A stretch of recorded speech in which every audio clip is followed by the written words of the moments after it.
Good afternoon. This has been amateur hour this summer. Rarely has amateur golf had the kind of profile it's enjoyed over the last few months. Do you remember Ireland's Paul Dunne co-leading the Open Championship after 3 rounds?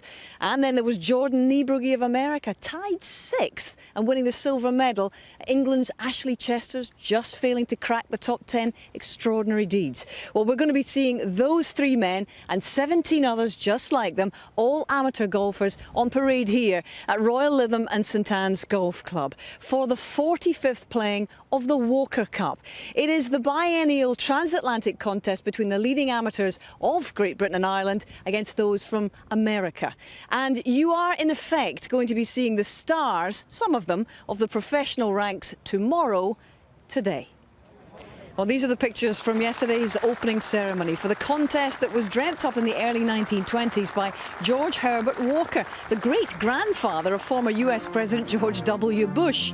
Walker is what the W stands for. And 3 members of the present-day Walker-Bush family attended yesterday's opening ceremony here in Lytham, when the 10 proud players on each team were introduced by their respective captains, Welshman Nigel Edwards and John Spider Miller from Indiana. So anthems played, formalities observed, match pairings announced, 20 players simply desperate to get going this morning. And 2 gentlemen who know very well the pressures and the excitement of team golf are Ken Brown, who is a 5-time Ryder Cup player, and Gary Wolstenholme, who is the leading point scorer for Great Britain and Ireland after 6 appearances. Gary, can you just sum up the relevance of this contest and the achievement of making the team, even 93 years after the first event? Well, absolutely. I mean, you know, the history of it obviously runs from 1922. So you start to realise the enormity once you've been selected, and you start to realise the great sort of players of the past, like Bobby Jones, who've played in these matches. But also the fact that it's from Great Britain and Ireland, so you've only got 10 players from the whole of Great Britain and Ireland going to compete. So once you've been picked, you realise you've actually achieved something very special. What kind of launch pad? I know it wasn't a launch pad in your case exactly, because you waited until you were 48 till you turned professional, Gary.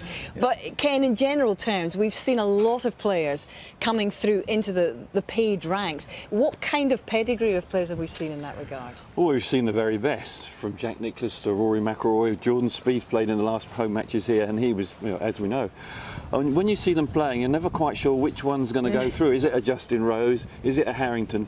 But somewhere this week there'll be a superstar playing it. Hard to pick which one. Actually, in Rory's case, you did sort of see the star quality from a very young age, but you're never quite sure.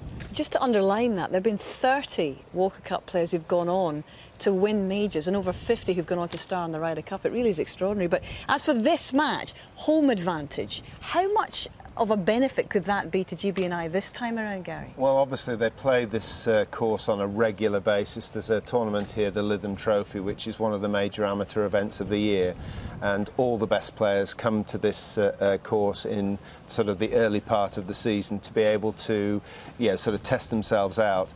This will have been a great opportunity for Great Britain and Ireland to see who was likely to do well, but they'll all be very familiar with the golf course. This is a course that needs to be straight down the middle, miss the bunkers, and that's the key thing, but obviously putt well too. These guys are used to this golf course. It should be a big advantage. Well, we shall see, but Ken, you know very well that the format of the Ryder Cup, but the Walker Cup is slightly different. Whereas the Ryder Cup is staged over 3 days, the Walker Cup is just one single weekend, but there's an awful lot of golf to cram into it. 26 matches in total. And this morning sees 4 foursomes contests, which we're going to see shortly, where players play alternate shots for their side. And there are 8 singles matches to come this afternoon. Then tomorrow it's 4 more foursomes in the morning, with all 10 players going head-to-head in the singles in the deciding session tomorrow afternoon. It's going to take 13 points to retain it for the United States, 13.5 to win it back for Great Britain and Ireland.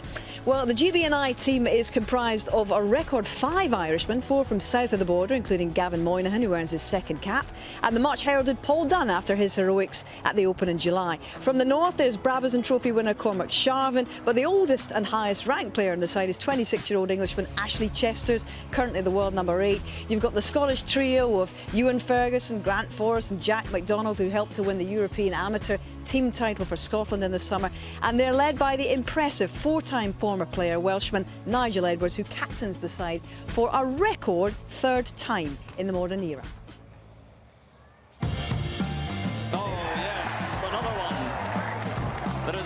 stopping this young man. This would be the pinnacle of amateur golf team-wise, so it's definitely something all of us have aspired to do. It's always been kind of in the back of everyone's mind for the last couple of years, making this team, so it's great to finally be here and looking forward to the experience. It's a great golf course. You see plenty of fantastic golf, plenty of passion, plenty of energy from the players, because they're playing to win. They're not playing for money, you know, they're playing for their own pride. And I think the Open Championship gave us a flavour of the standard of amateur golf. You know, Jordan Niebrugger being in the top 10, Ashley Chester's 12th, and then Paul Dunn leading the Open Championship going into the final round. So that's the standard of players that we have here this week. Paul Dunn leads the Open as an amateur. Obviously the Open for me was a brilliant experience, playing in front of the crowds under that pressure. But I'm sure this week will be different. You know, it's a team environment. There's been a long history of players in the Walker Cup going on to great success. You know, and you have to look 4 years ago at Jordan Spieth playing at Royal Aberdeen, and this year he's won 2 majors, almost won all 4 majors. So that's the calibre of player you got, and so many major champions, Ryder Cup players come out of this event and go on to great success in the professional game. It's a very high standard. We'll have strong opponents this week, we know that. We know they'll play well, so all we can do is just kind of take care of our business and see where it leaves us at the end of the week. We know it'll be a challenge, but we have 10 great players as well. We just know we need to perform to our abilities to compete this week, and hopefully we can. Well, at 26 years of age, Ashley Chesters is hardly an OAP, Gary, but he's a senior member of the team. Yeah. What role will he be expected to play? And I know it's something you've gone through a few times. Well, I have, but I think in his particular case, because he's the sort of leading player as far as the world rankings are concerned, the other players will be looking at him as one of the role models, somebody that's going to go out and lead from the front. Obviously, Nigel will be trying to use him very much in that role. And a record 5 Irishmen in this side. I know they're absolutely delighted about that. And Irish golf really on the up at the moment, Ken. Well, it's booming. It has such a lot of success with the professionals, Rory and Darren and alike, that the youngsters have come through seeing them do well. And it's nice to see that they've got 5 players in the team this week. And I think it bodes well for the team spirit. You know, Irish in any team are always special, but when you've got 5 of them, you know you're going to have a good time. Absolutely, and you've had Shane Lowry winning recently in America. It's great things. Leona Maguire, world #1 in the amateur ranks as well. But so much to look forward to in the GB&I team. But let's have a look at the American team, a much vaunted team, in fact. They've got 6 in the world's top 10 in the amateur world rankings, and they're led by #2, the wonderfully named Maverick McNeely. We saw how accomplished the silver medal winner Jordan Niebrugger was at St Andrews, but watch out too for the uniquely scientific style of the newly crowned US amateur champion Bryson DeChambeau, the Montgomery-esque power of Beau Hostler, and the terrier-like competitive spirit of Denny McCarthy. The team's average age of 25 has been pushed up by 2 US mid-amateur champions, 37-year-old Scott Harvey and 52-year-old insurance businessman Mike McCoy, who's been trying for over 20 years to get into this side. Congratulations. Their team is led with great charm and charisma by Indiana's John Spider Miller.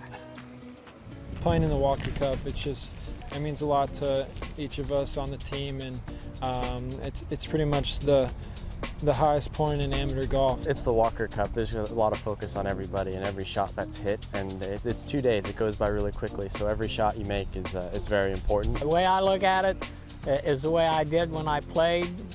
I didn't care what anyone was rated or anything else. When you tee it up together, you're equal. It's 1 against 1 or 2 against 2. Here we've meshed really well. We've had a lot of time together the last couple of weeks, and everybody seems to be gelling. So we have a lot of team chemistry going right now, and I think we're just all excited to get going. I'm great friends with every single one of the guys on the team. Even if I hadn't known them well before, it feels like we're brothers. We've been together for the last 2 weeks, which seems like a year now. And I've laughed more than I've laughed in a long time. Had so much fun on the golf course with these guys, so we're all having a blast. The trophy will be awarded to the team that wins the competition, but the winner's already decided. It's golf. It's the amateur body. It's the amateur game, and that's my responsibility to try and keep it that way. Well, Jordan Niebrugge is the only returning member of the last Walker Cup team, and after his heroics with that tied 6th place at the Open Championship, this surely is not going to scare him one whit. No, absolutely. I mean, they're more used to playing in front of TV crowds and TV cameras in America, but you know, his results just recently have been amazing, and you know, he's one of the strongest players I've seen on their team. Tell us about some of the personalities we're going to get to know a little bit better over the next couple of days, Ken. Well, both sides have got a fair amount of personalities, and I've enjoyed watching them. So it's going to be interesting to see which one can bring the most out of themselves and sort of rise to the occasion. You can be a big personality, and then suddenly you think, oh, I'm standing on that first tee, being a little bit nervous.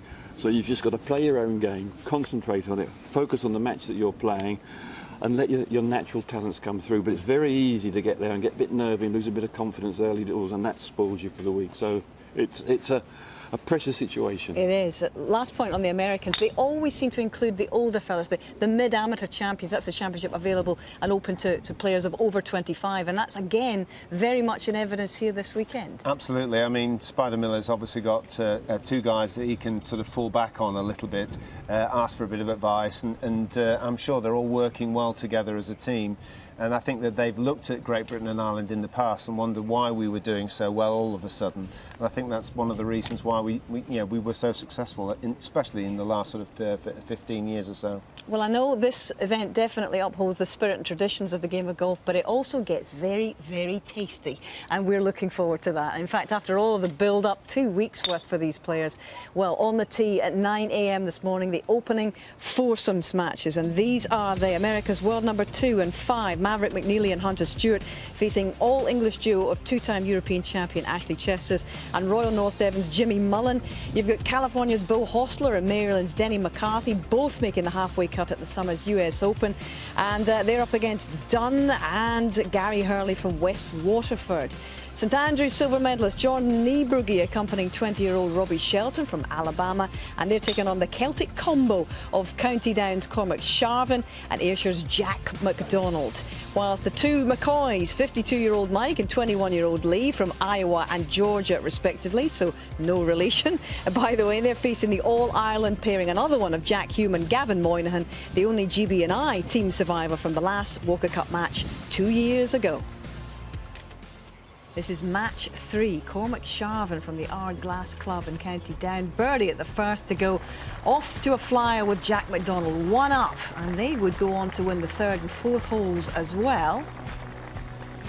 Meanwhile, in match 2, University of Virginia graduates Denny McCarthy. This is for a birdie at the 5th. It's a long one. 2 up with partner Beau Hostler against Dunn and Hurley of Ireland. So this is the situation as we join commentary out at Royal Lytham in St Anne's. The home side up in 3 matches, the holders looking positive in that one so far. Let's join our commentary team out on the course. Gary Wilson with Maureen Medill, and it's Andrew Cotter, Ken Brown and Peter Alice in the commentary box. Well, it's a murky morning up here at Blackpool, and there you see the famous old tower, and we draw our cameras back to the wonderful Royal Lytham and St Anne's Golf Club. Created, opened about the mid-1800s, and it really is for me a special place. Very small acreage, you can see it's built all around. 204 bunkers, and they all look in pristine condition. 3rd match, Gary Sharvin and Jack McDonald, 2 up. Niebrugge and Shelton, the United States, and that stops. It's good, and it does, and it gets better. That's when the spin worked in your favour, or his favour.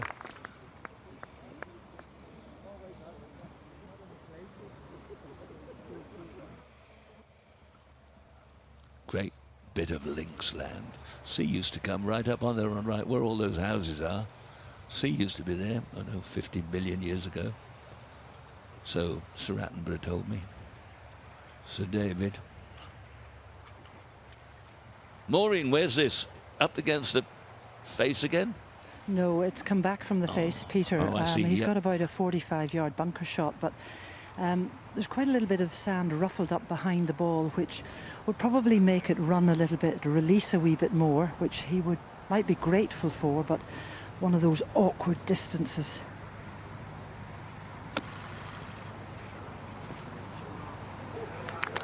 perfect description and a very good shot.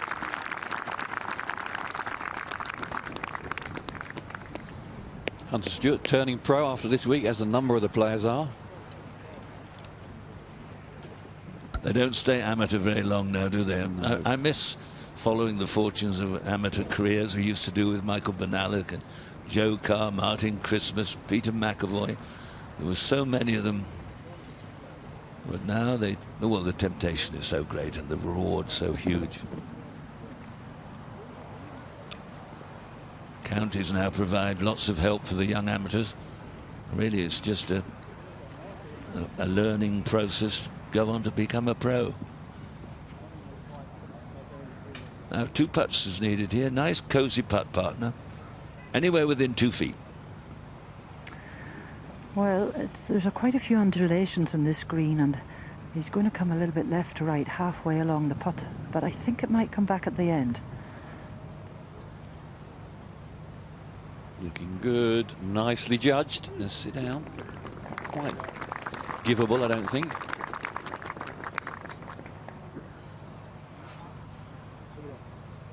No, it's generous, Peter, isn't it? Well, I think it's rather bordering on being a bit silly.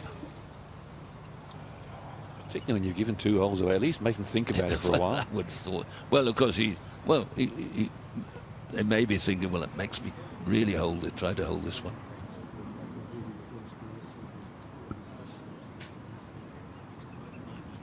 Shelton, his 3rd shot to the 8th, a little flop shot. So they've played 3. GB and I are quite cosy to the flag for 2, so it looks like a win for the home side. But you never know at match play. But here's something we do know. Andrew Cotter has joined us. Welcome, Andrew. Thank you, Peter. Yeah, good crowds and a sort of walking rope up the hole, so the players, the spectators, can get on the fairways and just wander along behind the players. Nibrugi, good roll. As a leading amateur at the Open Championship, so many amateurs made the cut there. Chester's was there, Paul Dunn leading after 54 holes. Ollie Schneider-Jans as well, the American.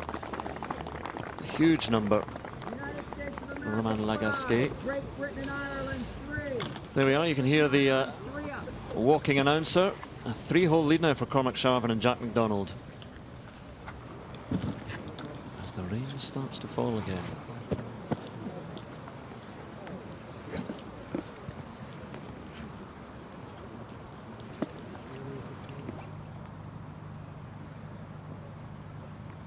McNeely. This to halve the 11th, and well done. Exceptionally good up and down from an awkward spot in the bunker. So McNeely and Stewart managed to sneak a half out at the 11th.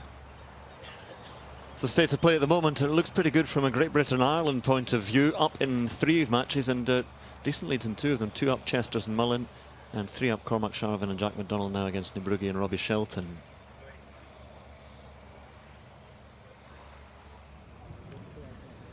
So the 9th tee, and it's a lovely par 3 right out at the far end of the course here.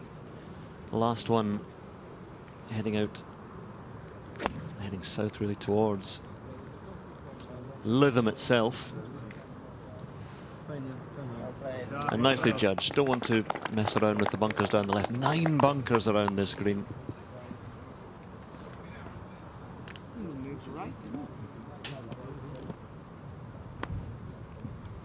Brugger was the leading amateur when he finished 6th to take the silver medal at the Open. That's very impressive.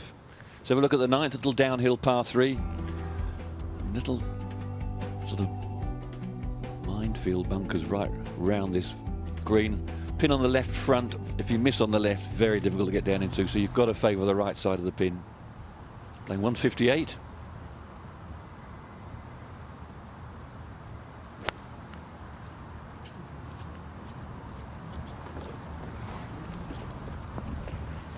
Oh, lucky, I think. Oh, that might have spin back into the bunker. There's little gathering hollows around this green as well. Foursomes, alternate shots. So Newbrugger teeing off at the 9th. He must have teed off at the 1st. He does the odd holes. Missed the bunker, but you're going to miss the green, that's not a bad spot.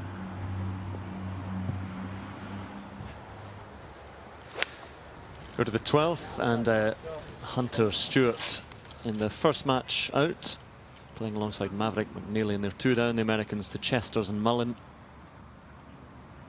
And there it is, through. They've looked a little bit unsteady over the last few holes, this American pairing. You see Chesters and Mullen on the green. Fabulous, fabulous par 3. The overnight rains have softened up the green, but when this green is firm, it's a very tricky one to find. There's Maureen. You've got a good following this morning, Maureen. Sorry, Ken? You've got a good following behind you. I don't think they're following me. Anyway, I love this golf hole. You're very sheltered on the tee always, and 9 times out of 10 there's a raging left to right breeze, and both players' balls been pushed to the back right hand portion. I think they're just walking up now. I see one on the green, and the Great Britain and Ireland ball, I suspect, is just off the back. But the meat of this match is we feel we're in it now. 2 concessions from the Americans at 9 and 10. Really couldn't see that coming from the play over the opening holes, but Foursomes is such an exciting format. And we'll see that it's actually the ball of the Great Britain Ireland pair that's on the green. Here we are, look at the 12th hole, just as Maureen was saying, those trees on the right hand side can shelter you, and a few trees on the left as well. And again, like so many holes at Lytham, so very, very well bunkered. There always seems to be a little bit of a get out through the back in terms of sand, but you run off the back there as the Americans have done, and you actually go down into a bit of a hollow. One of the longer par 3s on the course. Well, that golf ball looks pretty good. It's a nice lie. A little bit of green to work with and a wee shoulder to come over. But I've already seen some magical shots from both sides. So you would hope that players of this calibre will get up and down in 2 from here.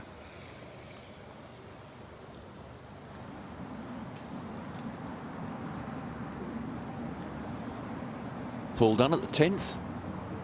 Errant tee shot. Hope he's got a decent line. Anywhere on the green from here is an excellent shot, even if you've got a good line. Awkward angle, pin front right. This looks exceptional. Wow, what a beauty. Excellent, excellent. Nigel Edwards, I'm sure, will be following this match because the other's doing nicely. This is the match you'd like to sneak something out of. What a shot.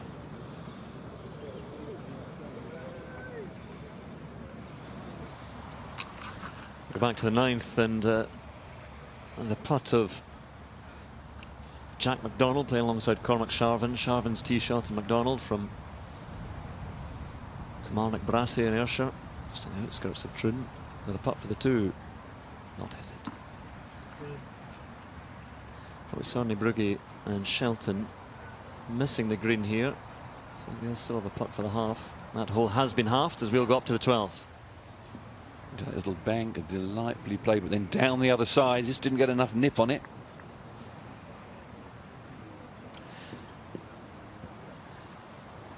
Youngest man in the American team, Maverick McNeely, 19.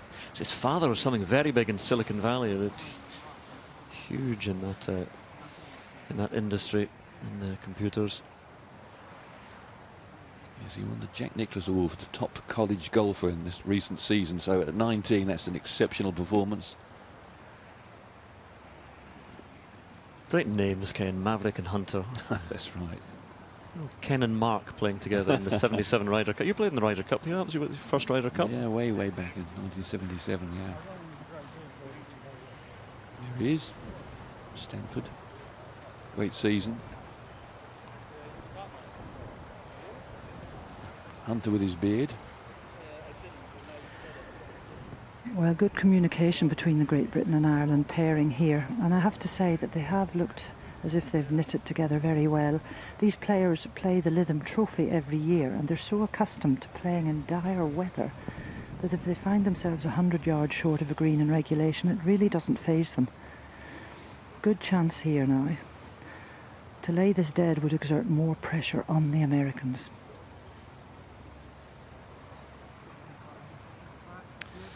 It is laid dead. I think, Ken, that's a good point Simone makes. The Lytham Trophy played here. All these Great Britain Ireland amateurs will play the Lytham Trophy every year will know this course so well and the conditions and the way it rolls and plays.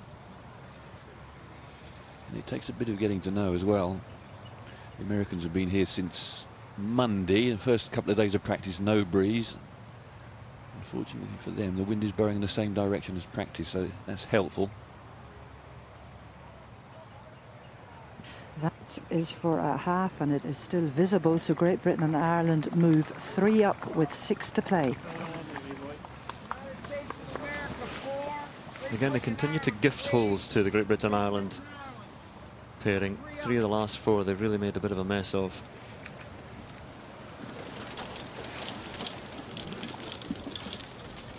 Quite a long walk back to the 13th, the shortish par 4.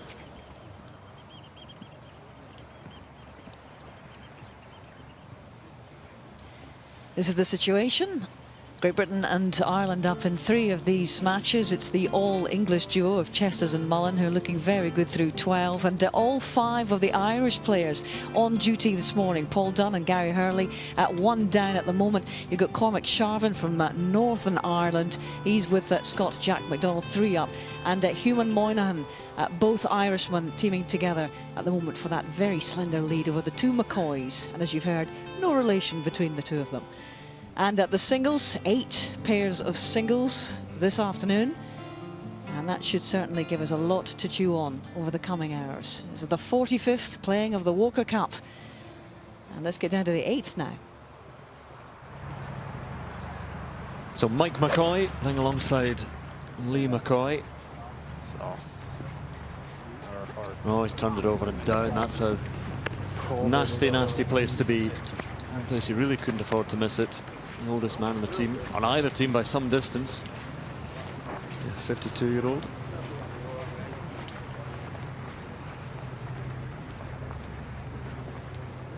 Moynihan and Hume now can discuss their tactics. We've got to be a bit more cagey. Play to the right of the flag.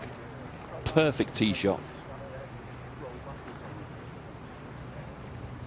It's a very strong Irish theme to this team, Ken, this year. 5 out of the 10, 3 Scots, 2 English, a Welsh captain.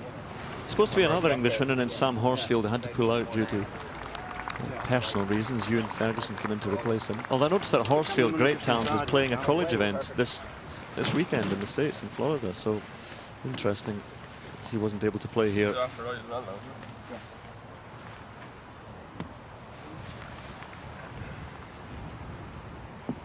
One of his wedges, which he'll be able to spin, but just keep it 15 feet right of the pin. Don't flirt with those bunkers down the left. So maybe a little to the right if he's going to try and just work it in a bit from right to left.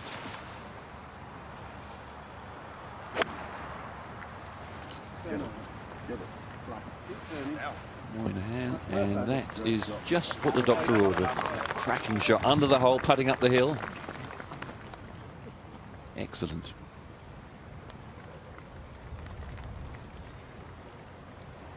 Well, if I was Captain Nigel Edwards, I'd be delighted with how this morning play's gone so far, but you've got to follow through and take the points.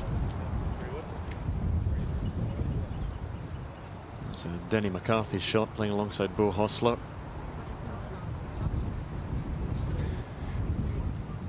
Well, the Americans have played some nice stuff. Obviously, Great Britain and Ireland just won the last hole with the most amazing birdie, but Paul Dunne really is an exceptionally long hitter, and he's hit a huge tee shot, probably about 20 yards past his playing opponent, Denny McCarthy. So, you know, this is a very tightly poised match, and the wind's starting to freshen and the crowds are starting to build. It's a nice atmosphere, but this is all about just putting the ball in play.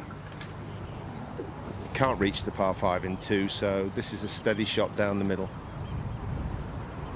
Well, this is Denny McCarthy, made the cut in the US Open this summer. Just missed out on low amateur in that one. To Brian Campbell. Heading right.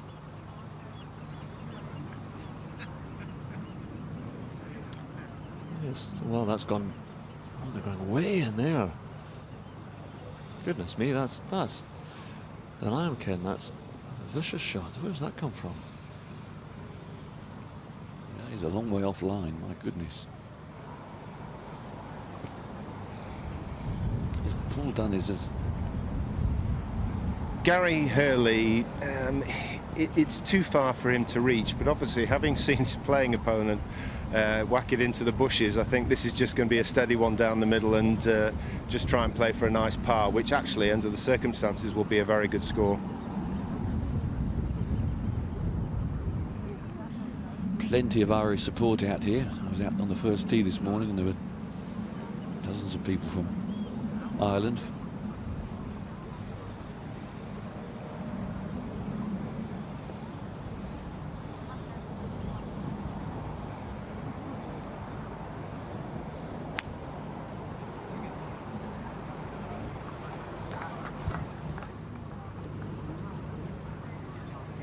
Yeah, not a bad angle. I'd like to have been on the fairway, so his playing partner could have nipped it, but you'll see where the flag is cut. There's a good angle to the green. Where the flag is cut today, over just a little pimple in the green.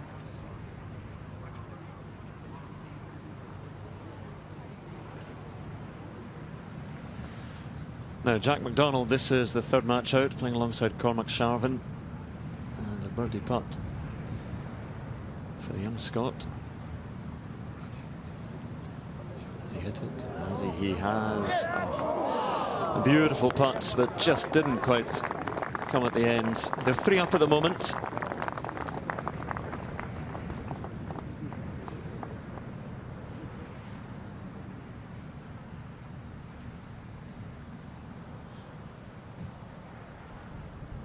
This for Shelton up the slope, much easier from short of the cup at the 10th. This is slow. This will be one of the slowest putts he's had today. Oh, lucky, good try.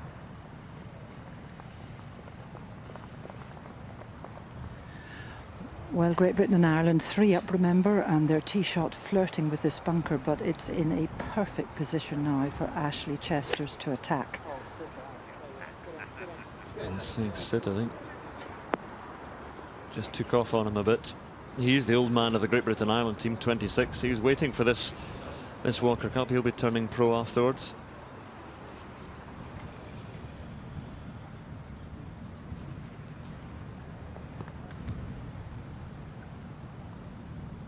Probably a little bit longer than it looks from this angle on the camera. Cormac Sharvin for a half at the 10th, the range 3 up, and in she pops.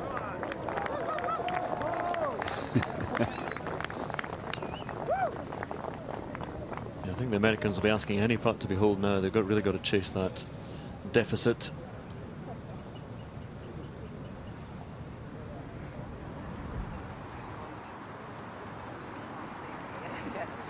And to Stewart, perfect spot, pin on the right with the wind off the right, so he's trying to chop one, spin it into that front right pin at 13, and beautifully done. Really high quality shot, and they need something to happen and happen quickly. Well, the ball's unplayable, so they're going to have to take a drop. To be honest, they've really got their backs up against the wall on this hole. They're back into the wind. They're going to have at least 150 yards to the flag, which will play something in the region of 170 yards with the way the wind's blowing now. And of course, with Great Britain and Ireland in perfect position, it's really muck and nettles. Well, that was a horrible, horrible second shot from Denny McCarthy. The Americans 1 up at the moment. This is the only match that the Americans lead in, and you can see they're looking at penalty drop there, seeing where they can get to.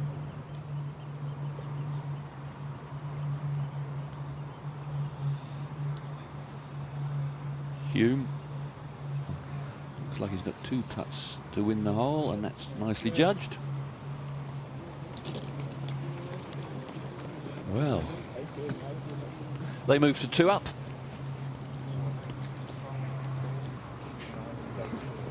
There's a situation as we look out onto the waters on the Fylde coast. As you can see that with McCarthy and Hostler in a little bit of trouble there, the scoreboard looking very, very favourable at this point for the home team. And it's interesting to note that Great Britain and Ireland has won 4 of the last 5 contests at home. In fact, home advantage does seem to count a lot in the last few years in this event. Victory's gone to the home team in 8 of the last 10 matches.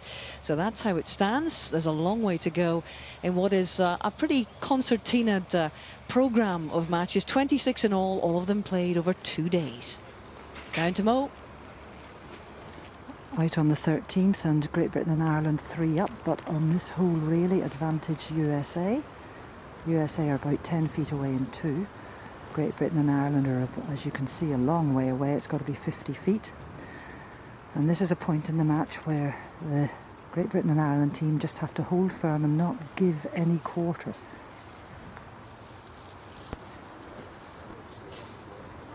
Lots of little runs and ridges and not easy to judge, and that's pretty well done. He's left his partner a little testy left or righter.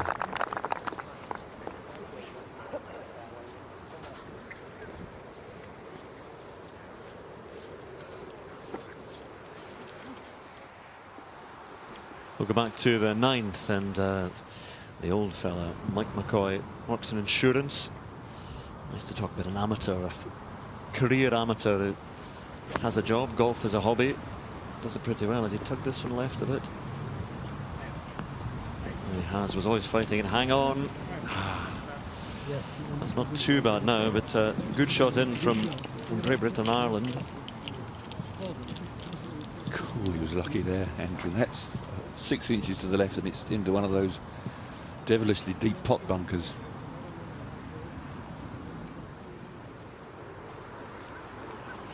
So this is Maverick.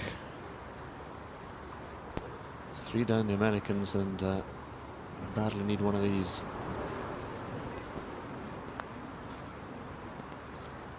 Oh, go Maverick.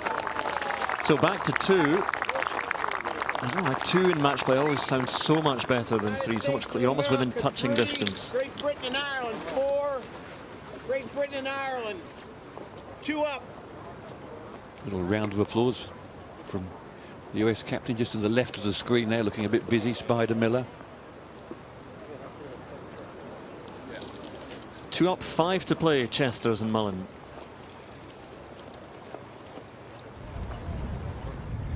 Well, we're on the 11th hole, which is a par 5, and the Americans are really making a bit of a kibosh here.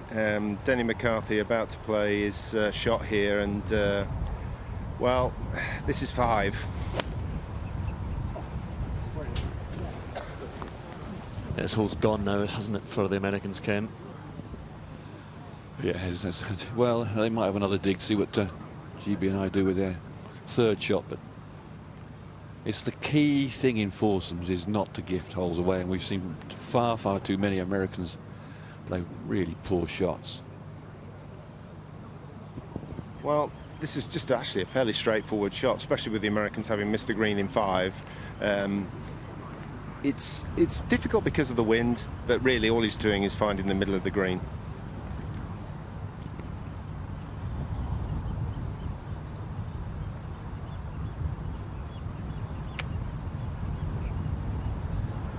A figure that became so familiar during the Open, Paul Dunn, and a lovely shot.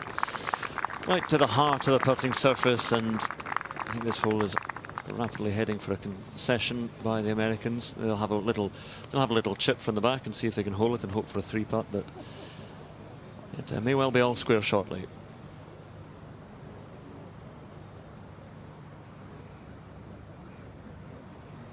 Nice to see the spectators, they can walk down the fairway.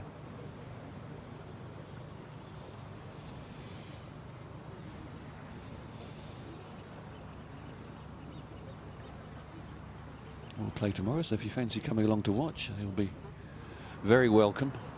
Support to the home side. Hunter Stewart's tee shot on the 14th.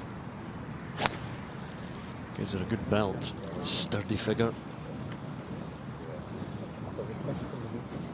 Oh, that's another loose one. 2 down at the moment, Chesters and Mullen. Always a tricky tee shot, this 14th, though the fairway sort of pinches into just about 20-odd yards. Fast running fairway, there's a ripple of applause. Be lucky. I don't know whether it found the bunker or just tiptoed between the 2 of them.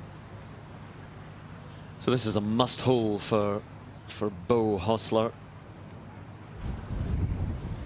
Well, it's McAnettles, as I said before. He's got to chip this in. Great Britain and Ireland are in a perfect position in the middle of the green. The chances of this are fairly good, but he's just got to get the pace right.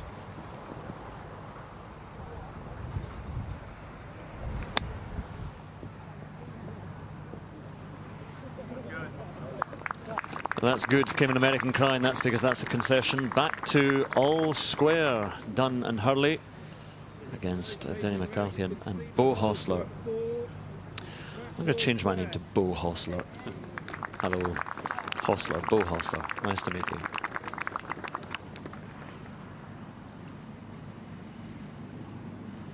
It's quite important in foursomes because you can go a number of holes without having a putt, and suddenly you find yourself with a 5-footer. So quite often in foursomes you have a putt to make sure that you haven't lost it. Well, it all looks very good for GB&I at the moment. This match, one stage was a couple down, back to all square. Up in the other three, sorry.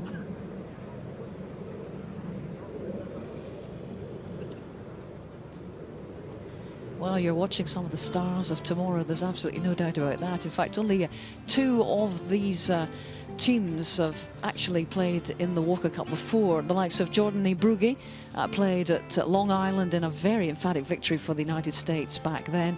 And the other was Gavin Moynihan. He's the sole survivor from the GB&I team from then. Both of them on duty this morning. We're still to see several of the others in these two respective teams in action in the singles this afternoon. But right now, it's all square in that second match. They battle back from 2 down. Let's get back to the top match now. The all-English duo of Chesters and Mullen against McNeely and Stewart. Well, here in the top match, as Hazel says, Great Britain and Ireland 2 up, and their hearts must have been in their mouths after the tee shot, because as you can see, the ball obligingly drew to a halt about 3 paces short of one of the many bunkers around Lytham. 2 holes in a row. They've been a little lucky off the tee, Maureen. You know, and you do see, Ken, when things go your way, you can hit the same shots and get different results. They've 164 yards left in here, and it's got 7-iron in his hand. Mullen, pin is short right, defended by a stout bunker on the right-hand side, but plenty of green on the left and wind coming from the left. So helpful.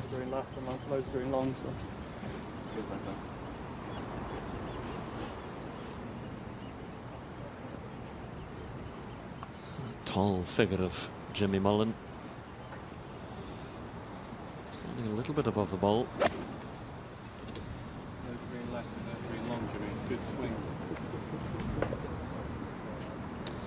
Not good.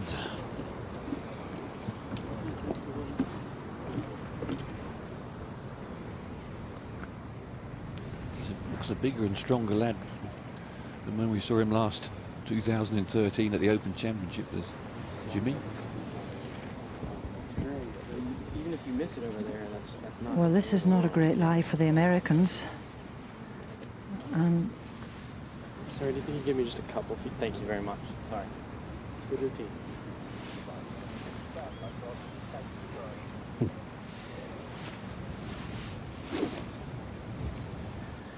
Well, he's a strong player, but it's going to take a lot of brute force to get enough club head on this ball to force it up towards the front edge of the green. Oh, wow.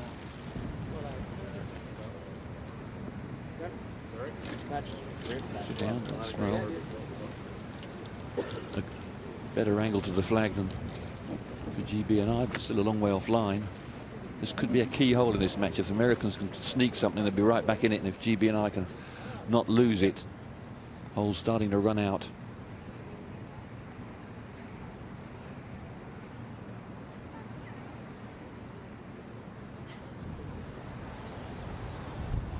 Go back to the 12th and the tee shot of Denny McCarthy. Well, Denny McCarthy's, this is playing about 220 yards into a left to right breeze, and Great Britain Ireland, Paul Dunn has just played the most wonderful shot, but that's another great shot as well. So, you know, it's tit for tat at the moment. Yeah, Hostler and McCarthy were 2 of the 3 who won the Eisenhower Trophy for the United States last year. Bryson DeChambeau, who plays this afternoon in the singles, I think he was the 3rd. Japan last September, they won that. Really high quality American team as well, and they're being left at the moment by Great Britain and Ireland.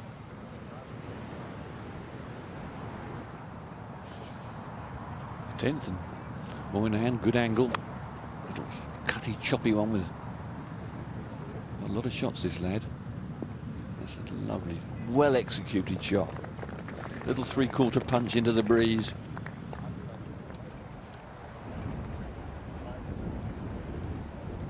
The McCoys, the real McCoys.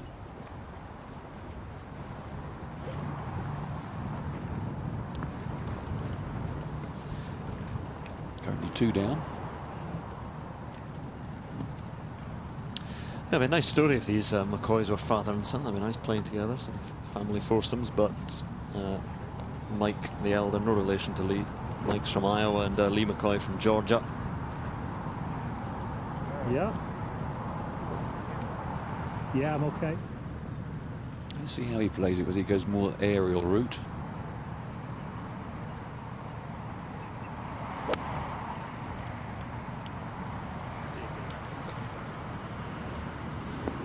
Well played.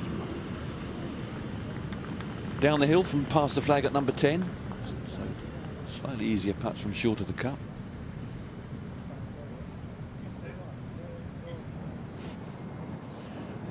We'll go to Hunter Stewart playing alongside Maverick McNeely and in the thick stuff. But the Great Britain Ireland pair of Chesters and Mullen in a bit of bother. You see them just on the other side of the green.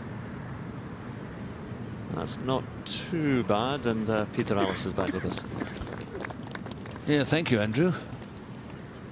It's not all that pleasant out there. It's not cold, thank goodness, but it's the wind is strong enough to give you plenty to think about. But the home side playing nice. There's a few scrappy games, a couple of scrappy games, but that in match play that adds to the excitement.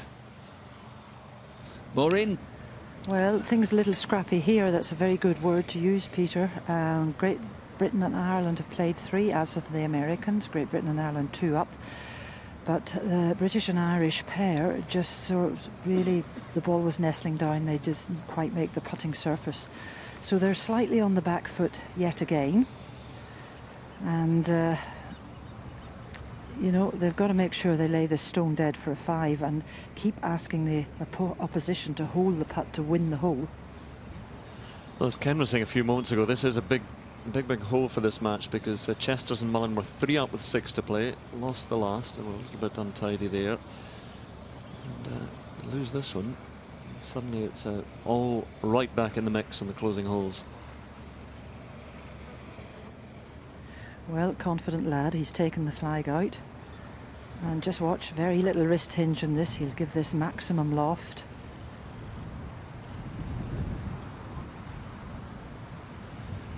That grabbed it. I thought for a moment he was going to putt that, but then he decided to chip it. And you can see what happened. He's up 10 feet short, 9 feet short.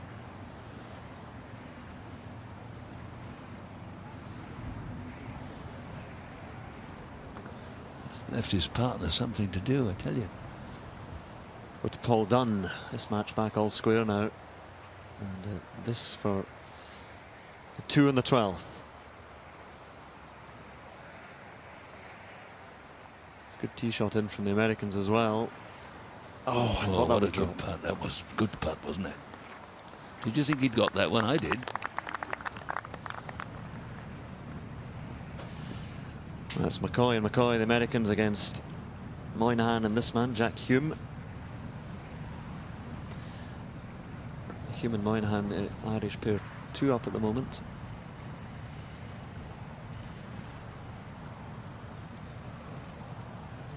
Oh, good roll.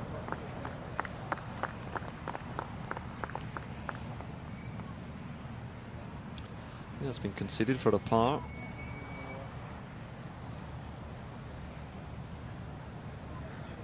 There'll be a chance for Lee McCoy to get one back here. Putting from above the hole, though.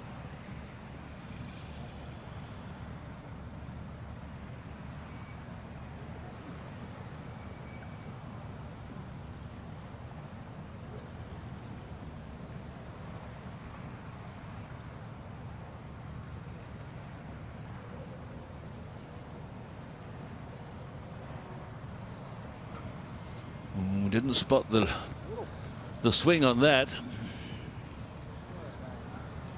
That's one of the features again here at Royal Lytham. The greens are very subtle, no huge looking borers on them, but a little movement here and there.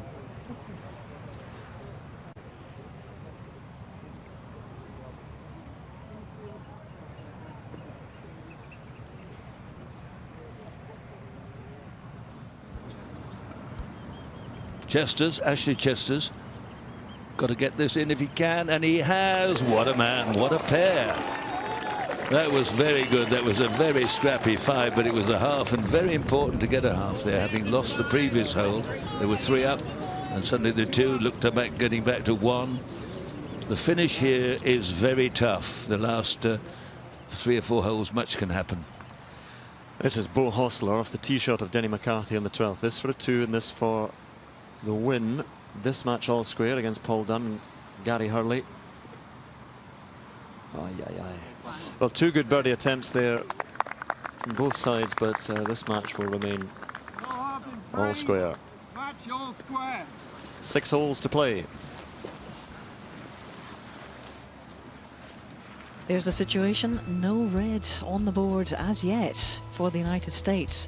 And these matches really coming to the boil. And that was a clutch putt there from Ashley Chesters at 26 years of age, the man from Shropshire.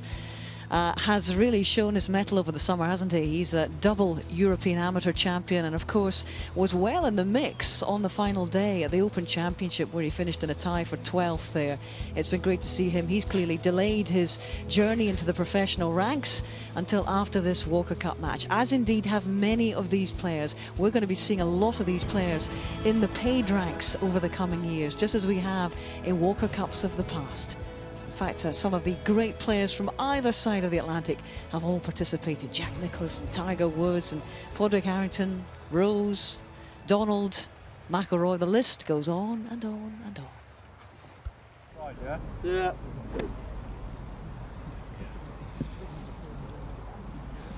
Well, here's Ashley Chesters, the oldest man on the home side, and he's 26.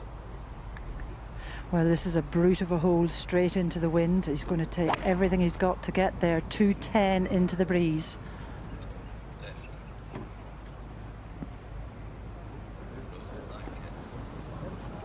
That's ended up very well indeed. A good strike.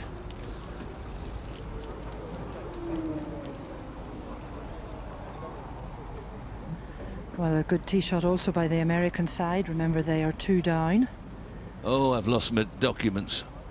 Better than leaving them on a train, I suppose. That's vital information there, Peter. That's got to be computed and fed into the brain. He's got 194 yards left to go, and there is absolutely no side effect of this breeze at all. Whenever you play straight into a breeze or a wind, any tiny little error in the strike is magnified.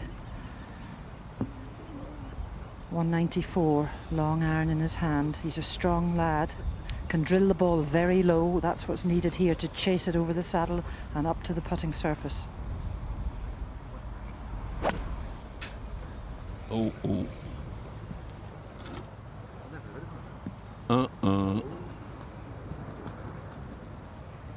Oh, it's settled a bit. A delicate one. There's a bit of a hump. You don't really see it on the television, but when you come off the thicker grass there's quite a hollow which he's got to lob it over. Yeah, do well to get down to 2 from there.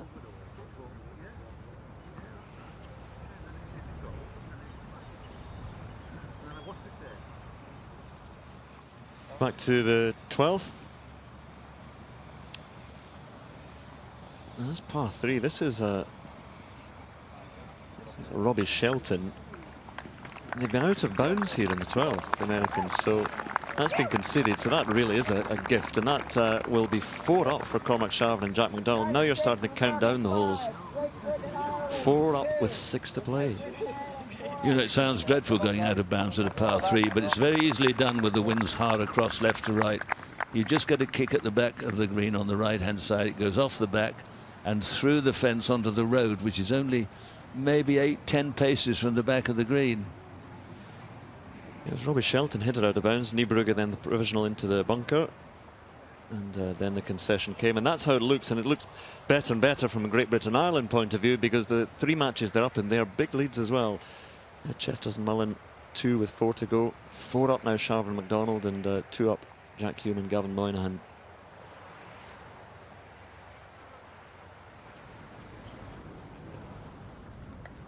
Look at the spectators walking down the fairway. This is we were talking about this, Peter. It's a bit of a throwback, isn't it? It's nice to see.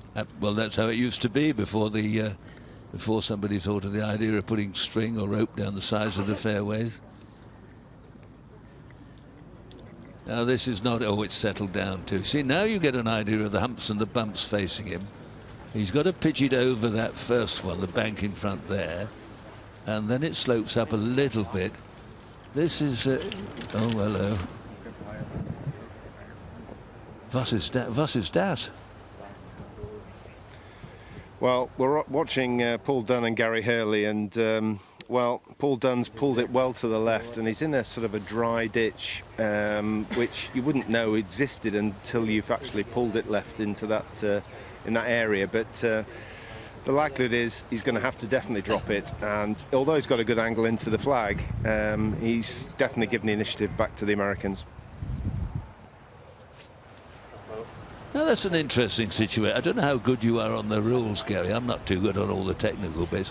Now, if he'd used the club suddenly to prop himself up, you know, he feel myself slipping, and I put that's a penalty. Is it a penalty? Has he grounded his club? Yeah, because if it's in hazard. I know, but it's something that would be rather cruel, wouldn't it? To this is going to go into the Guinness Book of Records if he gets this out.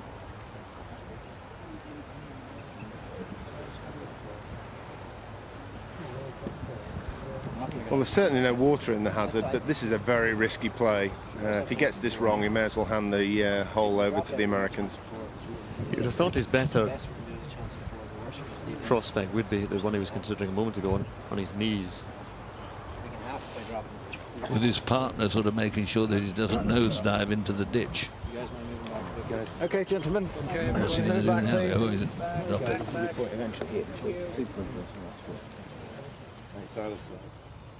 So it will be a drop. We'll go instead to Maverick McNeely, and third shot over that little hump there and try and get a bit of grab, but it's not there. So advantage again for Chesters and Mullen, who are 2 up, remember.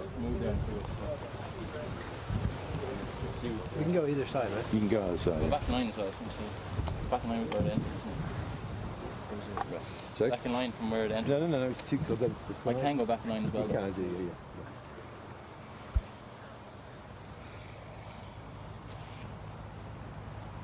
Back to the 15th. Jimmy Mullen putting this one. Steady, steady, steady, steady, steady. Nicely, nicely. Very nice. Looks too young to be out on the golf course on his own, doesn't he? But he can get the job done. Ladder, you can drop it better. You can drop it left. You can on that side, yeah. Yeah, but which would be our point for 2 club legs on this side? Would it be just parallel? Sorry, yeah, with you. Well, a top match. Ashley Chesters and Jimmy Mullen. Things looking very, very bright for them now. They are 3 up, 3 to play. They won the 15th with a par against McNeely and Stewart. Well, Gary Hurley here on the 13th has only got about 100 yards, but he's had to take a drop, which was sensible under the circumstances. But with the Americans on the green, this has to go close.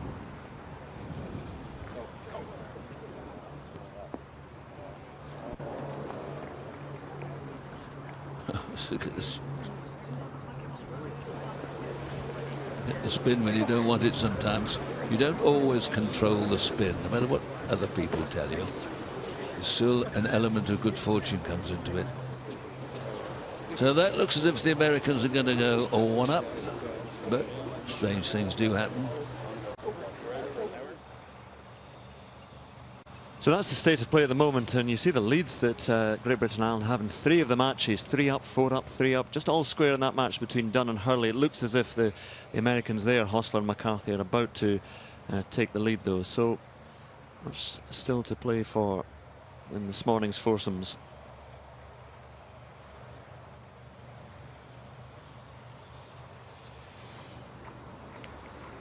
to the 13th green.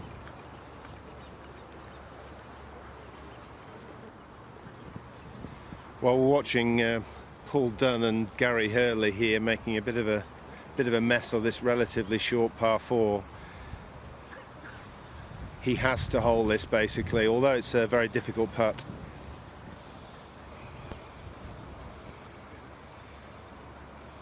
Well, this for a 4.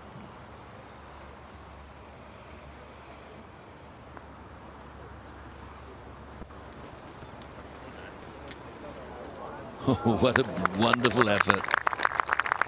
Wonderful effort. Now the Americans have 2 putts to win the hole and go 1 up.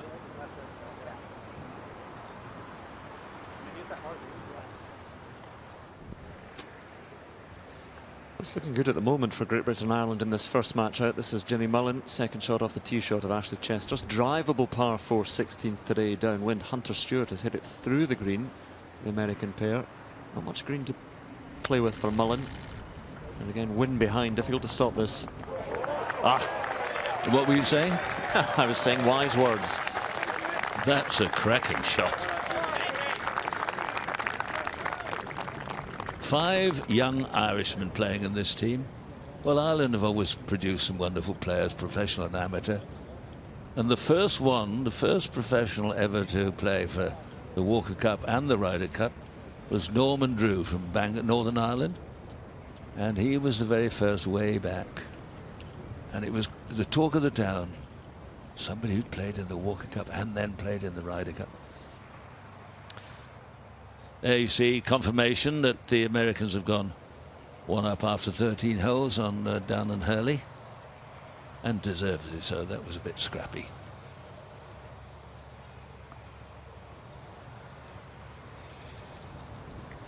Well, it's desperate stakes now for the United States. They're 3 down. We're at the 16th.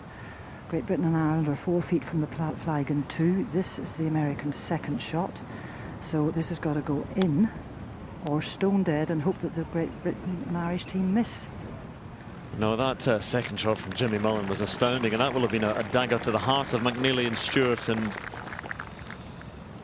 this may well be hats off handshake time coming very, very soon here. Of course, the Americans will see it out here. They'll cling to every little bit of hope. But the English pairing, the only 2 English players in the side, Chesters and Mullen, look to be heading for a victory to get Great Britain and Ireland off to a good start on the scoreboard.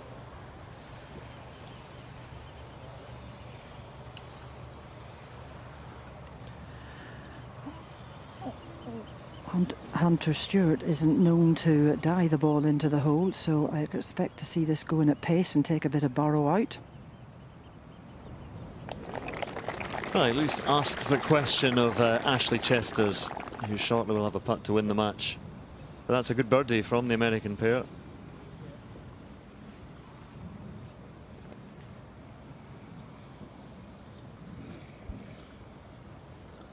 So this putt to put the first points on the board for the home side. This for a 3. Chester's putting for the match, and in the centre it goes. Well done. Very well played indeed. Warm applause from the crowd. Not too far to walk in. A light lunch. And off they go again this afternoon. 8 singles out of the 10-man team. Tomorrow everybody plays in the singles. 10 players. There's a captain. Oh, well done, you boys.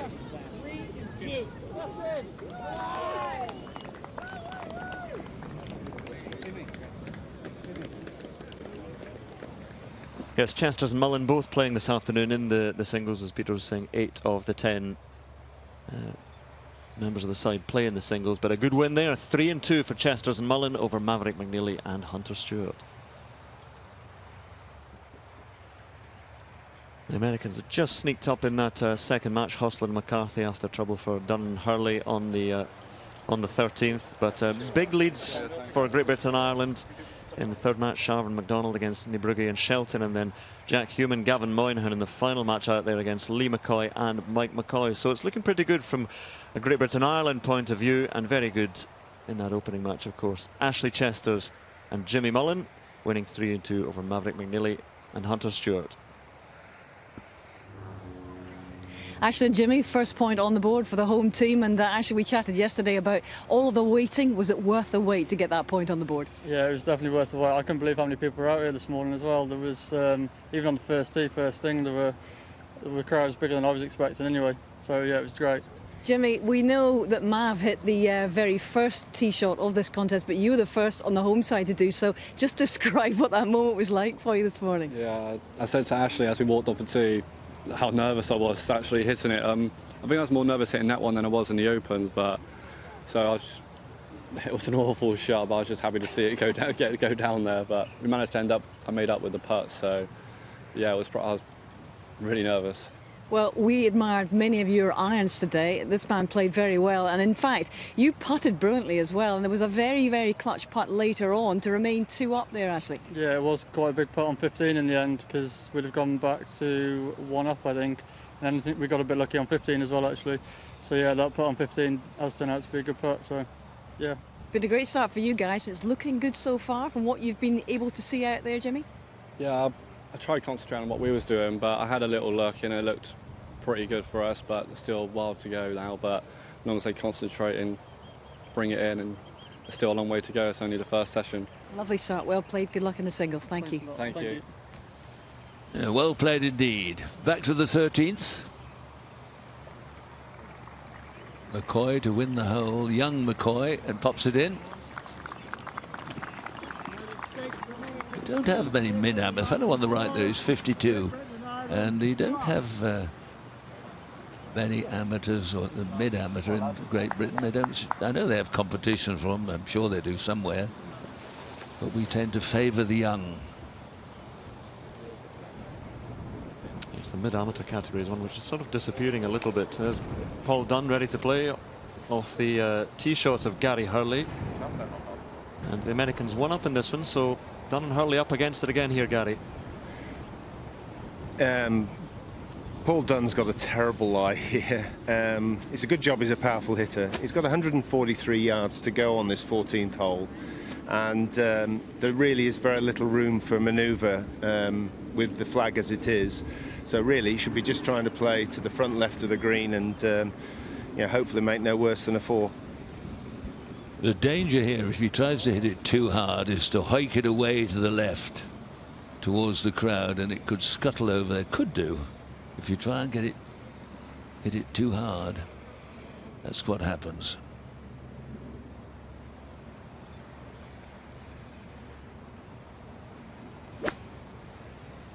Tried to keep the face open, but it's still gone way over to the left, but it's not too bad. Not too bad. Pins on the other side of the green, so chance of a chip the putt.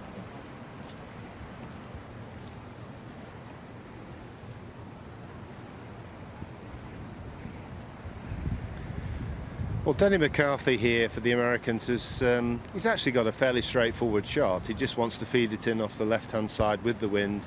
Again, only a couple of yards closer, but it's a much easier shot.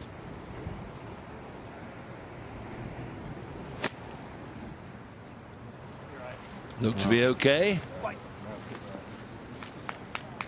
Yeah, it's okay. Needed one nice bounce, so that's a good result.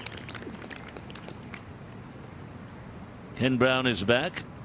What do you think about all this excitement, Ken? Is it getting to you? Well, not at this stage, but I'm delighted to see GBN after such a good start.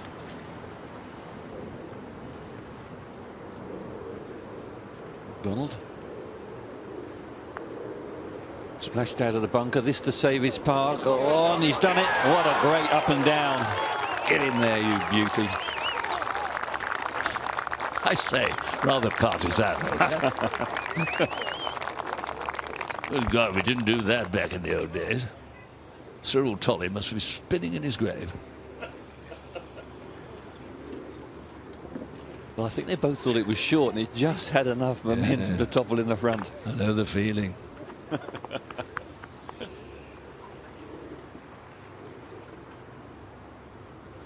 This is for a half, Peter, and this is a horrible putt. It's a little down the slope, and you see the tilt of the cup. This is going to have to be brave. That's the vagaries of golf and the wonderful strangeness of match play. The Americans at 5-10 minutes ago were sort of favourites, red-hot favourites, or, well, lukewarm favourites to win the hole, and they lose it. Extraordinary. And they're double painful when that happens as well. Oh, and you get 5 down, 5 to play. We only need a half. We only need a half. Well, we're on the 14th here, just short of the green, and obviously the key here is to try and get the pace right with the wind, just over a little swale that's just short of the green. Killer blow if he gets this close, and he has. Oh, it's running on a bit. 8 feet. And swinging putt left to right going back. But that wasn't a bad chip. I thought it was going to stop even closer. Very awkward front pin there, Peter. I've never ever seen it there before. No, it's there's not much room to land and stop. That bunker eats in where the caddy is there on the left-hand side.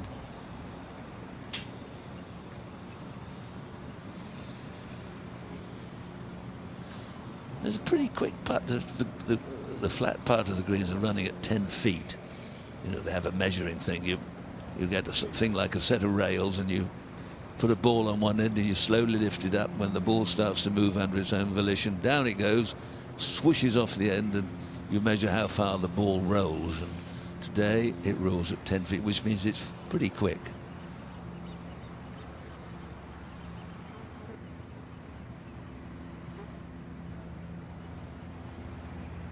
And then just down the hill from here for Hostler. Never on line, but they're in for 4. McCarthy and Hostler apparently 1 up.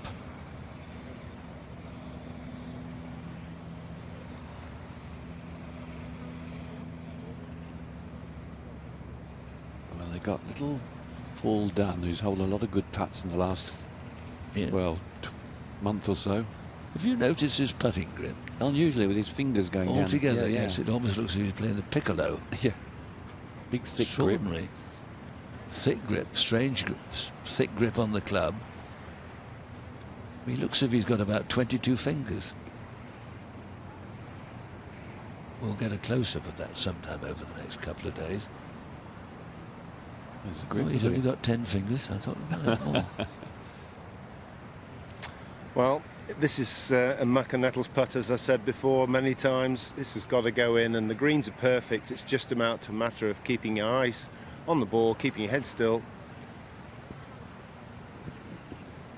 Massive putt, this one. This is to remain 1 down. You think it's just left lip or outside the left with a little bit of pace, or do you think easier to miss on the left? Yeah, I think it's certainly left of centre.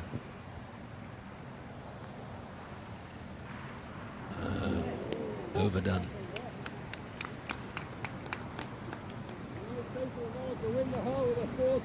They definitely misread it. They hit it outside the hole very firmly.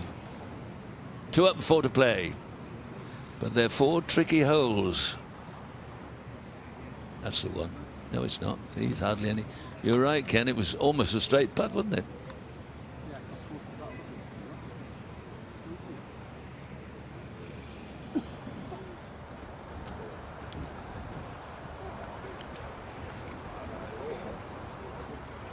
See how sharp the face on these bunkers and how steep it is.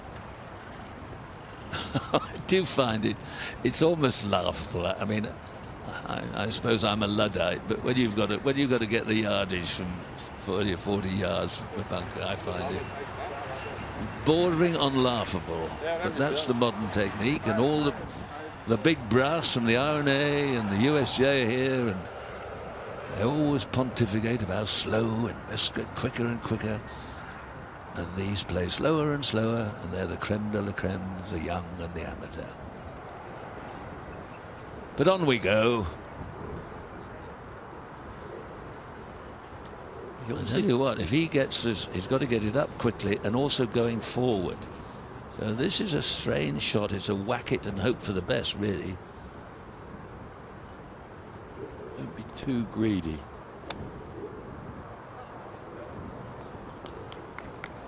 bad. Spun back. Difficult one to get it close. But the United States team are in the sand.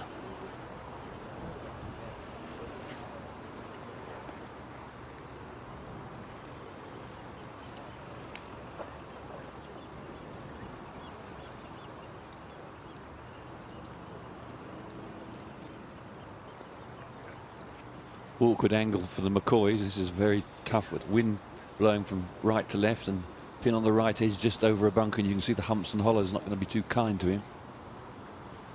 Got to take a risk too.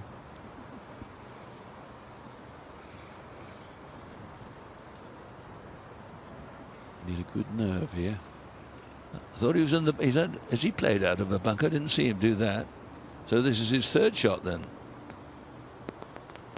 He skinned it, didn't he? No, he didn't. Well, we had word that the American side were in sand. That certainly wasn't played out of sand. Very elegant swing. Brugger.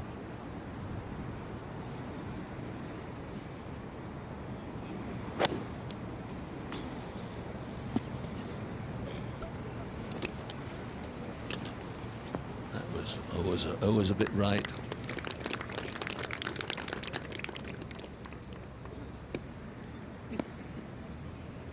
So as most of these lads will be turning pro, Ken, in the next 12 months. Some in the next week or so, I think. Really? I was looking at some of the names of Walker Cup players over the years, and those that have remained amateur. I mean, from the Americans, Buddy Marucci and Jay Siegel. They were two, and Charlie Coe. Steady now. No, it's gone a bit. No, it's stayed. Not bad. McDonald's third.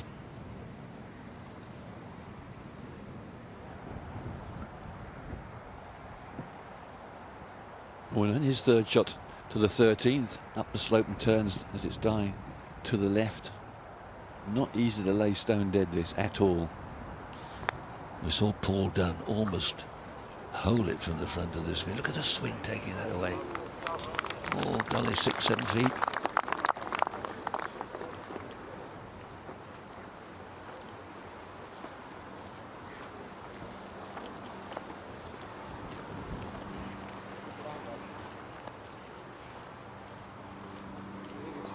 You remember Ronnie Shade, the great amateur, Scottish amateur? Yeah. Right down the bloody middle shade. RDMB Shade. What a wonderful initials. What a beautiful player he was.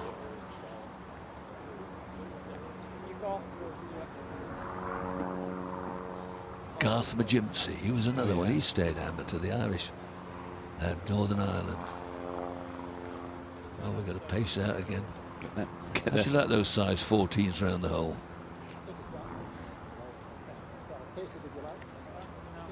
Oh, don't pace it anymore.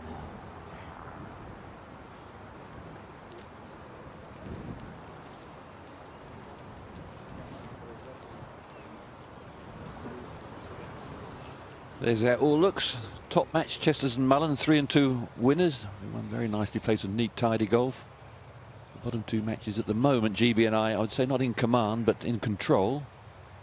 And this Paul Dunn-Hurley match is the key one, both for America and for GB and I.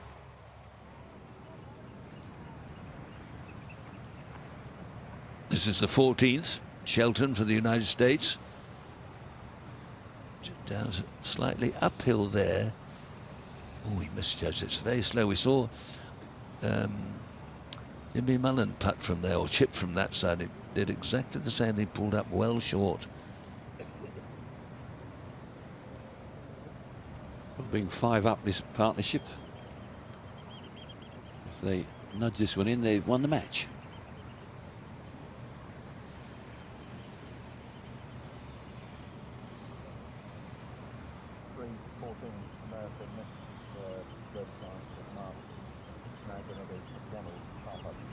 Sharvin and McDonald having a good look at this from each way, and it's obviously quite a tricky one to read.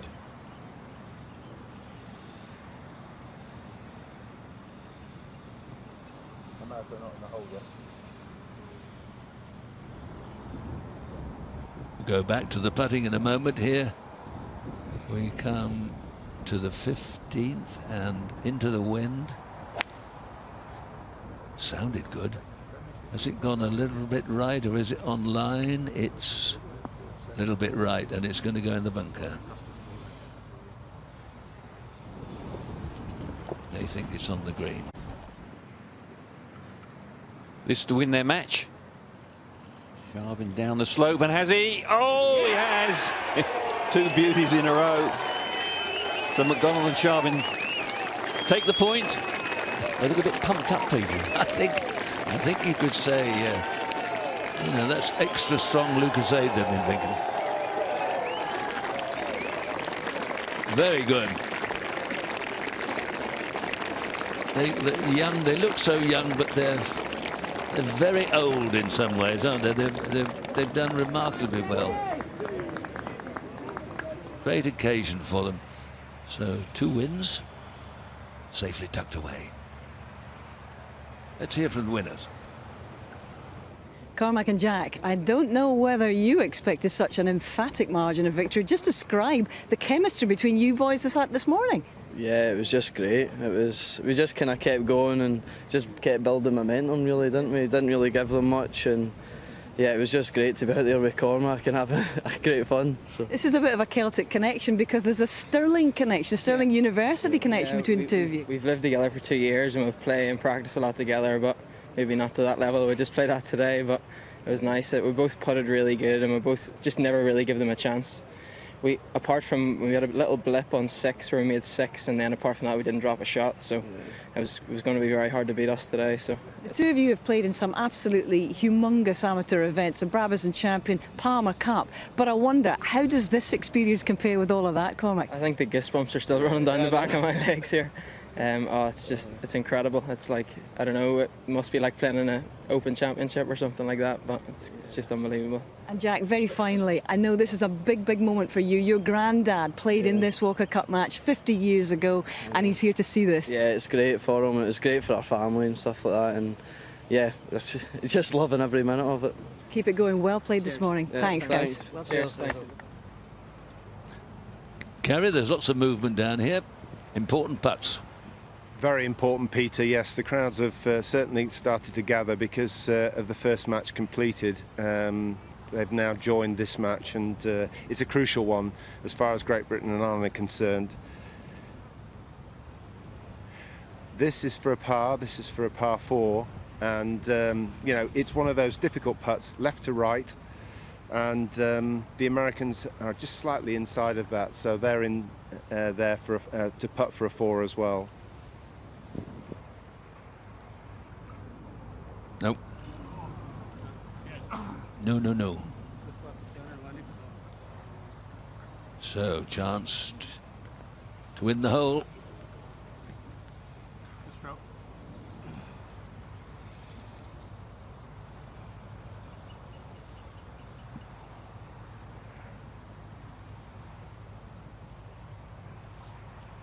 This is a much easier putt. It's back into the to the wind and slightly uphill, so it can afford to be fairly aggressive. They're also 2 up, which also helps. I would expect, the way they've putted so far, that he holds this. And you're right. Well done. So they're sneaking ahead. There's one great ray of hope for the United States at the moment. They go 3 up.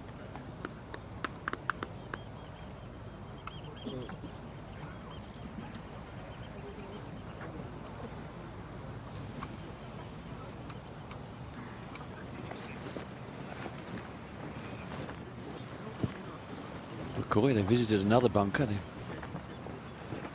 few bunkers today. Lee McCoy, he's going to visit another one. Well, they are by the seaside, Ken. They're enjoying it, life by the sea.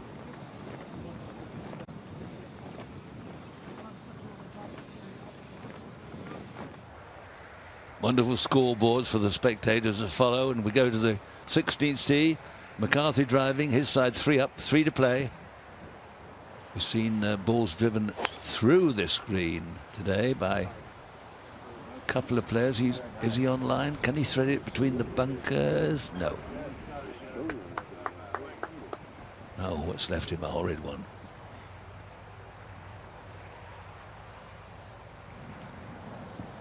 Full shot of the 14th for Mike McCoy.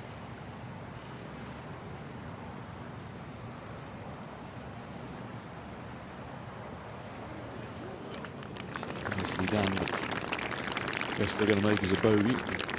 UB&I up on the green in 2.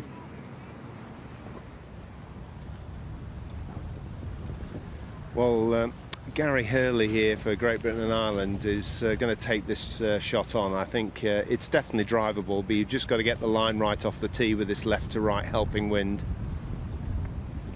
There's umpteen bunkers waiting left and right. Evil little pots they are. He cracked it away, and is it on line? Can he thread it through? He can't. Oh, that's gone into a horrid spot. No, he's come back, I think. Maybe all right.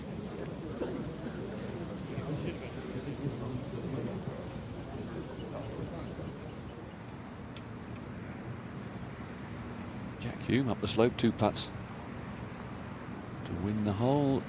And there's one of them. Tell you what, Ken, that was rolling on about 3 or 4 feet past too. It was one of those putts. You look at him and say, what are you doing? Yeah, he's saying there, good job it hit the hole. Wouldn't have fancied the one back, never mind. They'll go 3 up. Denny McCarthy and Ben Hostler, Bo Hostler rather, have they've got a difficult shot here. This is really just a go for it, high float parachute shot, sort of thing that Phil Mickelson thrives on.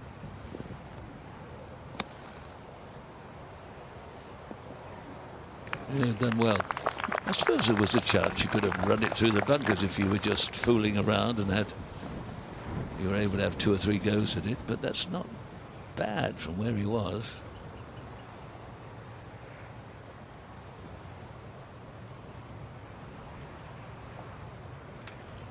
That's how it stands. Hustler and McCarthy. 3 up, 3 to play.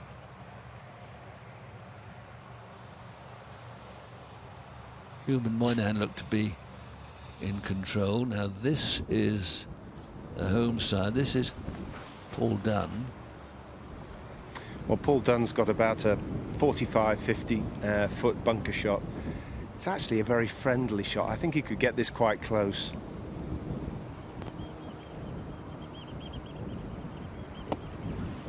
Steady. Running nicely, isn't it? That's a cracking shot. At that moment, side 3 down. Conceded. They've been very generous, some of the, well, most of the sides have been conceding putts of 3 or 4 feet.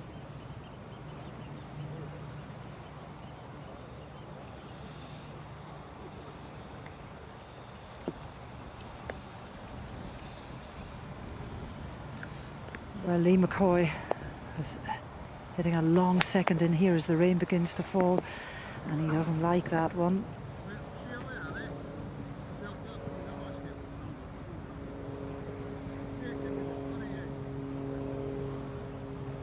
He's not had the happiest of morning, the younger McCoy, but it won't last much longer, son.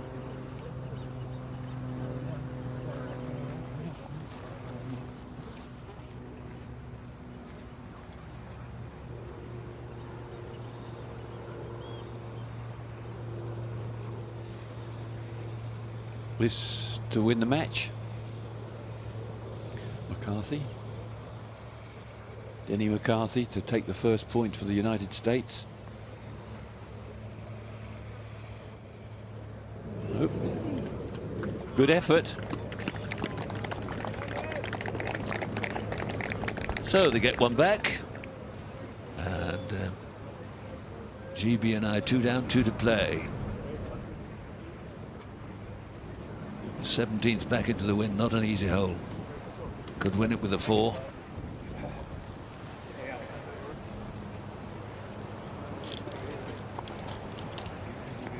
Two up, two to play. Two very adventurous par fours they are, to the 17th. Probably the most notable hole on the course as we go back to the 15th. Well, feet above the ball for Jack Hume, 209 yards to go. Remember, his side is 3 up.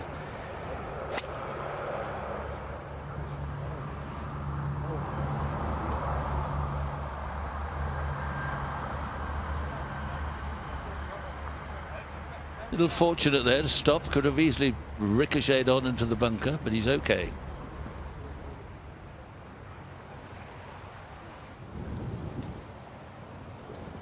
Seventeenth tee shot. Bunkers left. Hole goes round to the left.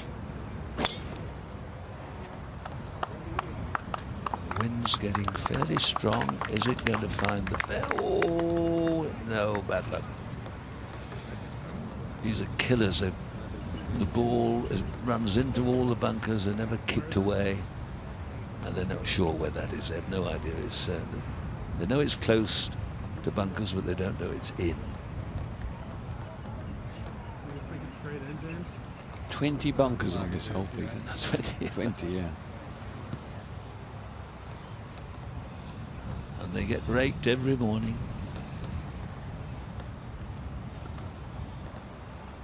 Well, you have to say, if he hits a good tee shot, they're odds on to win the match on this hole. But easier said than done.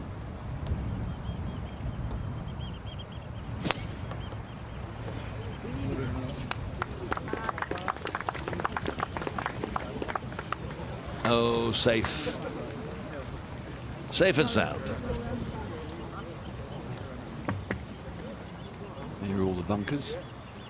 One there with the plaque, with the Bobby Jones plaque, where he played a miraculous recovery on his way to victory here in 1926, the Open Championship.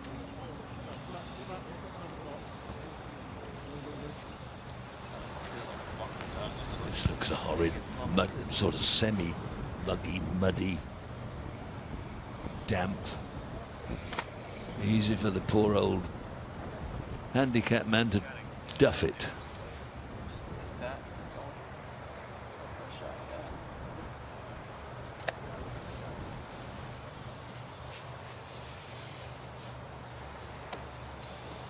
Bit more inviting from this side of the cup.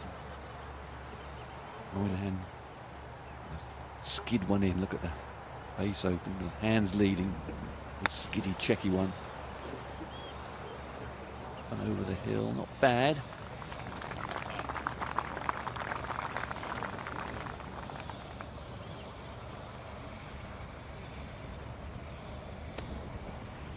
Ooh, Andrew Cotter back in the box. This doesn't look too inviting to me.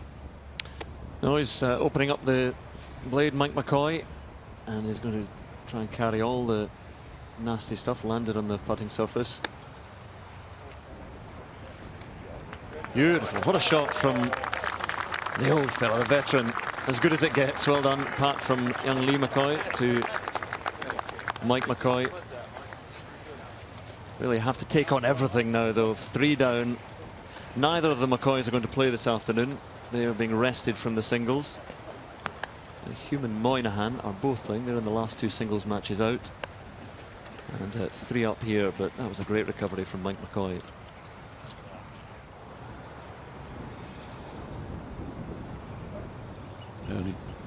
Just going to have to play this virtually out sideways. Edge up about 100 yards up the fairway. Par 4 this one.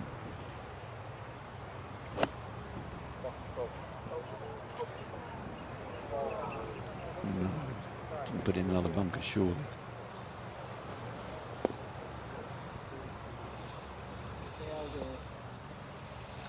So Jack Hume, this for the half after the wonderful little pitch from Mike McCoy.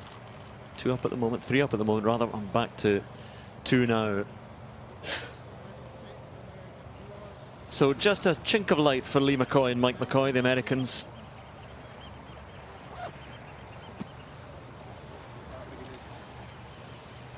Yes, that was the way to do it.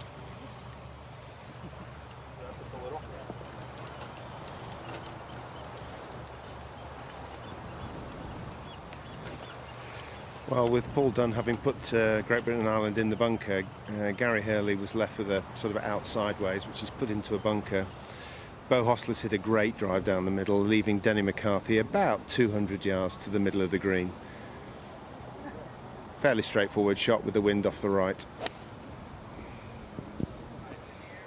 Spin of the club, happy with it. Semi blind shot over all that nastiness, and they really are in control now, the Americans. Well, Paul Dunn here has about 160 yards to the flag, but it's out of the bunker. This is a very, very difficult shot into the wind to get it just right. He'll do well to get anywhere near the green.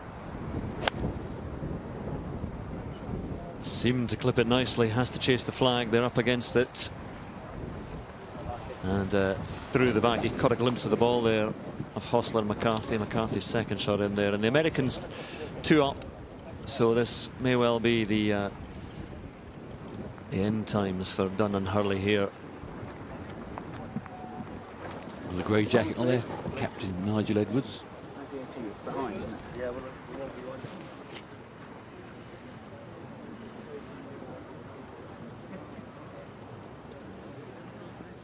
There's Gavin Moynihan, the only survivor from the Great Britain-Ireland World Cup team of 2 years ago. A couple up, playing alongside Jack Hume. And all 5 Irishmen in the side playing in the morning foursomes. Well, his playing partner has left him an ideal angle into this flag, which is tucked hard against the right-hand bunker. He's downwind, so he's got to be careful he doesn't land this too far up the green.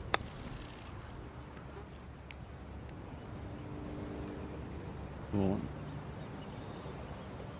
Nicely played.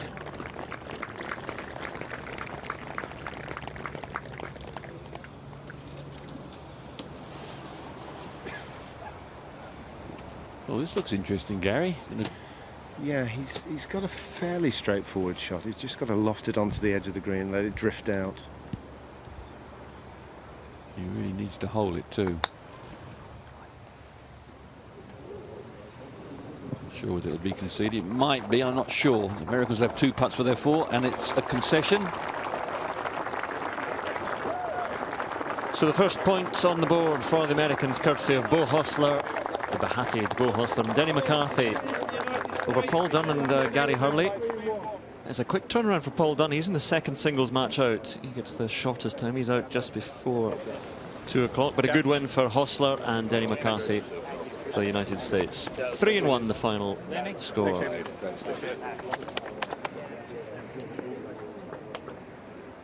So there are 2 points on the board already, courtesy of Chesters and Mullen and Sharp and MacDonald. But Bo Hostler and Denny McCarthy getting one back there against Paul Dunn and Gary Hurley. Just that one match remaining in action on the course. Jack Hume and Gavin Moynihan coming towards the end of things against Lee McCoy and Mike McCoy. But well done to Bo Hostler and Denny McCarthy. Hazel's down there.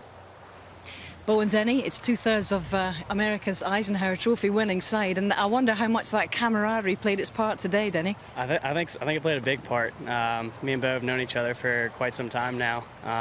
Our games are very similar, and we think the same way on the golf course. So we mesh together well, and we're a really good team together. It's a much needed point so far, Bo, because this has been a very trying day, not least because of the weather conditions, but so far for the American side. Sure. There's 4 sessions. We knew that 1 or 2 of them were going to go difficultly. I mean, it's just how golf is. So for us to pull out a point here is definitely big for us. And I think is it 3-1 now? It's 2-1 at the moment, Bo. 2-1. And obviously we got to go out and play really well in the singles and hopefully play well tomorrow as well. But just to get a point on the board obviously is a good momentum boost for us. I tell you what, your match toed and froed a bit, didn't it? You were well cruising, about 2 up after 5, and then suddenly you get to the 11th, it's all square. How tight and tickly was it at that point? Yeah, we knew it was going to be a tough match. Paul and Gary are both great players. Me and Bo played really steady on the front. I think we shot 1 under on the front alternate shot in this win, which is really strong. After 10-11, we played really good holes on 12, 13, 14, that stretch now. It's a kind of difficult stretch with this wind, and we played it really well to win a few holes in there. So those holes were really big, and coming down the stretch, it's nice to have a little bit of comfort coming into these hard holes. First point to the US. Well played, gentlemen. Thank you. Thanks a lot. Thank you. Appreciate it. They're both playing in the singles as well, and here is Mike McCoy.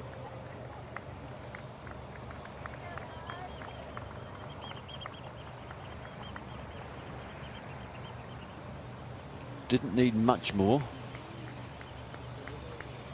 Tee up of it on 16 today, so the players able, if they get a good tee shot away, to drive the par 4.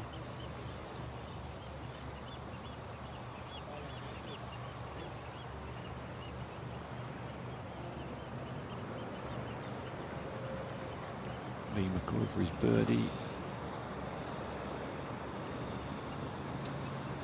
Well, GB and I, if they can pop this in the cup, will take the last point available out on the course.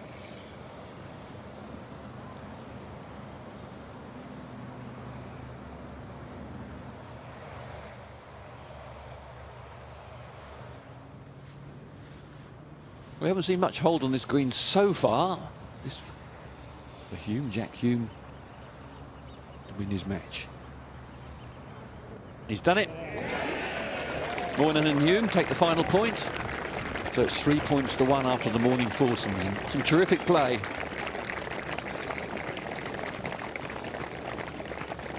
And the McCoys were, well, always slightly behind the black ball.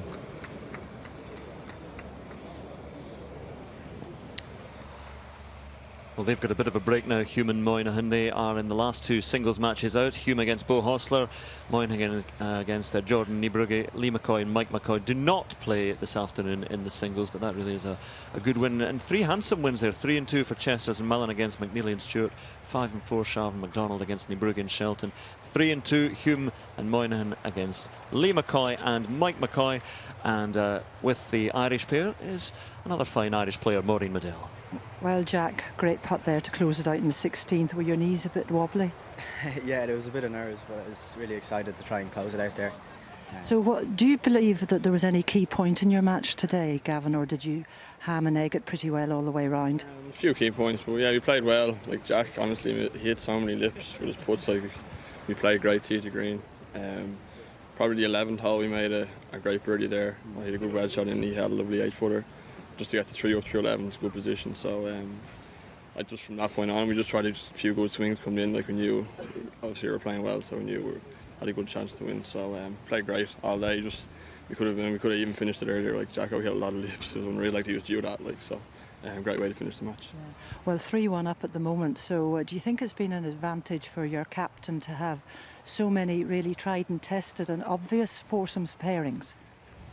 Yeah, maybe so, but there's a great atmosphere in the team, so we'll just hopefully kick on now in the singles and get a good session in the afternoon and kick on from there. Well played, lads, and keep it up. Thank you. Well done, lads. With 5 Irishmen in the team, it's bound to be a pretty good team spirit. Well, after the morning foursomes, that's how it all looks. 3 to GB&I, 1 to the United States. Yes, a very promising start for Great Britain and Ireland. 3 emphatic victories at Hostler and McCarthy salvaging a point from the session for the US. And really, I've got Gary and Ken with me once again. What, in a nutshell, did the GB&I team do better this morning than their American counterparts? I think they played foursomes as it should be played. They kept the ball in play. They kept their scores fairly constant. And obviously knowing the golf course in these conditions is a big advantage. Obviously earlier in the week there wasn't that much wind. The Americans will have had to have changed their tactics a little bit today because of the wind, so that makes a big difference. Yeah, match play is interesting, isn't it, Yes. from a US perspective? Ken? Well, they don't play much foursomes, that's for certain, whereas the GB&I play a lot more. I think the difference between the two sides, particularly around the turn, the American side hit 1 or 2 loose shots, gave some holes away, and they were always playing scramble to come back. So overall, I think the result was about right for the way the two teams played. I was totting up some of the scores in terms of stroke play. The matches were won at 1 under par, in effect. Yep. At 2 under the best of the lot from Hostler and McCarthy. Sharvin and McDonald's 5 and 4 win achieved with level par golf, significantly, and Hume and Moynihan 3 and 2 with a score at 2 over. And it was Dean Robertson, the Stirling University men's coach, who said said the value of par golf on this very, very difficult golf course can't be overestimated. Well, all the Open Championship links courses are very much the same. You've got to keep the ball in play, and actually, as you say, level par is never a disgrace on a golf course like this, when you think that the standard scratch would be much higher than par anyway, so level par is probably 2 or 3 under. Absolutely. OK, well, it's time to regroup. They haven't had much time, in fact, because the first of the 8 singles matches went out at 1:45. Let's just remind you of who's playing who this afternoon in the 8 singles matches. Well, you've got America's talisman, the current US amateur and national collegiate champion Bryson DeChambeau, a fascinating character, gentlemen, and he's facing the home side's leading man, Ashley Chesters. That's going to be a cracking match, isn't it? Absolutely. I'm looking forward to following that one. I'm sure you are. And then you've got the Greystones golfer Paul Dunn and Kentucky's Hunter Stewart. Both of them lost. And then you've got 2 men who didn't play this morning. You have Grant Forrest from Craigie Law in East Lothian. He's taken on Scott Harvey from North Carolina, who's the 37-year-old real estate manager. You've got the blonde beanpole, Jimmy Mullen, up against the guy who's probably about 2 feet shorter than him, Denny McCarthy from Maryland. And I think Bearsden Golf Club near Glasgow is at a complete standstill this afternoon to watch Ewan Ferguson, who's up against the world number 2, Maverick McNeely. You've got the Gary gang following Gary Hurley from West Waterford as he takes on Robbie Shelton. And then you've got Jack Hume against Bo Hostler. Both have won their matches so far. And Niebrugge, who was beaten soundly this morning against Dublin's Gavin Moynihan, and who is now significantly unbeaten Moynihan in 5 Walker Cup matches. That is some record for him. It is, because obviously match play is so unpredictable, and you're playing some of the best players in the world, so anybody who can stay unbeaten for that length of time, they've done well. Significance of this afternoon's session for you, Ken? Well, America, if it had gone 4-0 this morning, would have been in all sorts of trouble. That one victory they had sort of quenches the problems they've got. But such a lot can happen. 8 singles, someone could win it 7-1, or it could be 4-all. So every single match you've got to concentrate. Everyone eke the most you can make out of it and keep the pressure on your opponent. So it's going to be an interesting afternoon, but a super start this morning from GB&I. Absolutely. OK, 1:45 was the time of the very first singles match went out. Let's just remind you of the situation so far, because that is the situation. And as I quickly look at this leaderboard, Ashley Chesters at the top there, and he's up, 1 up in 5 at the moment, GB&I. Ewan Ferguson has a 2-up lead on Maverick McNeely, and Robbie Shelton is 2 up on Gary Hurley. That's the situation in the 8 matches so far. So there's adrenaline, there's excitement, and there's tension all charging around out there. So let's head back out now and join the afternoon singles live now in the company of Andrew Cotter and Peter Allis. Afternoon again. Hello, hello, hello, and welcome. I hope you've had a pleasant lunch with the appropriate wines. It's still a rather dull day, but we haven't had any great amount of rain. It's a frisky wind, and you've got to do well going out. It's one of those sort of winds that sort of help you a little bit. But it's not easy.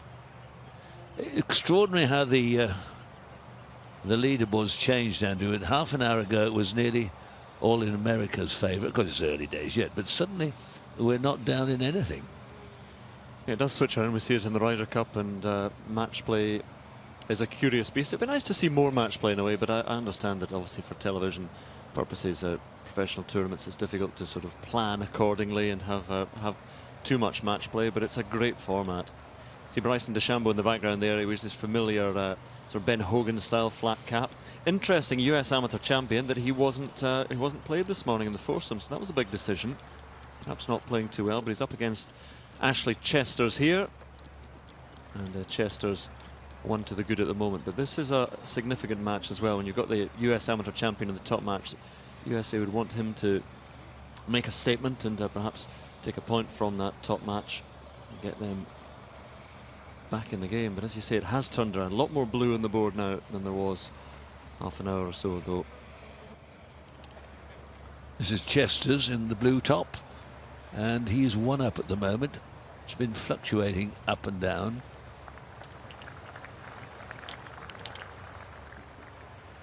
It's been toing and froing this game, never more than 1 hole in it. Now this is a testy one. The good thing is you'll feel there's a little bit of help from the wind, although it's blowing across. You need to aim this just to the right of the flag. Too bold now. Oh, he stopped it. How do they do that? I must ask Fred Dinage. Well, I thought he was miles away then. Modern clubs make the game so easy.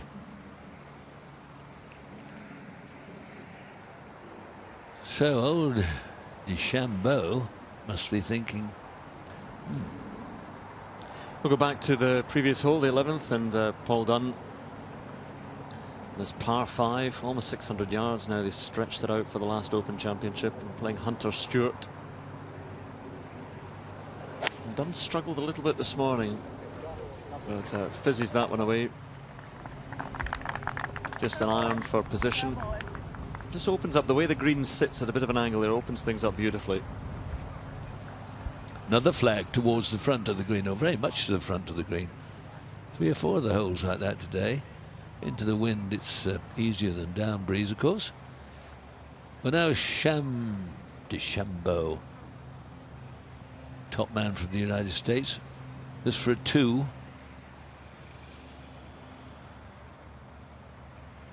Just to square the match.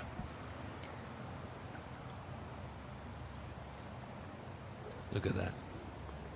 Beautifully done. Beautiful putt. That's all square. Very classy player. He won the NCAA collegiate title and the US amateur title, and only I was looking Mickelson, Nicholas, Woods, Ryan Moore, they're the ones who've done that before, so big names. Hunter Stewart playing against Paul Dunn. He launches one up the fairway and also into the wide part. Big old day to the wind. Things softened up overnight as well, didn't they, Peter, with very heavy rain? Yes, it was really battering down last night. Oh, yep. But didn't think there was oil out there. Perhaps it's just resting. Day at the seaside. The tide goes out miles here, but it's very treacherous. You don't wander about in these sands all the way up to Grange over Sands. There's some quicksand out there, very dangerous. That's the railway line that goes from Liverpool up to Preston and beyond. Scott Harvey, again one of the more senior citizens in the American side. They've got the 52-year-old Mike McCoy and Scott Harvey, 37. So has a full-time job, rolls that one in. Works in property and goes back to all square against Grant Forrest. Hello. Have you ever tried that, Andrew? Not on purpose. It requires a lot of. You took off like Mary Poppins one day, did you? Yes. Good day for that. Though. Good. The sun coming out now, and it is quite a vigorous breeze. I don't see anyone hanging on to the bottom of the kite there. Where's somebody at the end of the string? Maybe it's those birds. Is it? Being a bird isn't enough for them. They want a kite as well. A big bird on a bit of string floating about. Now the 8th hole. This is Jimmy Mullen. It's elevated green, big flat green, sits up high, and play against Denny McCarthy. And match all square at the moment. Interesting how the stand of trees of Scots pines have grown along the line of the railway. And you go further over to the right into the middle of the course, and whether they've never planted any there or whether they've not seeded themselves, I don't know.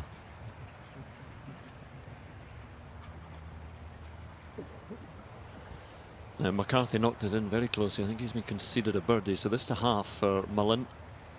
Tall figure, played very well as in the Open a couple of years ago at Muirfield. That one bobbling around. So that'll go red, that match. Denny McCarthy will go 1 up.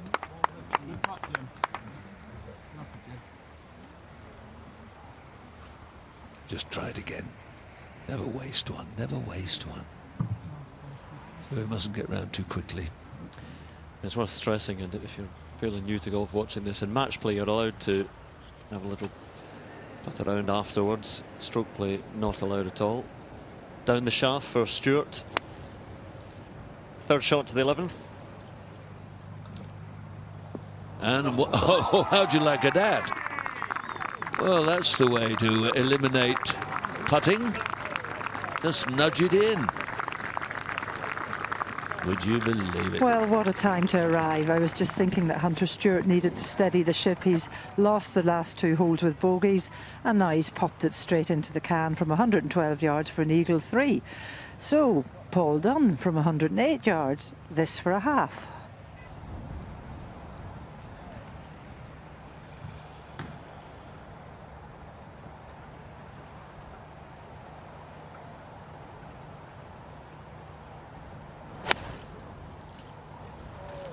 Lovely sound. He's watching it. It was right on. Oh, hello, it's not finished yet. Very good shot.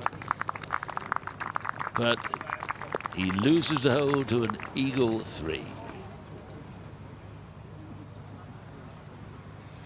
You enjoyed that, the man from Kentucky. Here we go, have another look at it. I mean, it landed right by the pin.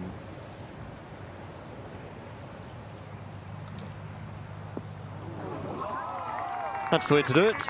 He could have generously conceded Paul Dunn's shot and moved on to the half, but decided not to.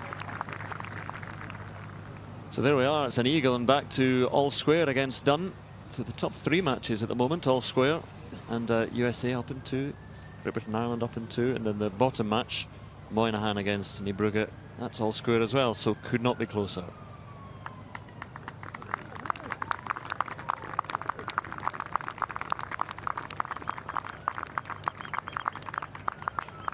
I do detect a shadow. Can it be? United States of America 3, Great Britain and Ireland 4, United States of America 1 up. Not much Paul Dunn could do about that. Well done, Hunter Stewart. Hunter Stewart was a stalwart in the Palmer Cup win for the United States over Europe. That's the collegiate players from both sides of the pond, and he won all 4 of his matches. And there they go, off to the par 3 12th with an eagle in the bag. Back to all square. This is match 4. The 10th.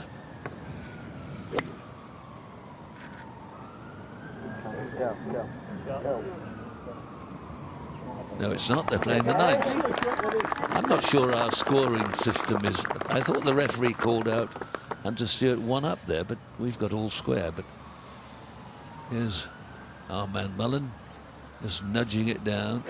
Oh, another one. Another lovely bit of turf is ripped up and it's on its way. Oh, and a little jam. Good shot.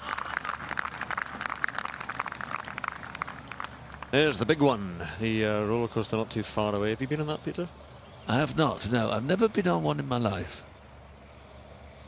Look at the height of it. Oh, look, it's a monster, isn't it? Wow. Blackpool, noted for fresh air and fun. That's the airport there. Nice little airport at Blackpool. So that's how it looks at the moment. Still believe that's all square between Paul Dunn and Hunter Stewart. So all square in the top 3 matches, as mentioned. Each side up in 2 other matches, and the bottom match, the last match between Moynihan and Niebrugge, is all square as well. No, I'm not sure that the wind hasn't dropped a whisker. But when it blows hard across that out of bounds on the right, by the white-faced bungalow there, to the right of the bunkers, that's where the fence runs across and you can go out of bounds.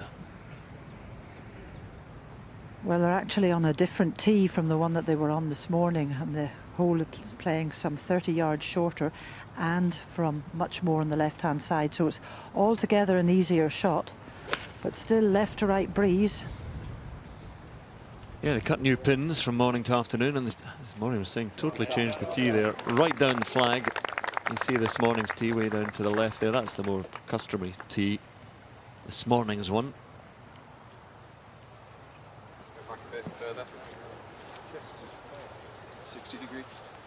Hello, are we back in the old dry ditch? We're back in the old dry ditch. Well, good afternoon. Great match here, all square at the moment on the 13th. The Chambon has just played the most amazing tee shot. Hit it down the left-hand side, which has actually left him a good angle, but he's not got a good lie at all. So the advantage perhaps would have been with Chester's, but Chester's unfortunately put its second shot into the left-hand bunker and left him really with sort of no shot. So it'll be interesting to see how these two play He just chopped it out, got it out to a fraction no more. He looks to be in a terrible hurry, doesn't he? Hustling and bustling. It's kind of refreshing. Mullen.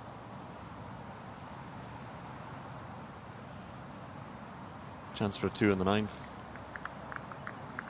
Right in the middle, rattled it in.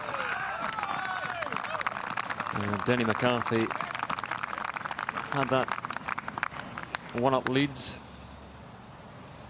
You know, it's a couple of jets. Oh yeah, they go to faraway places with strange sounding names from there. It's an amazing town, Blackpool. Not what it used to be. Shows on the pier, Shirley Bassey. McCarthy now to halve the hole.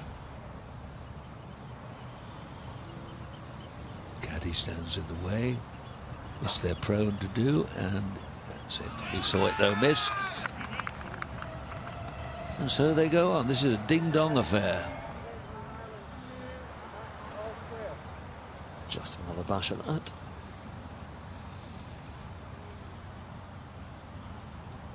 I had a train coming to a halt just now. The station's right by this, well, near enough right by this green. No, didn't get it that time. Have another bash, go on, why not? Well, DeChambeau has left himself another very difficult shot here. After having played into the ditch, he managed to move it about 10-15 feet. The one advantage is it's into the wind, so it does get some control. Lovely shot. Dressed in red, white and blue. Bryson DeChambeau. I thought that I wanted to change my name to Beau Hostler, but I've chosen Bryson DeChambeau instead. That's a superb name. Oh, look out. There's the bunker rakers. They're at every Open Championship. We have a lot of letters over the years. They've just walked out of the bunker and they didn't rake it. The reason is they have a helper. This doesn't look too good, does it? Well, Ashley Chester's here, played his second shot into the left-hand bunker, but he's got a horrible lie. He's done very well to get it out. That was a great shot from where he was.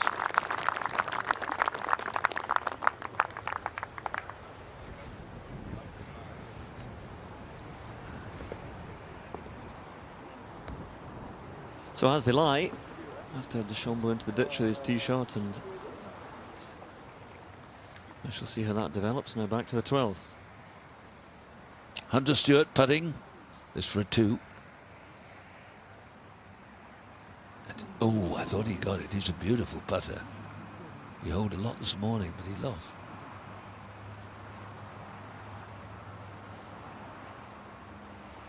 It gives you some idea of the force of the wind. Well, this is a very exposed part of the golf course, and I think sometimes it makes the putting more difficult than people realise. You get these cross slopes and cross breezes. But an opportunity here for Paul Dunne to get his nose in front again. This match has been nip and tuck all the way. Very good figures, good golf. And it was a good 8-iron that has given Paul Dunne this, what, about a 16-footer now to try and get his nose back in front. Not much in this putt.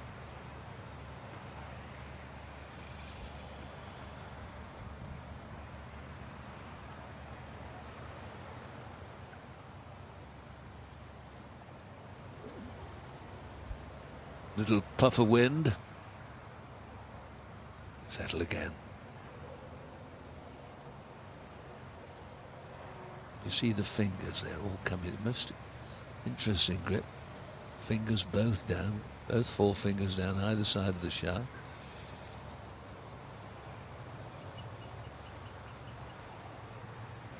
No. Big swing. Hole half.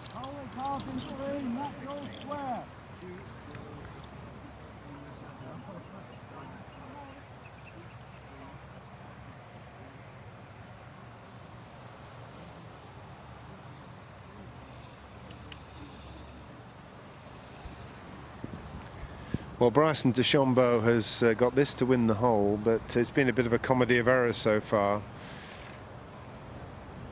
Oh, he was very unlucky there. I thought he'd hold it, but Chesters has now got a fairly tickly one to try and get the half. Yeah, see, it's dragging quite a big crowd with it this match, the top match. He's a powerful figure, DeChambeau, young man. I mean, lots of young players here, but he's very strong. And Chesters, can he roll this in? He can indeed. A little bit messy, halved in 5 and a fairly short par 4, but move on. That's all square. And there's no sign of the wind dropping. Yeah, nice conditions now. It's sunny, wind blowing, perfect links weather, and there's the state of play. So just the edge to Great Britain Ireland at the moment. They're up in 2 matches, and United States, courtesy of Robbie Shelton, up in 1. Ewan Ferguson, he's 3 up on Maverick McNeely.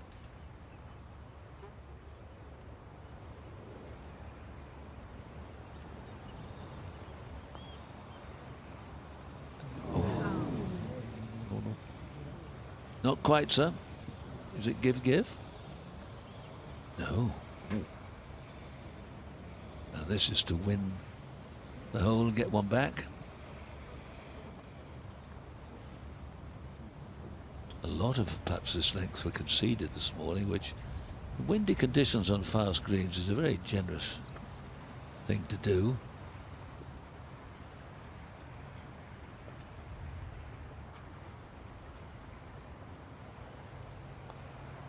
Ooh, confident.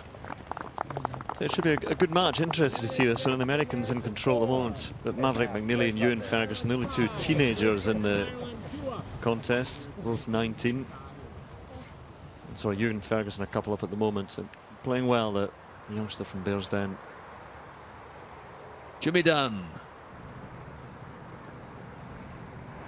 the 10th over the bank to a raised green. Oh, unlucky. Unlucky to stop that quick. But I suppose that's expected into the wind, or half into the wind. This match is all square. McCarthy and Mullen.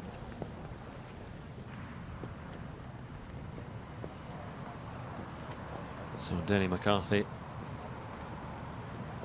has a much clearer view of things.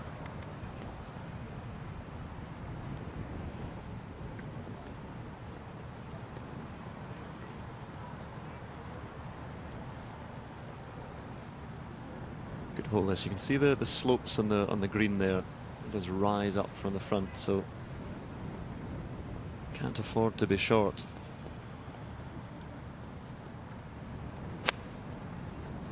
A good bit on, 27 yards on, right in the middle of the green.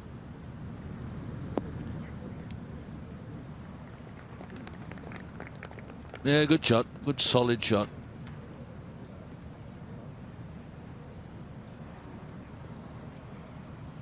We're at the far end of the course, and it's very tight into the corner, sort of top left. No spectators allowed down around about the 9th green. So there's a little bit edgy into the corner. You've got to keep get the spectators round the course. Now DeChambeau. See, holds his hands very high. It's a straight line in the arms and the shaft, all in one line.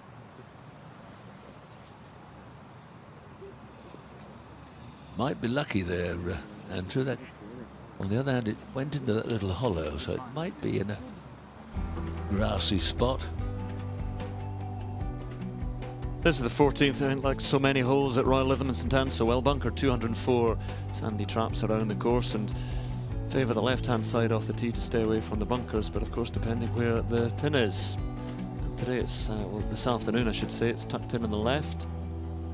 It's got a big flat green once you get there, and no sand beyond, but you can get up to that tufty stuff on the mound through the green. Big green, but the wind causing its problems here today as well. You see it's coming across left to right. Never easy.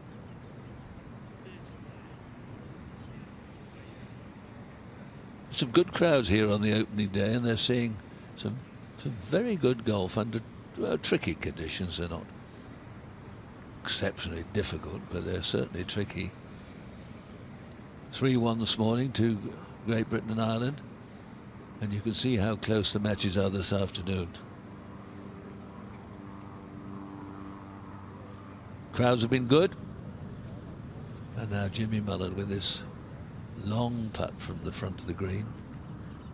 His opponent probably just maybe 8-9 paces away from the hole. Maybe a quarter nearer. Royal North Devon he represents. Lovely course down there. There's a bit of history there, Andrew. Now roll it up, pace very important. Turning.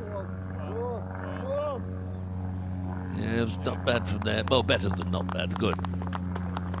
Save 4.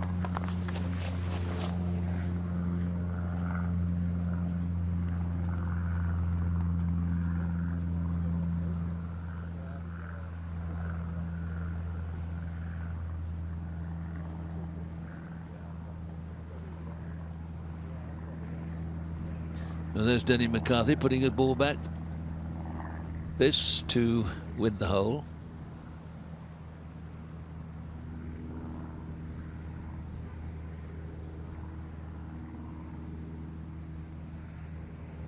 They all look putters nowadays. You don't see many quirky styles. All basically the same.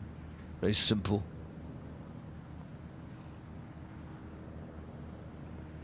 Oh, just turned at the last minute. Hole half, match all square. Yeah, there aren't many good young amateurs who are poor putters in particular. It's always a strong part of their game. I think putting can leave you over the years as your nerves start to fray. But all these players, very, very good putters. Can you double check that with a sprinkler head, see if it's the same? Bryson DeChambeau has played a pretty good tee shot, but he's just found a bit of a hanging lie on the left of the 14th fairway. He's got a very difficult shot because he's coming in from the left and the wind's off the left as well. Now, with the pin being towards the back left of the green, he's going to have to hold this one up somehow to be able to get it somewhere near the flag. It's going to be very difficult.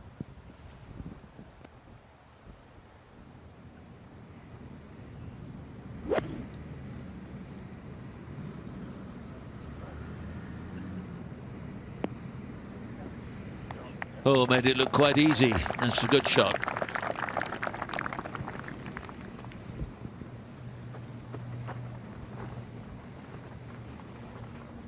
Now, where's Ashley? Now, Ashley Chesters has hit the perfect tee shot on this hole, a very long tee shot as well. But he's in perfect position to be able to attack the flag with probably not much more than a 9-iron. And under the circumstances, this is a great opportunity to get it close.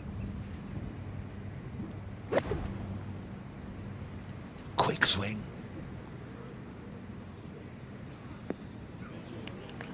Oh, good result too. Quite right, Gary, right at the flag. Beautiful shot. Again, unlucky to spin away from the hole,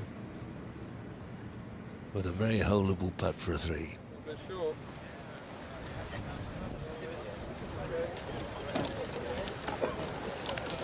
You're parking up for me then? You're ready. Extraordinary how the fashions change in golf. Talk about that in a moment. Here's Stewart pitching up to the 13th. Go hard, he said. I thought it sounded just a touch heavy.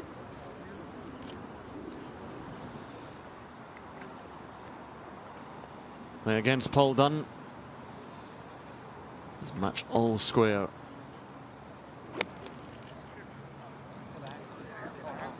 Turned it over, turned it over. That's not good. That's a poor shot from Dunn.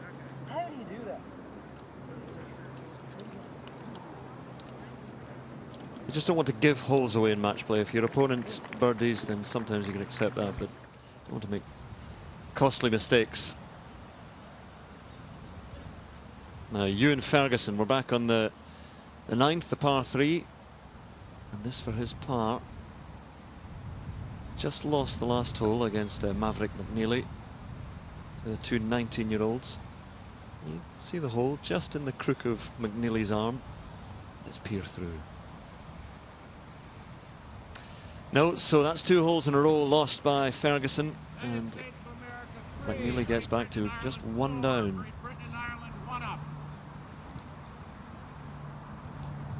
Great boys career, Ferguson. He won the boys amateur title, the British boys, known, then the next year won the Scottish boys and the Scottish boys stroke play. Really promising player. I said he was a late call-up. Sam Horsfield, a huge talent, is based over in the States, had to pull out for personal reasons, so Ferguson was first reserve.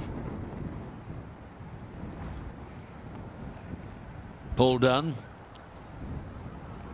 This could be very awkward if he. Oh, I think he can get a backswing. I'm not sure. Oh. Well, Peter, there were 2 great tee shots here and 2 extraordinarily poor seconds, but the American has got home in 4. And this is a lie that I'd give it about a 4 out of 10. He has a chance. It's not as near the back lip as it might have been, and there's a wee bit of sand behind it, but he's got to recover from that poor shot and get down in 2 for the half.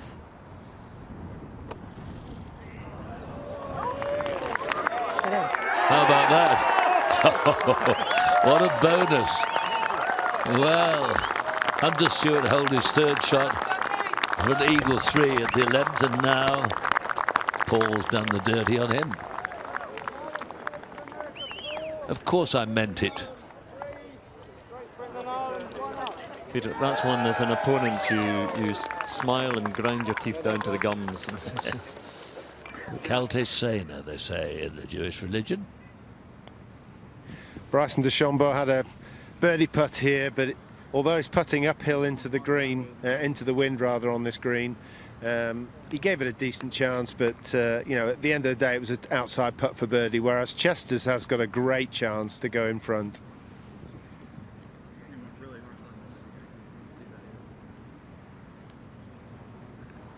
This was an extraordinary shot. It was just a stab really into the sand, and it just plonked into the flag and went bingo, straight in.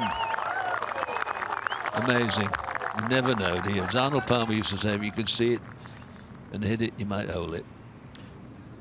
Chester's not quite reading that one correctly, so that'll be a half hole between Chesters and DeChambeau in the top match, and they remain all square. They're locked together. I think we're going to see some action over the last 3 holes today. Very, very tight. I think these matches at the moment are all square, 1 up. The last 3 holes are going to be very crucial.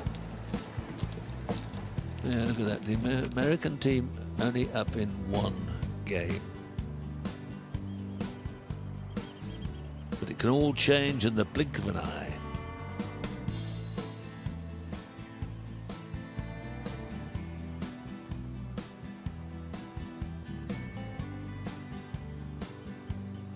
It's a handsome lead for Robbie Shelton over Gary Hurley after 8 holes.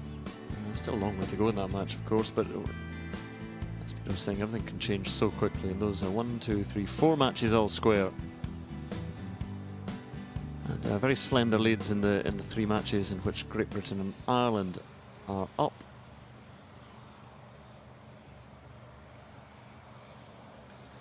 So to the 9th, and this is Gary Hurley playing against Robbie Shelton.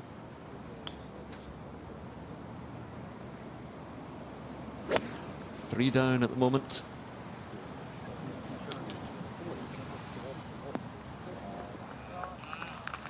A nice shot there, and a very holeable putt just up the slight slope towards the hole. This is the 3rd match, Grant Forrest against Scott Harvey. This match all square as well.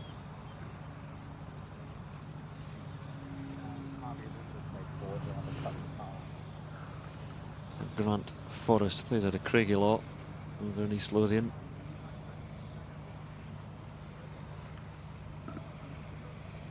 But I'm being told this is his 5th shot on this par 5.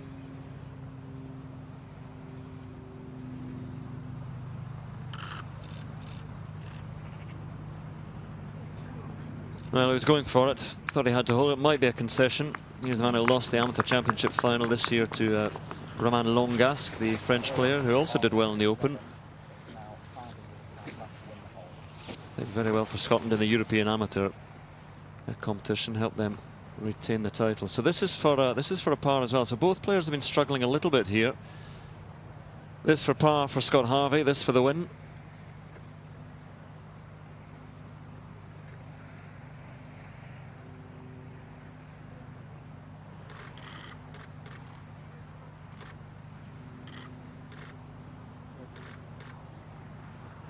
Just check if that was conceded. Yeah, made extra sure of that. But still something for Grant Forrest to do to earn the half. These are tricky ones. A lot of these were given this morning. Just had an interesting visitor in our box, Jerry Pate, who won the US Open Championship umpteen years ago. He's here with, among others, Vinnie Giles, and they played in these matches at St Andrews 40 years ago, and he doesn't look a day older. The camaraderie you get from Ryder Cups and Walker Cups and friendships that last forever. Nice friendships, good friendships. I came into the box there, I saw him and I thought, that man looks like Jerry Pate. And it's become clear why. That's a confident stroke on that one, Peter. As you said, it needed full attention, slightly down the slope, but that's a grappling half there, half in bogey sixes on the 11. Well, since they lengthened it, made the new tee back about 20, 30, 40 or whatever it is, it's a big hole. And into the wind with the bunkers littered everywhere. It's a dangerous one too. So Grant Forrest and Scott Harvey head off to the 12th. See, there's a bank of gorse there. It's fascinating here. You've got some pine trees, some gorse and some brooms, wind, call it what you like, some heather. All little bits and pieces of all sorts of stuff that makes golf courses in Britain so different from the rest of the world.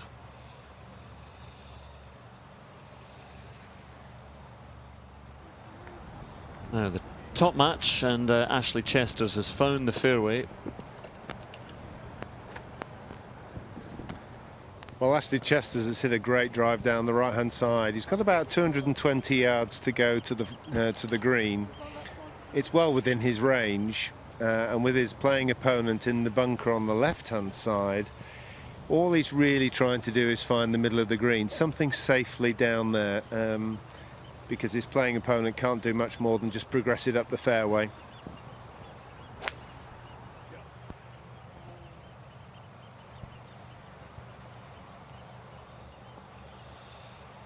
Oh, lucky boy.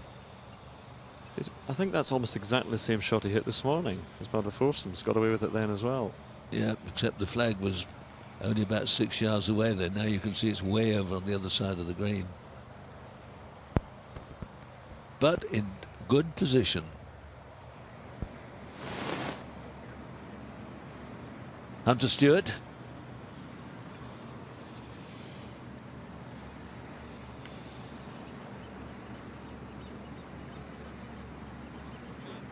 Oh, steady, mind your toes. Up to the 14th. Now, the outer bounds again is not too far over the back of this green, where that white fence is, just to the right of that. Before that, there's 5 or 6 feet of very thick grass and rough and humpy bits. Well, 132 for Paul Dunn. Greystone's man wants to find a good wedge shot here to ram home the advantage of holding that bunker shot at the last. Just a little bit of a misjudgment on club.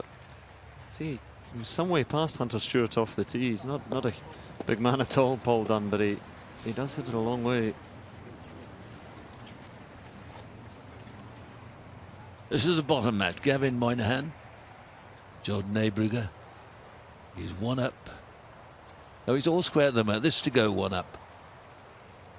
And he does.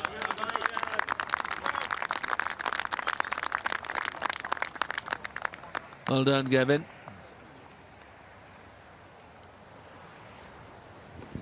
Well, Bryson DeChambeau drove it into the left-hand bunker here at 15.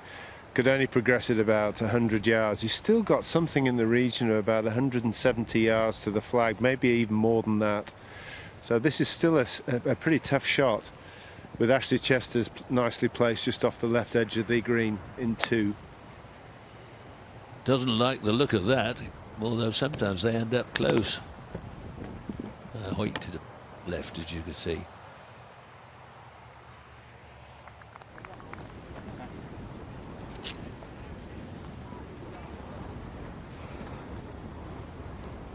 Another beautiful day.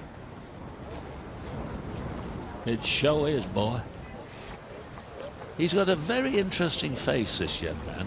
I'd be rather disappointed if he took his hat off and he was bald.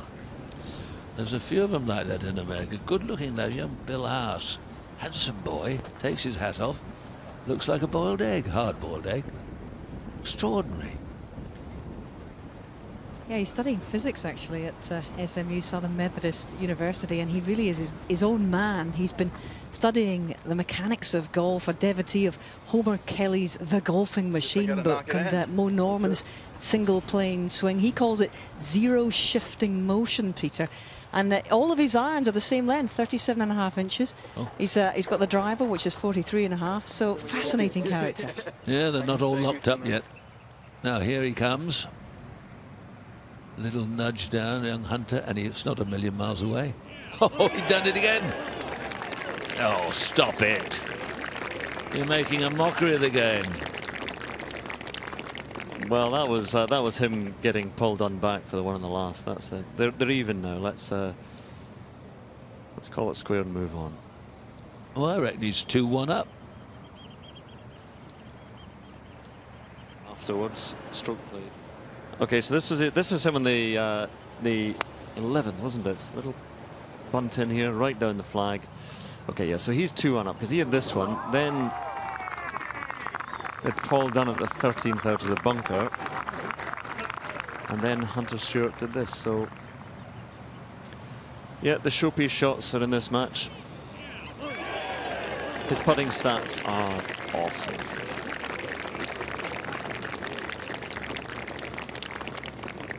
All good stuff. Back to the 14th. There's no doubt about it, in my opinion, that match play golf is the most exciting. Because even if they're not playing very well, it's exciting. But the boys hate it, because you can be knocked out early in the piece and have to go home.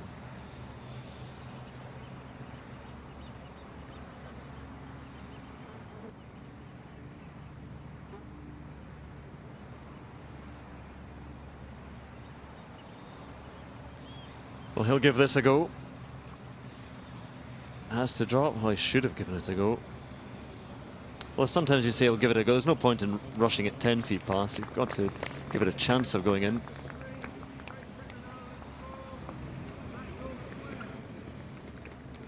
Match all square.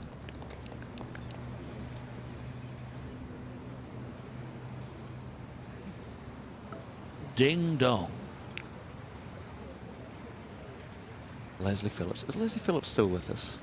Oh, he died recently. He was a bit of a card, wasn't he? Hello.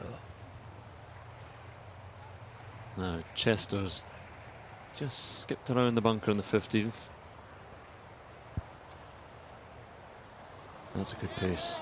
Beautiful putt. Lovely putt. That will be conceded for a 4. So DeChambeau, who was in trouble off the tee, has got to roll in his putt of some distance for a half. This match all square at the moment.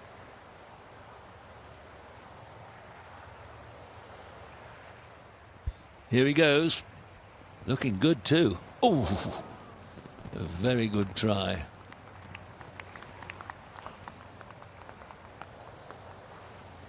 I think if you were to design the All-American boy, you'd design Bryson DeChambeau. Yeah, I think you would.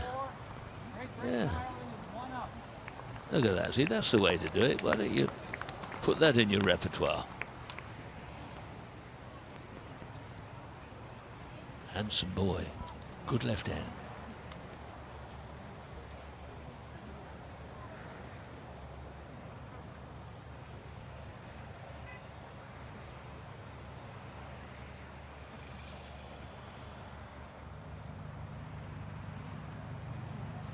Jimmy Mullen playing against Denny McCarthy. It's on the 11th, the par 5. Mullen for his par. You can see the marker of Denny McCarthy. Come down to a little putting contest here. McCarthy has that for the half. Just checking, making sure it's an old pitch mark, which you can repair.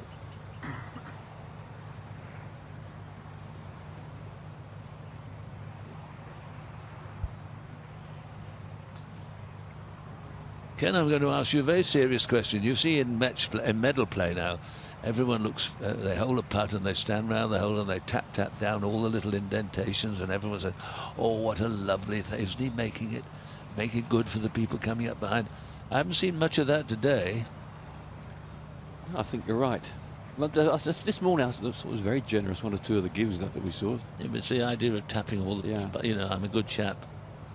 Ooh. Oh, God, look at that. Hello. Good Lord. That was that thing. It was more like a crater. Oh, it's not fair. No, I don't know who started the tapping down the spike marks. It was either Greg Norman or Gary Player. They've got a lot to answer for. Yeah, Greg Norman was a profuse tapper. Oh, absolutely. And you think, perhaps I'm being too cynical, but why would I make the course better for my opponents coming up behind? I've had to putt over all these little zigzags. Yeah, he's thinking about it too. Yeah. I wonder what he's thinking about. We'd rather be having a chalk ice. She'd rather be making a daisy chain. Oh dear. I suppose Mum and Dad wanted to come out. We do have to pacify them. They try their best. They really do try. They care. Oh, fancy dragging us up here. There's the pleasure beach only 10 minutes away. Candy floss, rides, spinners, smell of fish and chips.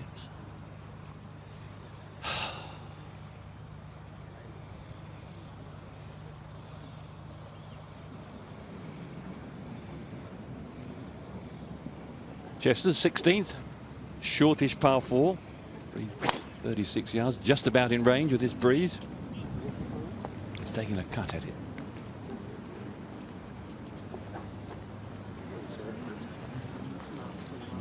Not too bad of a miss with the flag on the left side of the green. It was on the right side this morning. Chambeau, DeChambeau.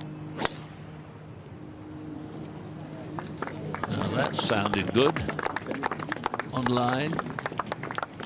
Oh, scuttles in. Will it miss the bunkers? He has missed everything. To the green. Big drive. Well, there we are.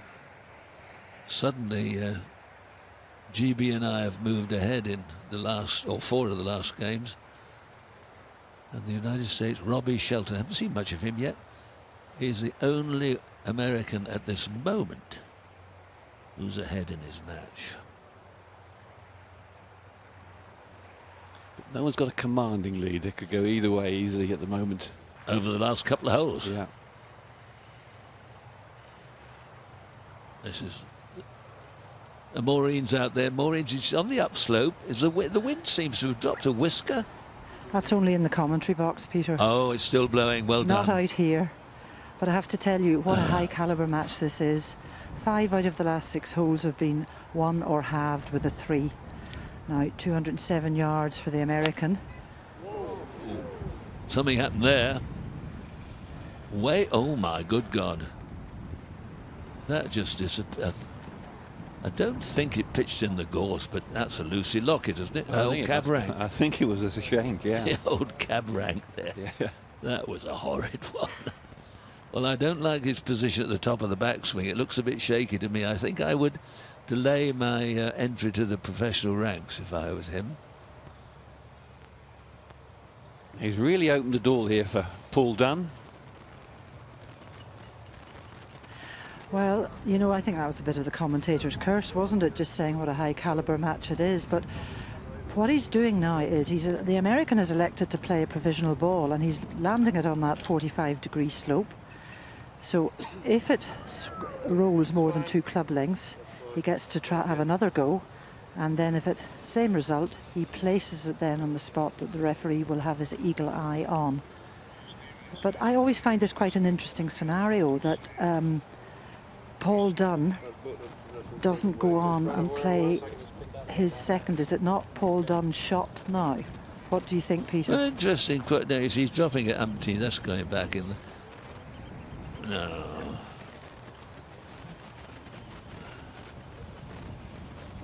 Anything to drag out the... Now put it there, right on those. Right there. Well, I think you could get a bit agitated. He's dragging on and on and on, but you're happy to think he's now playing 4 and you've only hit 1. You're running out of holes.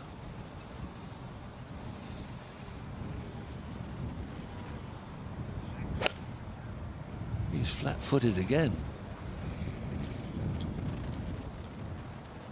He's done it again. That's a couple of balls for the cleaners there, I think.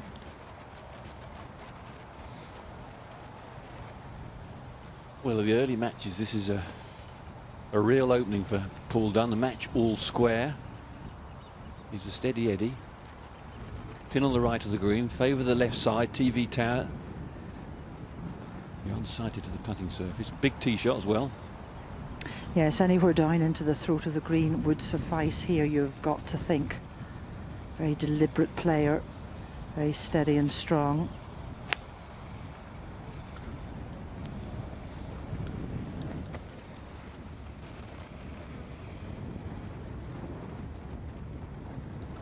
That's okay, it's a long way left, but if you're going to miss left today, there's pin on the other side, his opponent in all sorts of bother.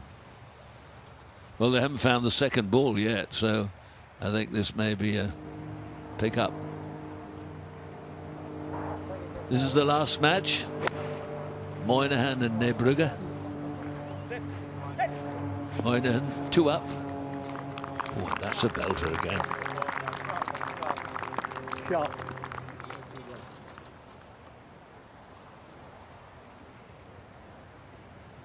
Chester's, slight miss hit, should run out off the downslope. A little clunky contact there for Ashley. Okay.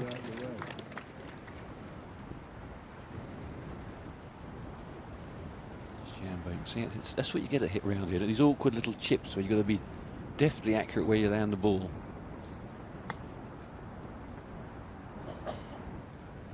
Yeah, nice result there. A testy one, had to use a bit of imagination.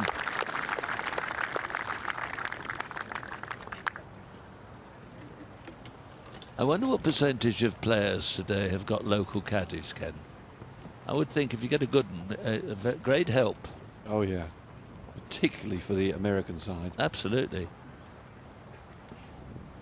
Well, in fact, Peter, they all have local caddies. There were lots drawn for all the local caddies here, and they drew lots to see which side they'd be on, and they've been working with them all week. So oh, yes, right. It does count a lot. I agree. So they all have local caddies. That's good. I like that. It's nice to go to a club where they still have caddies. There aren't all that many now. Well, Ashley Chesters has nearly driven the green, but his approach chip wasn't really that good. It's come up to here, and, well, having got the advantage, he could be giving it away if he's not careful. Well, that's a 4. And Bryson will have a putt to win the hole.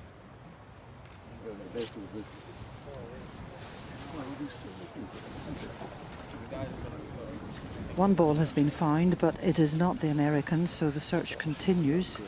But I have to say it looks pretty futile. I would say this is a lost cause.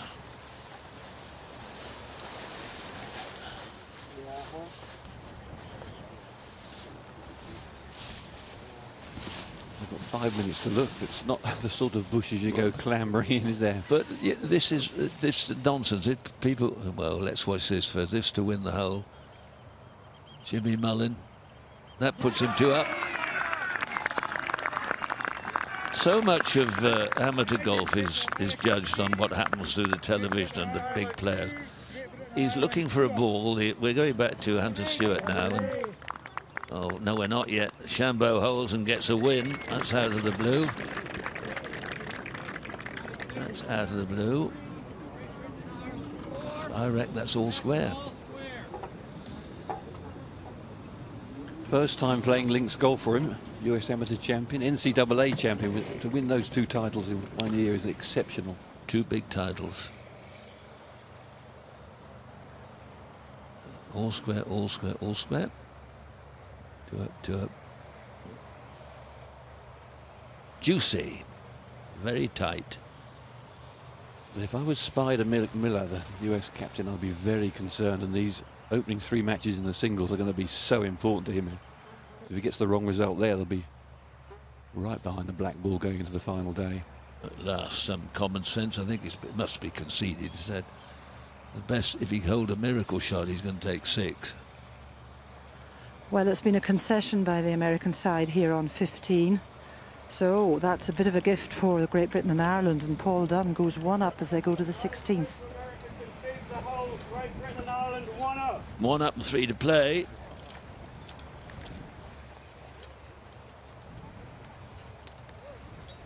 They're good, those final 3 holes here, though, aren't they? Belters, yeah. Oh, 16 offers you something, 17 and 18, a couple of bruises, particularly with this wind blowing now. And the US side haven't played in this wind. They've played in a downwind on 18, which is quite an unusual breeze. They had no wind at all in practice. Well, DeChambeau's managed to get back that hole that he lost on the 15th. So back to all square again, and it's just getting a bit cold now, and the breeze has got up a little bit more, which is going to make this tee shot very testing. Lots of bunkers up the left, which the ball can scuttle into, but that's a beauty. Or is it? Or is it? No, he's okay.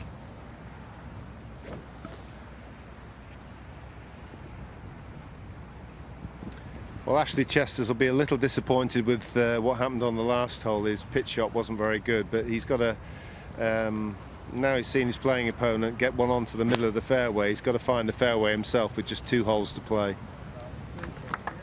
Well, if he gets one of his really long tee shots, no, he's going to be all right. Stop. Oh, stop, stone dead. Don't know what happened there. He must have miscued that. He's 50, 60 yards behind. Absolutely fantastic par 4, the 17th. 20 bunkers on it. A cluster of bunkers down the left side. Then the hole turns hard to the left. You're unsighted. There used to be trees on this mound on the left, and you couldn't see you couldn't see over the top of them at all. To a green that just lies across you a little bit. And this awkward bunker, and the smiley face bunker on the right looks like a cartoon character. Terrific par 4.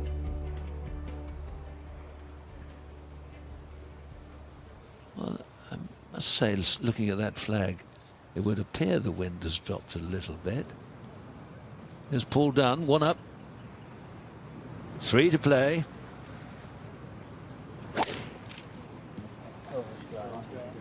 Wind helping, left to right a whisker.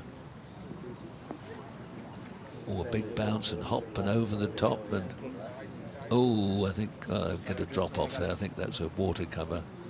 And the flag in a horrid place to be coming in from that side. He'll do quite well to get a fall.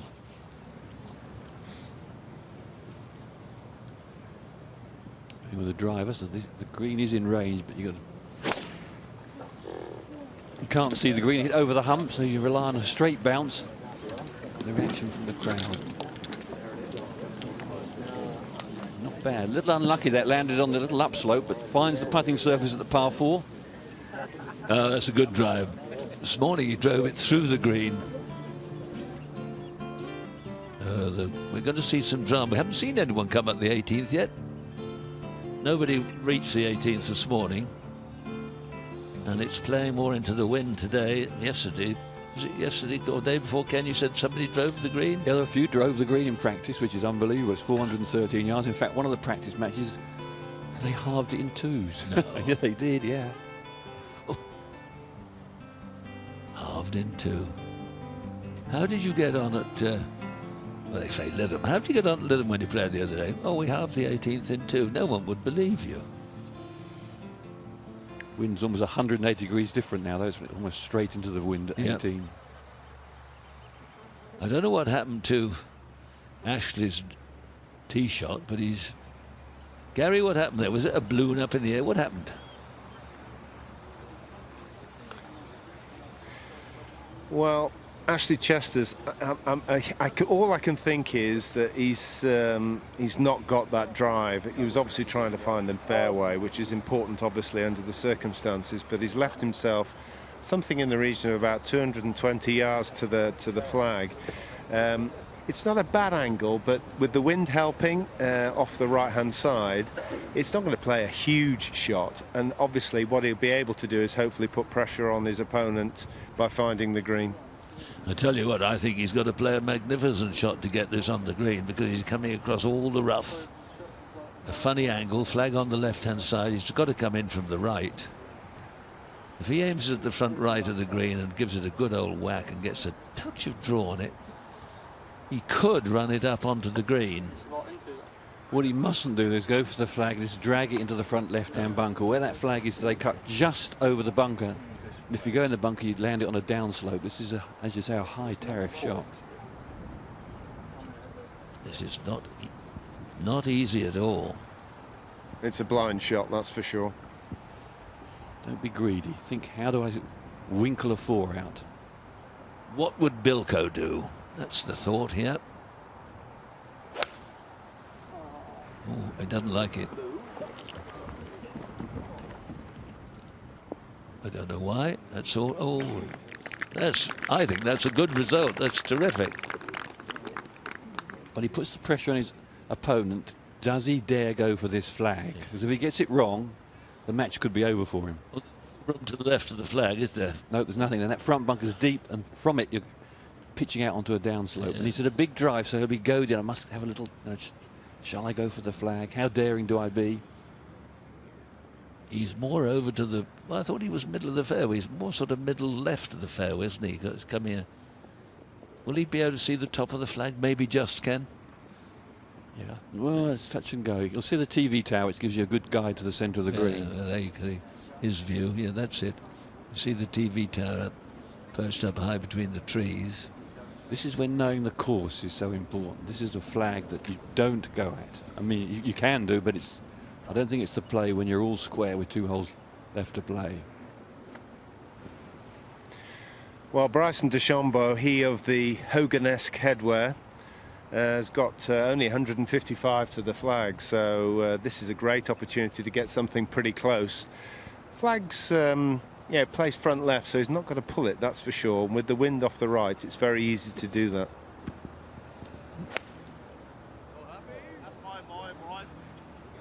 That's my boy, they cry. And it's a good shot, straight on line. Well, those clubs are so upright, aren't they? The angle has his hand so high, very unusual. And very stiff wrist. He doesn't use his wrist very much, does he? You see the stewards across the fairway holding the rope. They just walk ahead of the crowd, as they did in days gone by. Hey, Garrett. Hey, Angela. Love you guys, as well as the Shy family. Love you too. Wow. Short. These pictures live to our friends in America, ESPN. And he's in the mood for love. Well, 50 treacherous yards between Paul Dunne and this flagstick here on 16, and anything really within 15 to 18 feet will be a result. He got a drop away from a grating here in the rough, but there's quite a little fold in by the bunker directly on his line before the flag. Downwind, not a lot of room to work with. Little pitch and run. Oh, it's scuttling on a bit. Chip and run, pitch and stop. Bounced over. Chance for Hunter Stewart to square the match.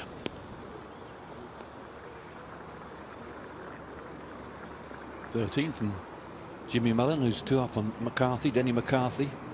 Lovely tee shot. Plays those nicely, doesn't he?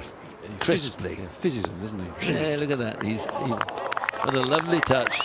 Knows where the hole is. Look at that, getting better and better.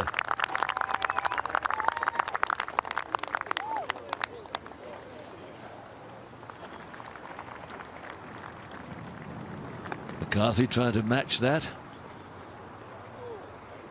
And he does. Nearly. 2 very good shots. Mullins might be a little bit further away than it looks there. That's a lovely scene. You're down on the 17th green. Chester's match all square. He's a good putter. Good, now just grab a chair. Ooh, little frisky.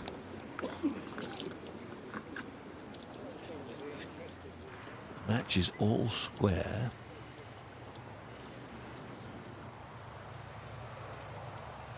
I always think of Dave Thomas in that little gully behind the green. If he 2-putted, he was the Open champion. Yep.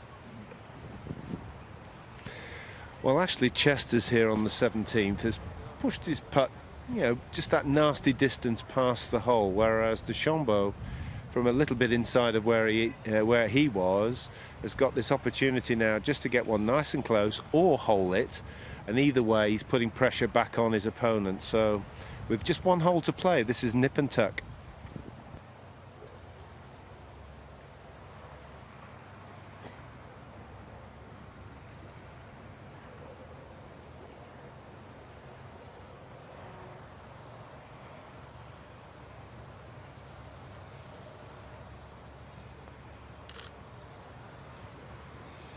Nice.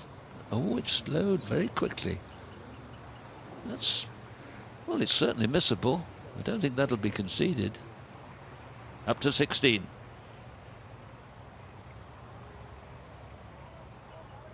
Stewart has 2-putted this for a half. So this match goes back to all square.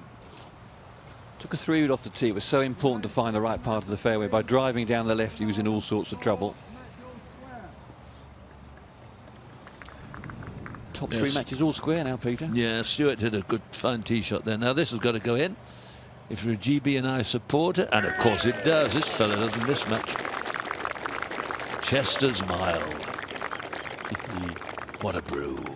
He's had that same putter, I know, for a long, long while. Must be the best part of 10 years. Looks different from the old one you had, Ken. Time has moved on. Your old hickory, rusty head. Good bit of hickory there, was solid as a rock. Have you still got it? Oh, yes. Still got in the same little sock. Right. Now this, I don't care who you are, this is a pressure putt. This to half the hole.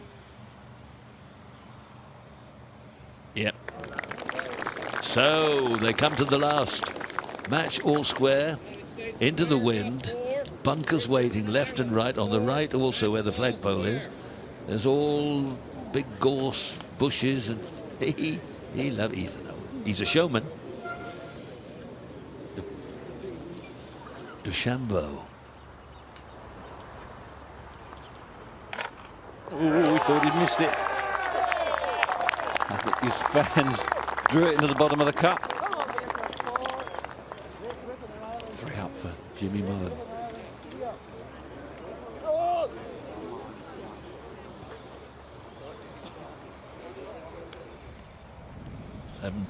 Hunter Stewart. If he really cracks one, he could reach those bunkers, I fancy, up the left-hand side. Ah, it's stopped.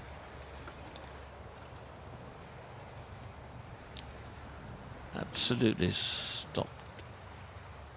Now, what a welcome sight that is if you are a supporter of Great Britain and Ireland, because right now not a single piece of red on that board.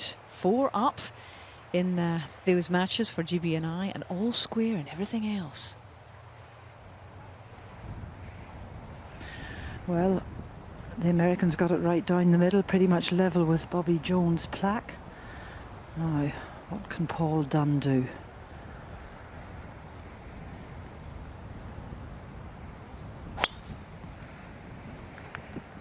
Looks like a cutter, is it, up the right side? No, it's okay. That stopped very quickly as well. It's not very long. That's left him. Shot an Ashley Chester special.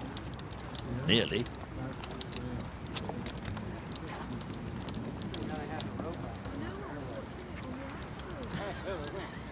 Play with Oosterhuizen in the final round of the Open. Did Paul Dunn. They said how nice Louis was to him.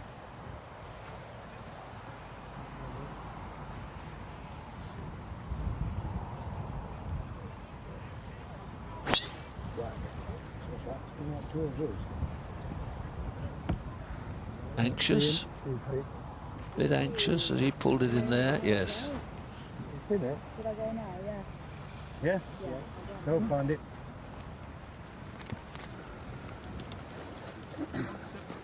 Could you see if you could get... Well, DeChambeau has taken his time to think about where he wants to try and play this on the 18th. All square, it's a lot of pressure, big crowds lining the right-hand side of the fairway.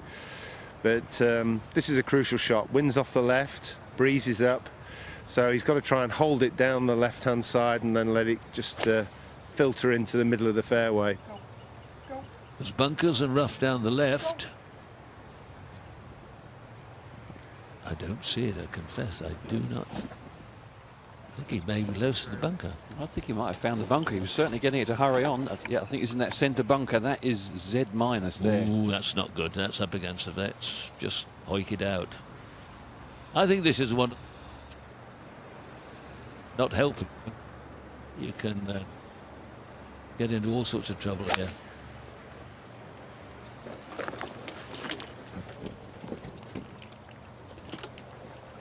And that's okay.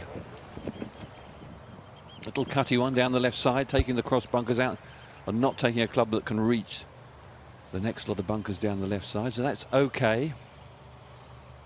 Pins on the right of the green. So a very commercial tee shot from Chester's.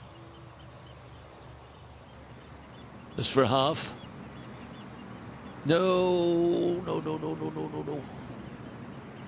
So a touch of red appears. Scott Harvey goes one up on Grant Forrest, who misses that. Well, you saw the putt. Wasn't very long, was it? But it shows you they're missable. Bryson, Hunter and Scott. And the Maverick.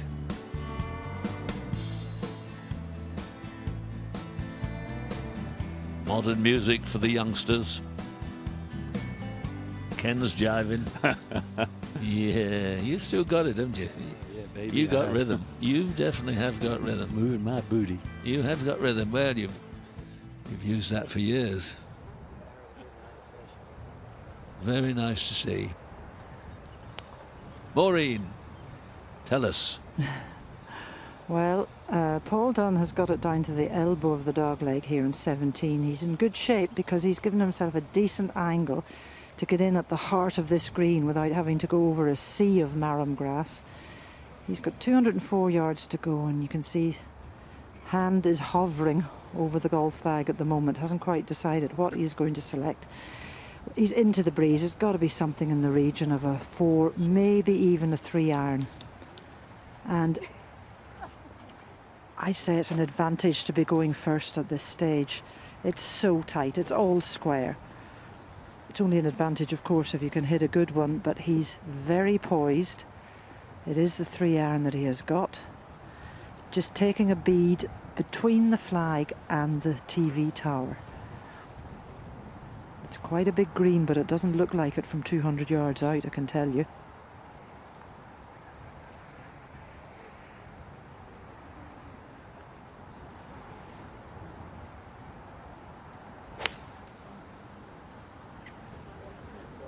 He's got that Luke Donald follow through. Is it coming back? And that's a nice little shot. Okay there. DeChambeau just splashing out. I say that's a cardinal sin into the bunkers off the tee. So advantage Chester's in this match, which is all square. This is where the home side have an advantage on these little tricky shots. The lads know what to do. This is a whole new experience for the Americans. The wind in this direction to Stewart.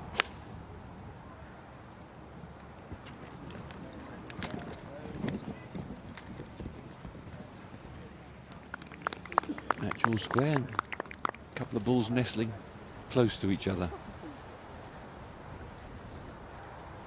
Well, Ashley Chesters is in a pretty good position right now. His playing opponent has only just managed to progress it up the fairway from out of the fairway bunker, so this is just a great opportunity to go one up and put the board going the right way. Does it come out hot? Out of the rough? Oh, it's a crackerjack. Lovely, lovely shot. This front portion of the green a bit narrower than at the back, and there for two. He'll probably have a chance to hold that to win the match. May not need to. You can see how awkward that flag is. If you drift in that right bunker, it is so tricky.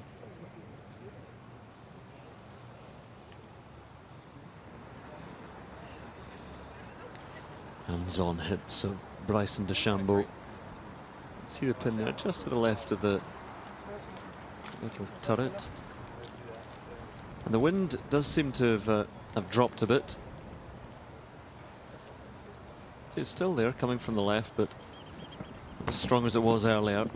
Beautiful conditions now.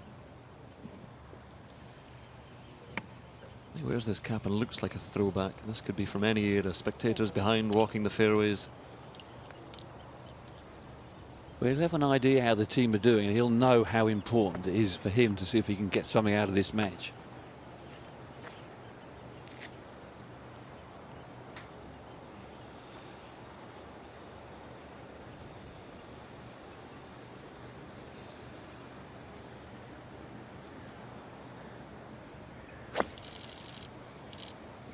Trying to chop one in. That's a beauty. Oh, a little unlucky. 9 times out of 10 that would have backed up a fraction, so he played a glorious shot there. There for 3.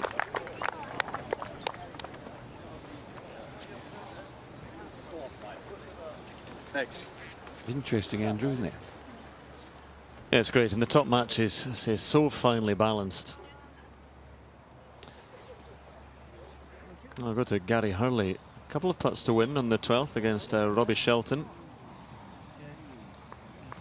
Now, Gary Hurley has utterly turned that around. Robbie Shelton was 3 up after 8, and Hurley now 1 up after 12. So that match has totally turned around, and see the bottom 5 matches all in the favour of Great Britain and Ireland.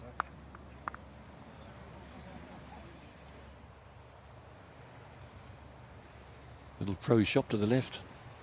Eddie Birchenough was the pro there for many years. It's a delightful club. What a scene.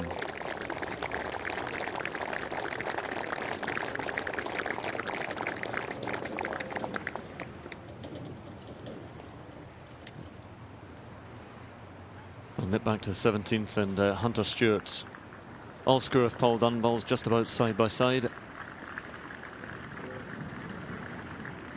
Well, that's not dead yet, and Paul Dunn will have a good measure of the distance there, his putt to come.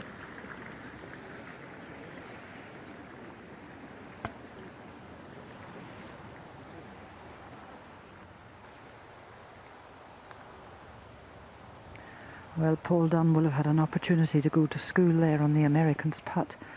And the Americans normally a very aggressive putter, but the first portion of this putt is quite a lot uphill. It's also into the breeze, so it is very easy to leave short if the muscles are tightening. Settle down. Settle down. Well, we said he'd probably learn from Hunter Stewart's putt, but I think in fact he's gone too much the other way, so it's big problems there for Paul Dunn now, back to the 18th.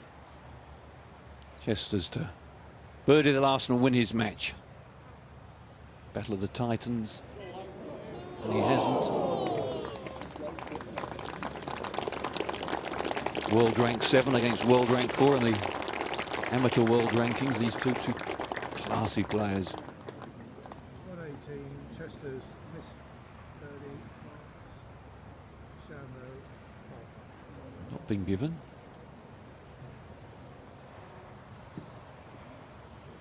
So Bryson, you would think, has to hold this putt.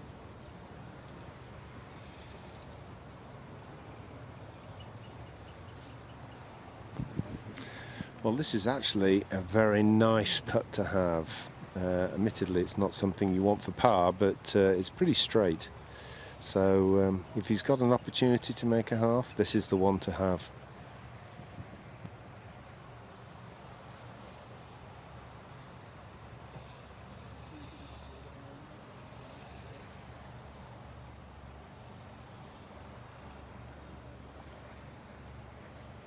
He's got a line on his ball, which he lines up where he wants to start the ball. He's visualizing the putt.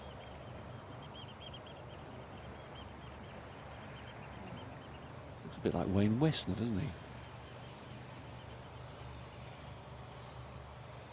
Huge putt for the United States. This will certainly give him half a point.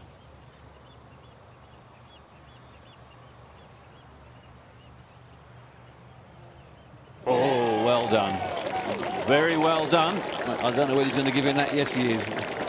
Excellent, excellent match. Super golf. And the opening match between these two of the best amateur players in the world ends in a half. Terrific stuff, wasn't it, Andrew? Superb. Wasn't it? A nice touch at the end as well, because that putt was missable. It was one of those ones right on the limit from Ashley Chester's, but well done Bryson DeChambeau, just picking it up and saying that match deserves a half. Both played well. That's a great 4 from DeChambeau after finding the sand. Yeah, classy to give that putt. So I do still wonder why he was left out of the foursomes. There must have been a good reason for it, that the amateur champion, US amateur champion, didn't play in the foursomes, but he's got half a point for the United States in the first match there with Ashley Chester's. Now done. Raced his first putt. Oh, it's costly at this stage. So Hunter Stewart may well go one up in just a moment. Didn't really enjoy himself, didn't play too well in the foursomes this morning, and coming to the end, that could be a costly 3-putt.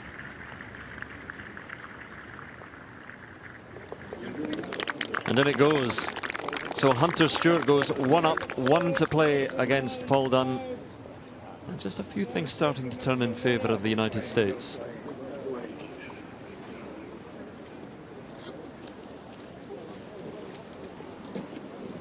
It's a bit of red at the top of the board there. Half of blue with Chesters and DeChambeau, but Hunter Stewart and Scott Harvey 1 up. Scott Harvey 1 up. And Bryson DeChambeau, Ashley Chesters have shared the spoils, and they're down with Hazel. Bryson, Ashley, I think that match deserved a half. It was a splendid match. Can you describe the quality of the play between you two, first of all, Ashley? I'm not really sure what score I've gone round in, but I can only think of 1 bogey I've made, so it's yeah, it was good. It was a fair way to end as well with the putt on the last, because I don't think either of us really deserved to lose. And Bryson, obviously you didn't play this morning. I'm sure you were itching to get going, but what about that putt at the last of the half? Absolutely, I think that half was crucial. Any half point or point, for that matter of fact, is big in this Walker Cup match, and that was big. It's been a big summer for you. You've won 2 major amateur championship titles, and I wonder how the experience of this Walker Cup rather easy compares with what you've experienced so far. No, it's a bit nerve-wracking. You're playing for your country, but at the end of the day, you're going down the stretch, just hitting your golf shots and trying to play your best game. Can't worry about anything else.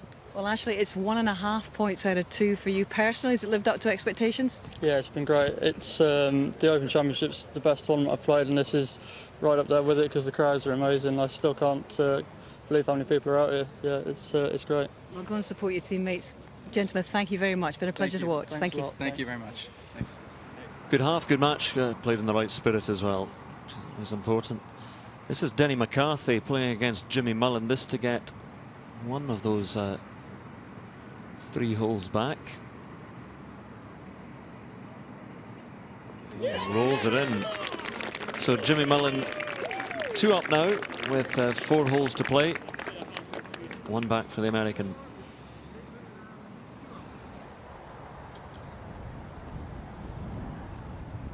Well, pressure very squarely on the shoulders of Paul Dunn, because Hunter Stewart has boomed one down the middle at 18.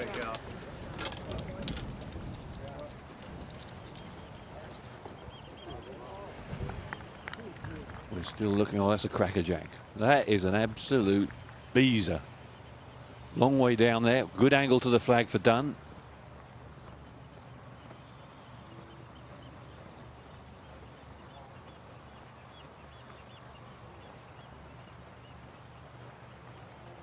Amazing. I think the wind is dying down a little bit and slightly changing in direction.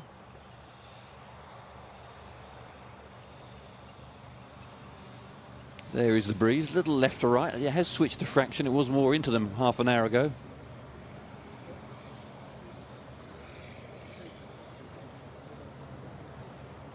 Sort of island of greenery amongst houses. This is the American ball down here on the right-hand side of the fairway with a perfect line into the flag. And just over here on my left, a matter of 5 or 6 yards closer, we've got the Great Britain and Ireland ball. Nothing to choose between it. It's down to nerve and a good strong wedge game.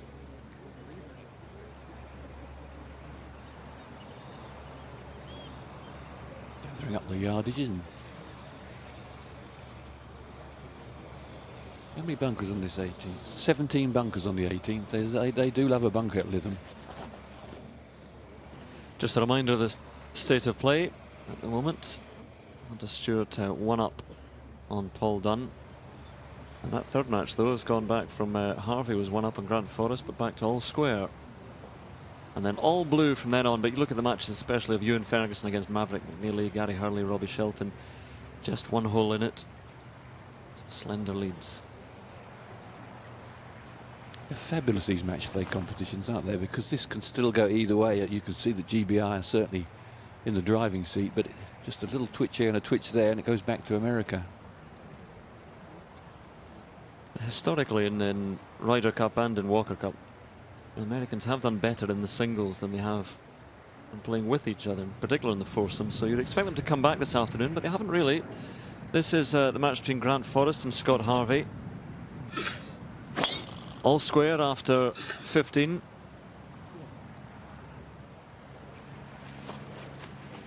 That's a good dig from Grant Forrest, but into the greenside bunker.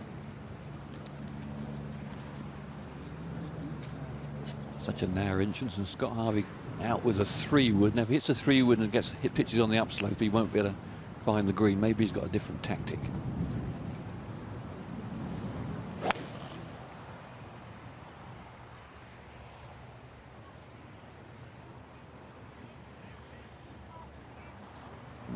Lucky there's a huge cavern of a bunker down that right side. He's missed it.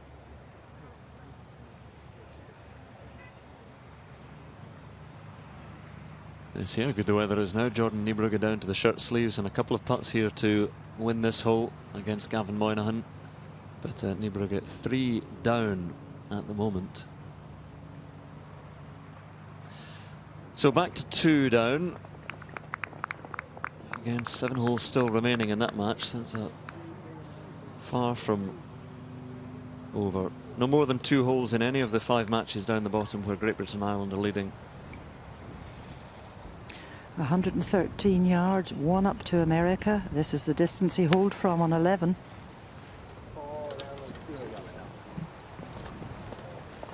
It's a dandy of a shot. It's a little valley of the cup, and that could have easily released down a fraction. He's 1 up. It was a cracker. Needs a bit of magic here, Maureen. He certainly does. He'll be absolutely fizzing with himself for 3 putting the last, and that was a very important 30 seconds for America, because as Dunn was 3 putting, DeChambeau was holing out on the 18th green, and that is going to make for quite a swing points wise.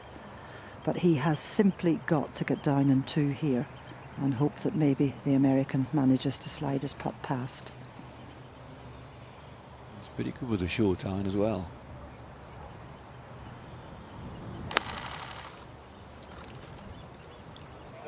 Does he like it? Does he like it? Oh, come on, spin it. Oh, it didn't quite get down a little into the valley. 2 delightful iron shots. Can't believe it. Dave Kennan there with the cap on. Been a photographer. 30 years, I suppose, he's been out. Takes all the official photos for this match and the Ryder Cups. It's been around a while. Magical shots.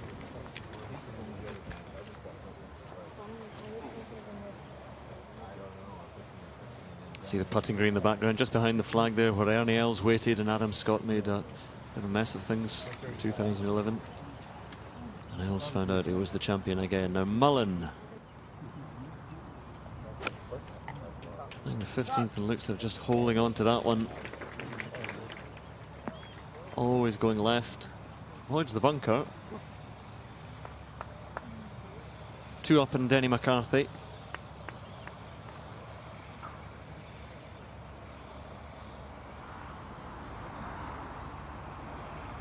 And a nice flat lie. McCarthy. Well, he looks after it as if he likes it. That's a good shot. 15 playing back into the wind, 462 yards. It's without doubt the hardest par 4 on the course today. 2 excellent shots. Well, this is Scott Harvey. He looks to have gone down into a nasty thicket. And the career amateur, he and Mike McCoy, he's 37, Harvey. Just sizing this up. There's a bit of green to play with. If it was this morning's pin position, he'd be in real trouble on the right-hand side. But at least he's got a little bit of putting surface. But this looks to be a horrible lie in.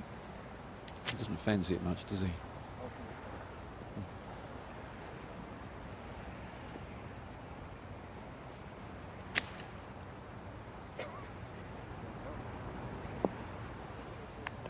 Too bad.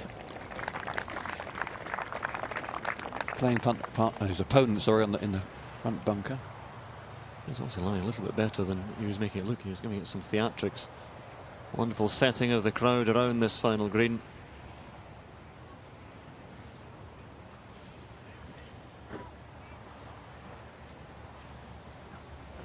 About 15 feet here now for Paul Dunne, down the hill on 18, a little bit off the left-hand side. And it's a very simple story as far as Great Britain and Ireland are concerned. This ball has to disappear. If it doesn't, I think he may well be shaking hands. I'm sure they've got their fingers crossed in the Greystone clubhouse at the moment. Easy to see that it's going to break. Left to right. He's got it, you know, he's got it. Oh, I don't believe it. Just the pace beating it. Oh.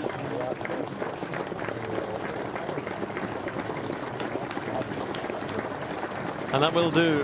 A handshake. And Paul Dunne is beaten. A couple of losses today in the foursomes and now in the singles. But that one is cruel in the final green. But Hunter Stewart took his chance and took his chance well. So a point there for the United States. Things look a little bit bleaker for them later on, but you can see Paul Dunne, he performs so well in the Open Championship. Is it a hard first day in the Walker Cup? He loses on the last hole to Hunter Stewart. 2 holes the final margin, given us with a concession.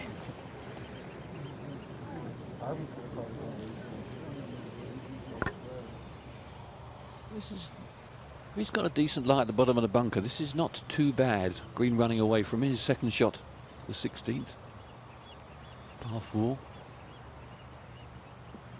Oh, it's up against the face.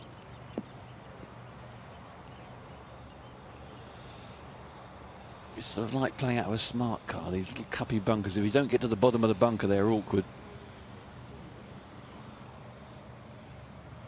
Well, the pendulum's just swinging a little bit the other way, Andrew. It is. And Jimmy Mullen here on the 15th. A couple up against Denny McCarthy. Oh, what a beautiful pace. The long walk to just scoop that up, that'll be conceded. We saw that at completion of that second match there. Just a moment ago, Paul Dunne couldn't quite get back on level terms against Hunter Stewart, the American winning by 2 holes, and Hazel's down now. Hunter, after that top match defeat this morning, how much of a relief is that for you? Well, I mean, it was a tough fought match this afternoon, and it feels nice to win a point and grab some momentum for us. I don't know what's going on behind me a whole lot, but we needed that point badly, and to win 16 and 17 to win the match one up, was big. It was indeed, and at times you hardly needed the putter out there. You chipped in twice, and then he followed you straight out of a bunker. It was remarkable stuff. Yeah, there were lots of shots going in the hole. The quality of golf was very high, and there was a high standard in that group today. And Paul kind of brought the best out of me, and I brought some good stuff out of him. So it's always fun when that happens. You'd rather win a match, when your opponent's playing well than when he's not. It's been clearly a long day. You seem very tired after all of that. But I know you delayed your journey into the professional ranks for this. Right. At this moment, have you made the right decision? Has it been worth it? Oh, no doubt. This has just been an incredible week, and to win this match today and just feel the energy of the crowd out here and just how much it means to these fans of for Great Britain and Ireland, and just the camaraderie amongst the teams has been phenomenal. So it's been a great decision. Well played today. Thank you very much, Hunter. Thank you so much. Thanks. Go back to the 16th and Scott Harvey. Great recovery from the thick stuff down the right-hand side, and this to win the hole. This to go one up against Grant Forrest. Oh, that's good. Just tailed off at the end. See, Forrest drove into the greenside bunker and has left himself. You can see where his markers finish. He's still got that 5-footer or so for the half.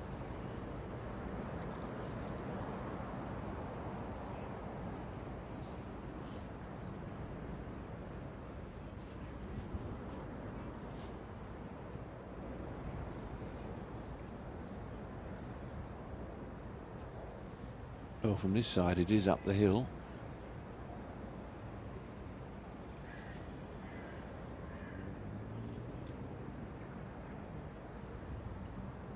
I sort of feel that this is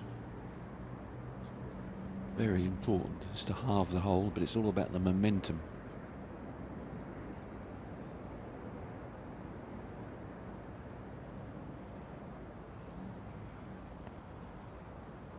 He pulled it. Oh dear. Scott Harvey goes one up, 2 holes left to play. Somewhere between those two. I mean, look at that 330-yard par 4 downwind, drove into the greenside bunker.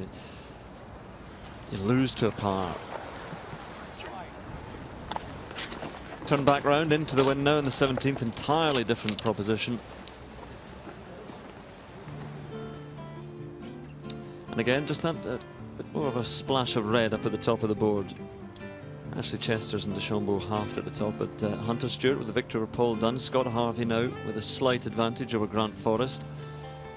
And Great Britain and Ireland are up in 4 matches and up by 2 holes, which is a bit more robust, but Gary Hurley and Robbie Shelton all square in their match, so still very slender margins all over the board.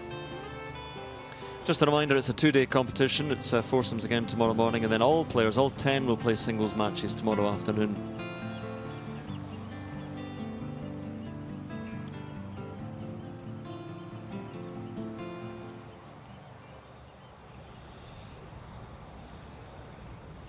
See what Denny McCarthy can do in the 16th. He's got the driver out. No problem with the distance reaching this. Very hard to know what the strategic play and stroke play. Very few players would probably go for the green.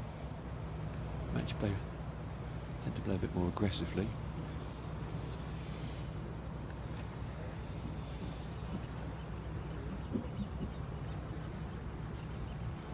I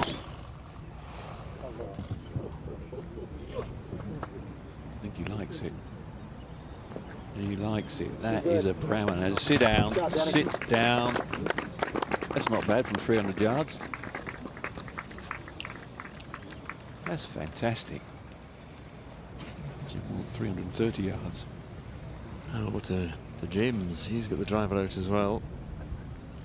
The Americans are sort of getting into top gear suddenly. They're closing the deals, aren't they? But Mullen still with the advantage here. It's still 2 up. That really was a cracking tee shot from McCarthy. See what Mullen can do.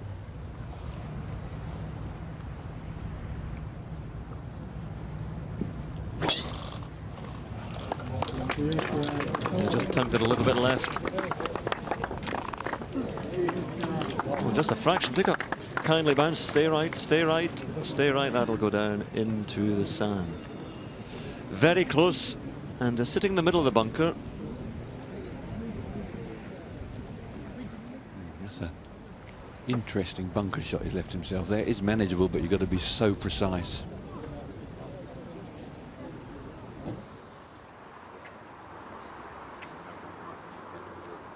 Jack Hugh, we're at the 13th. Oh no. United States of America 4, Great Britain and Ireland. Jack Hugh now just 1 up. Great Britain and Ireland 1 up.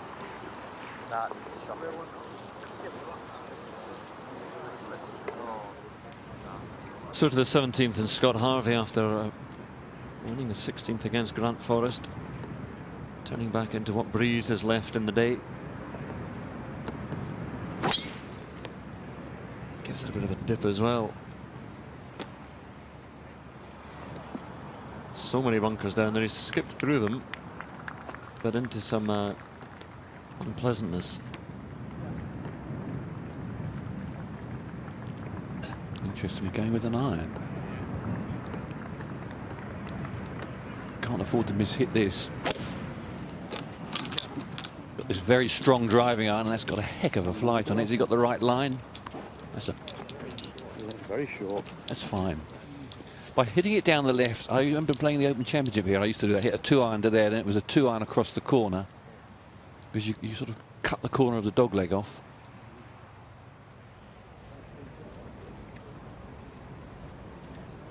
Well, what a terrific tee shot by Denny McCarthy. He's 2 down and he's knocked it on to 16 to about 15 feet beyond the flag. And Jimmy Mullen, who's been followed very supportively and noisily by his Royal North Devon Golf Club members, has found a fairly clean lie in the bunker, but it's a devilish little bunker and quite thick rake marks, which might just impact on the clean strike that he can get out of this sand. Is the green, when he finds the green, is it on a downslope, Maureen? His feet are going to be slightly above the ball, Ken. I mean, it's not quite in the rail base of the bunker, and as you can see, not a lot of room to work with, but nothing's easy at this stage of a match.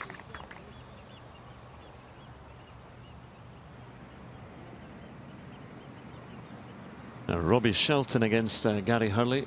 This match all square at the moment, but this for the win, and he goes 1 up, 4 to play against the Irishman. So again, another one just switches in the favour of the visiting side. Seen those seagulls a few times. There we are. Robbie Shelton 1 up on Gary Hurley. And Mullen against Denny McCarthy. That one's coming down to the last couple of holes as well. Mullen with that lead, but in the sand. Ewan Ferguson, a couple of Maverick McNeely. Gavin Moynihan playing well against the very impressive Jordan Ibrugge, still 2 up after 12.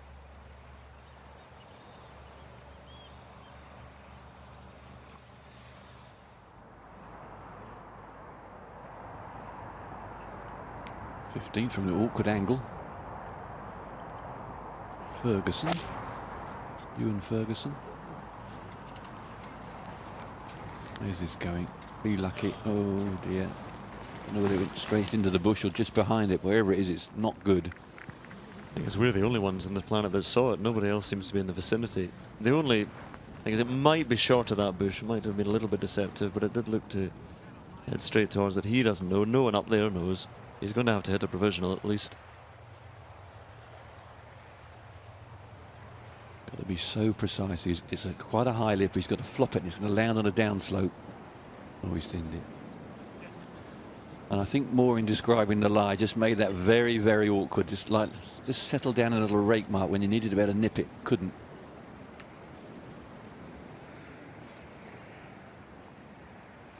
Now the GBI team have got to gird themselves and do it quickly.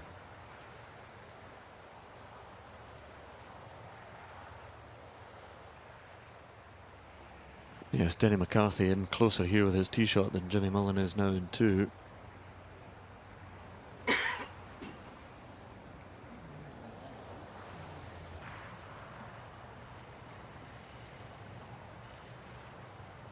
Shadows lengthen. We go to Grant Forrest. One down to Scott Harvey. Long way back here, iron off the tee. He's twirling it and asking it to be good. And it is. Strategy works. Left himself a huge second shot in there, but very well played. 16th and Mullen. And just a par. So his opponent will have 2 putts to win the hole.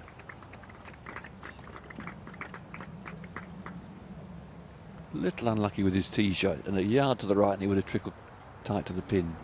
Looks to be just sitting down for Harvey here. He was driver off the tee. Just a foot to the right and he would have had a clean shot at it. Mind you, it did skip between the bunkers, so a little bit of fortune, then the poor fortune with the lie. Can't see anything, just hitting over that that ridge of rough stuff. Might just catch a glimpse of the top of the flag.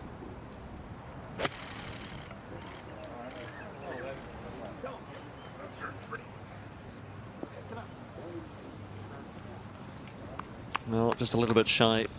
1 up at the moment, Scott Harvey, but Forrest there and 2 in the green. So a chance to get back to all square here. And Peter Allis is back. McCarthy. Eddie McCarthy to win the hole. Jimmy Mullen. Not far away. Oh, I tell you what. The United States have moved up a gear or 2 in the last hour. And GB and I have been a bit shaky on occasions. Amazing how things can change. Momentum, confidence. The crowd go quiet. Quite extraordinary how you can... Things can change. Ferguson's dropped. Had a penalty. They found it in the bush. Penalty drop to here. 2 up at the moment against Maverick McNeely. But he's played 4 now here in this par 4 15th. Tough hole back into that breeze. You see he has that 2-hole lead at the moment over Maverick McNeely, but things looking a bit brighter for Denny McCarthy in the match ahead. Jimmy Mullen down to just a 1-hole lead with 2 to play. And see, none of these matches are done and dusted. No 3-ups or 4-ups. They're all very, very slim advantages one way or the other.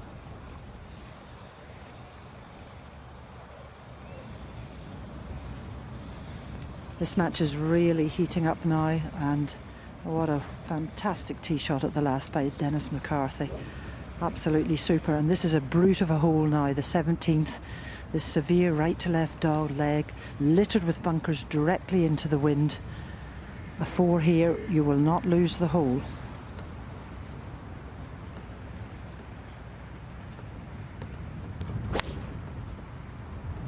Oh, it's turning over.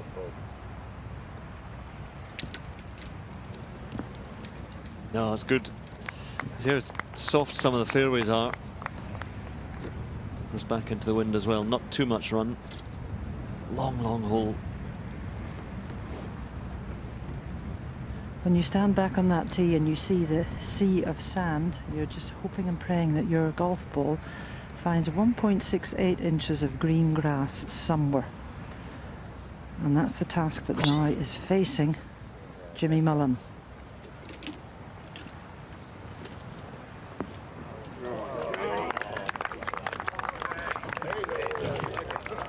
Quickly up to the green, and this is a good putt. Beautiful putt. Oh, Harvey, Scott Harvey rolls in a monster, an absolute monster for a 3 in the 17th, and nothing at all that Grant Forrest can do about that.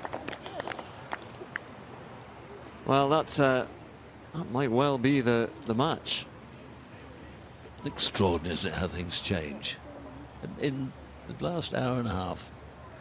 Quite extraordinary, and there's room for it to change again. It was some putt.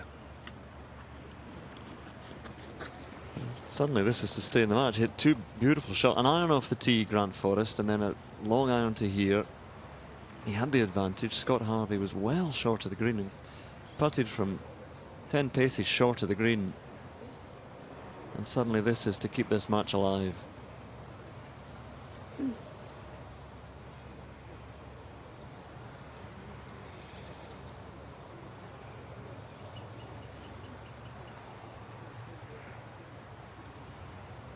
Well, we've seen longer putts hold than this at moments like this.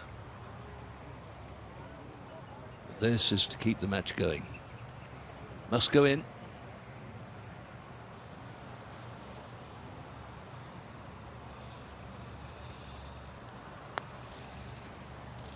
Never looked like it. So, United States charge on. Well played indeed by them. Scott Harvey wins. 2-1 over Grant Forrest.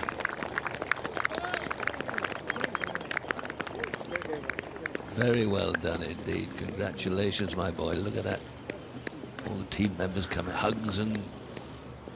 Yeah, well. So much resting on the shoulders of Jimmy Mullen, Jack Hume, Ewan Ferguson and Gavin Moynihan.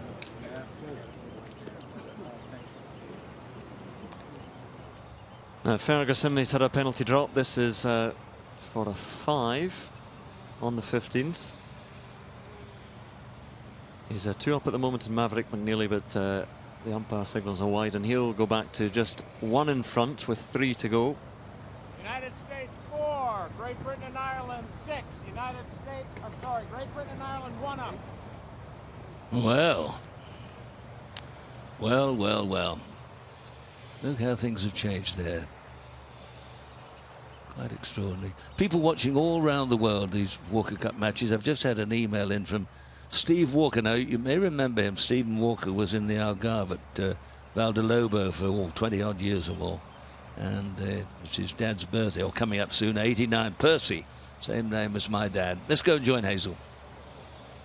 Scott Harvey has waited, what, 37 years to get onto this, in effect you've been waiting all your life for a chance like this, and what a way to take it. Tell us about the way you closed out that match, Scott. Yeah, you know, I hit a bad tee ball that turned out to, you know, in the heavy stuff, and just tried to put it in front of the green just like I did, and just try to make par and then go to the next hole because I saw he was on the green, and you know, hit a phenomenal putt from probably about 50 or 60 feet, and lucky to find the hole.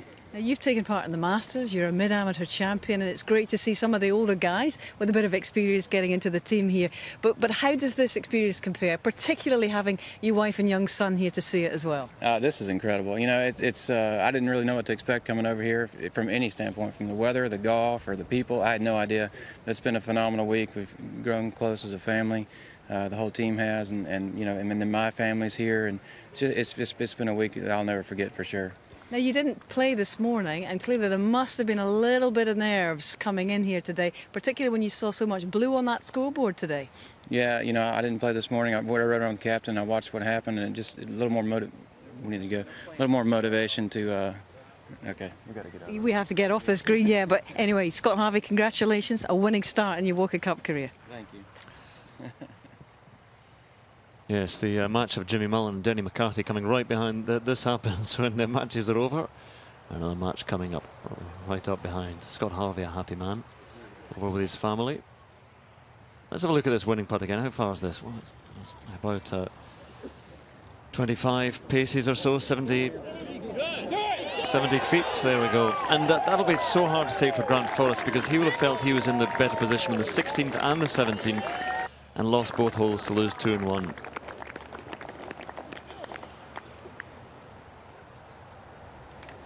Well, I don't think Denny McCarthy minded waiting for his compatriot to have that winning interview. He's now facing 183 yards across the sand dunes, blind shot, 5-iron.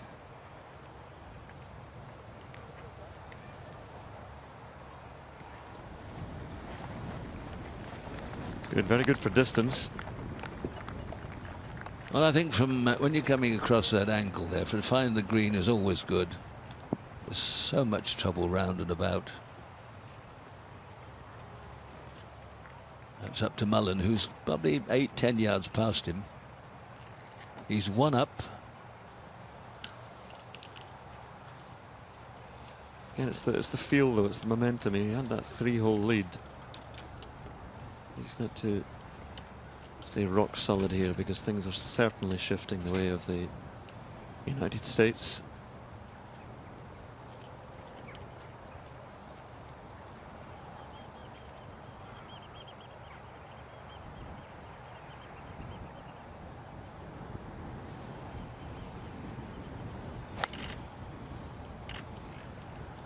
Not bad. Looks to be good. Or is it drifting off a whisker?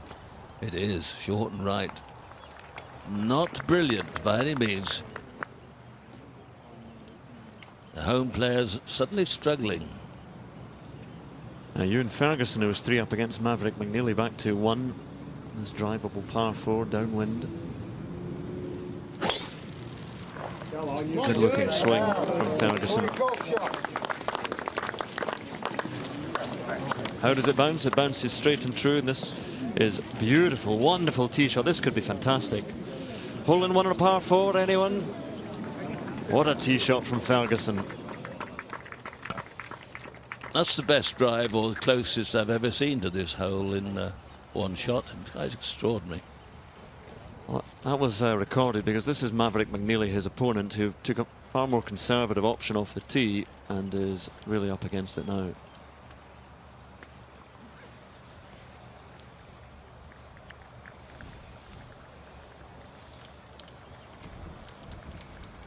A little bit surprised at the option of shot off the tee. Sometimes you think downwind, at the very worst you're going to be in a greenside bunker. Doesn't the camera make it look a long shot, doesn't it? I don't know, 100 yards a month, that sort of, no more. It looks miles down there. That could be good as well. Look out. But that's 2. That one on the left's there in 1.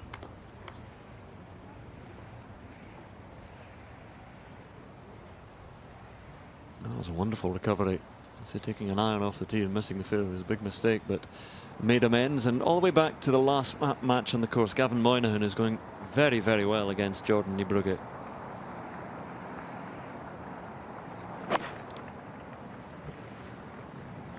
Sit down at the back of the green. Oh, good shot. Well struck. Right in the heart of the green.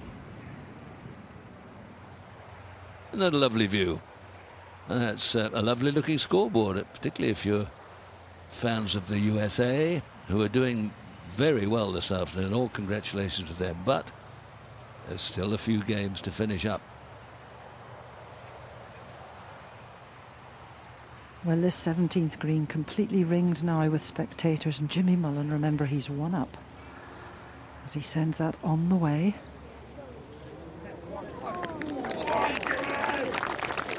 Well, that's pretty good.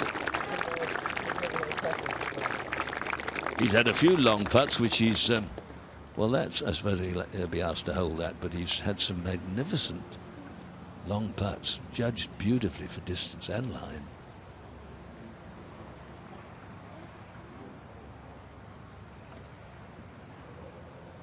So 10 players on each side and only 8 singles today, 10 singles tomorrow afternoon. But Jack MacDonald and Cormac Sharvin missing out for Great Britain and Ireland this afternoon. And the McCoys, Lee McCoy and Mike McCoy missing out for the Americans.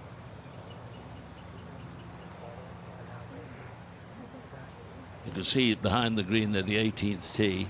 His back tee is right at the top of your picture.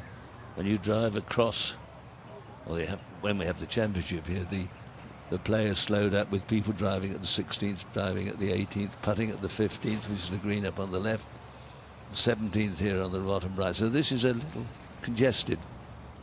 16th, and Maverick McNeely, that was for a birdie. And so I think that might be a concession now, which it is. Scoop it up, he says to Ewan Ferguson, and Ferguson goes 2 up with 2 to play. That's good recovery, only after making a mess of the last hole. That was a magnificent strike off the tee. 2 up, 2 to play, can't lose.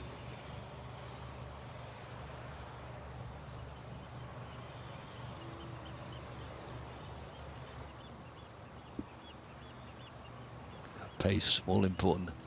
We've seen a few from this side, Andrew, and they've slipped past 4 or 5 feet. Very easy to go too far.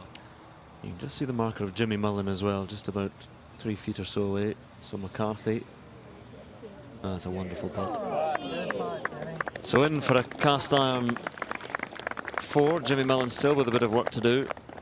But Denny McCarthy thought he might have had that. Staging something of a comeback here.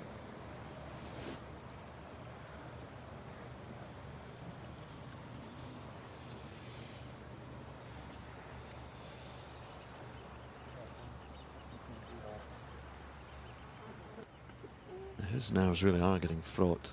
Jimmy Mullen, he was 3 to the good against Denny McCarthy. Well, so far he's holed out beautifully, confidently. The ball running into the dead centre of the hole at a nice pace. This is getting a little bit twitchy time. Oh, very confident, firm and true. 1 up, 1 to play.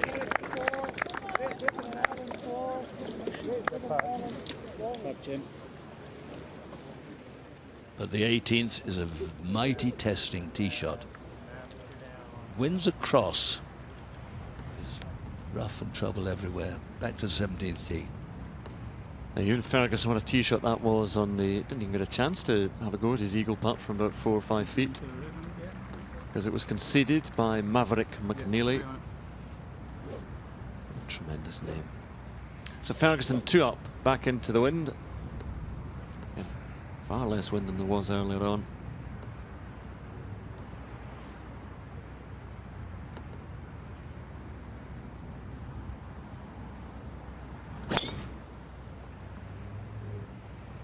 A little bit tight down the left.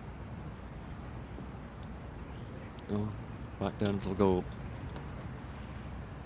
Big mistake, Peter. There's a lot of fairway out to the right. There's half a Lancashire on the right, but there could be dead as a dodo. Now this to win the hole, and he's missed it. Oy vey. Oh, I'll give you that. It's Robbie Shelton staying 1 up on Gary Hurley. United States, 1 up. What do you reckon, second time? Yeah.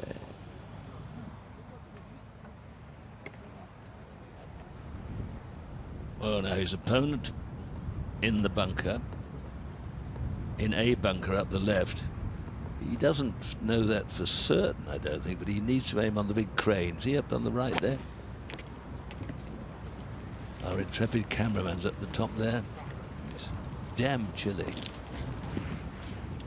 There's old Phil, Uncle, he's a great tracker. Look at that.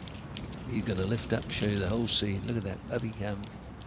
He can go backwards, forwards, right, left, keeps it in focus. He's a miracle worker. Here's this tee shot you're talking about, Peter. It's the bunker sort of going at an angle across the fairway. It's very, very daunting. Into the wind, I think. Into the wind, sort of coming at you, say from 11 o'clock. I think this is one of the most testing tee shots. The 18th at Muirfield's pretty good. When the wind's against, it calls for a lot of skill and nerve. You've got to trust your swing. There's room, but anything going right towards the flagpole is dead as a dodo.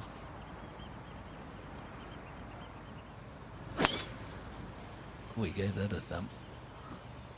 Looks to be all right. Oh, is he? Where is he? On the first green, is he? No, he's not over there. No, he's down in Europe. Well, that's a bit thin there. Oh, he's all right. Titting up like a coconut. I don't think that's horrendous there, Tim. You can see the way it's lying is okay, and the pin sort of front rightish. That was erring on the side of safety, but it's Jimmy Mullen with the lead, 1 hole to the good. Of course, coming in from the left for your second shot, the bunkers are the flags on the right. There are bunkers on the right. It's very easy to end up in one of those. But here's Jimmy Mullen. Going to hit one more sparkling tee shot to end his day with a smile.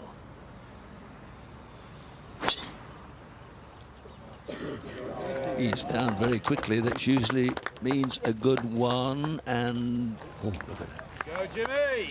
Go, Jimmy, go. Oh, that's a...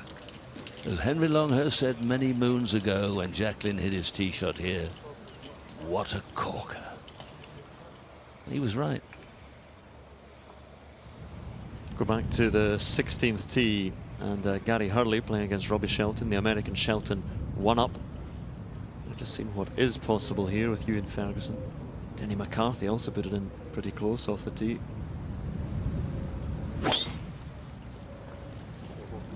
Beautiful flight to the ball against the blue sky. Just heading a touch to the right. Well, again, it depends how it settles down in the flatter base of the bunker. That's not too bad. Well, if it had missed the bunker, it had been well through the green.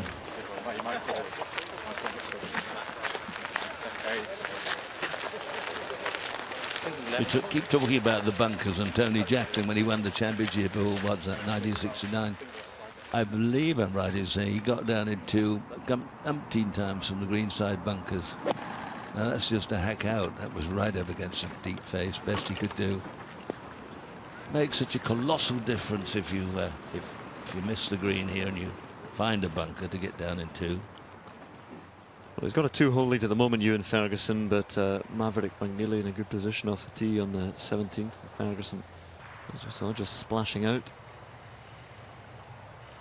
But I think Spider Miller, the captain, the American captain, will have been asking his top three to go out and do a job, and they've more or less delivered. Just that half match from DeChambeau against Chesters, but apart from that, Stewart and Harvey both delivered.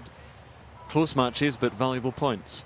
Well, they were helped a little bit by the by Dunn and Forrest, weren't they? Dunn and Chesters just slipped, not slipped dramatically, but they just opened the door a whisker, particularly Dunn.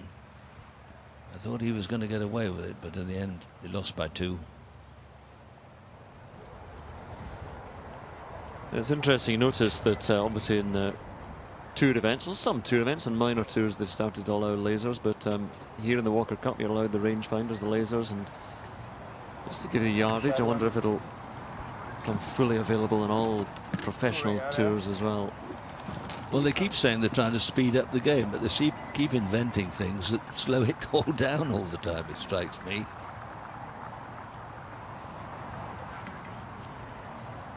Here we go. Ferguson, third shot. Over the corner. They just see the top of the flag fluttering bravely. Oh, great shot right at the pin. Stay, yes. Well, it maybe deserved to be nearer than that, but he's there for 3.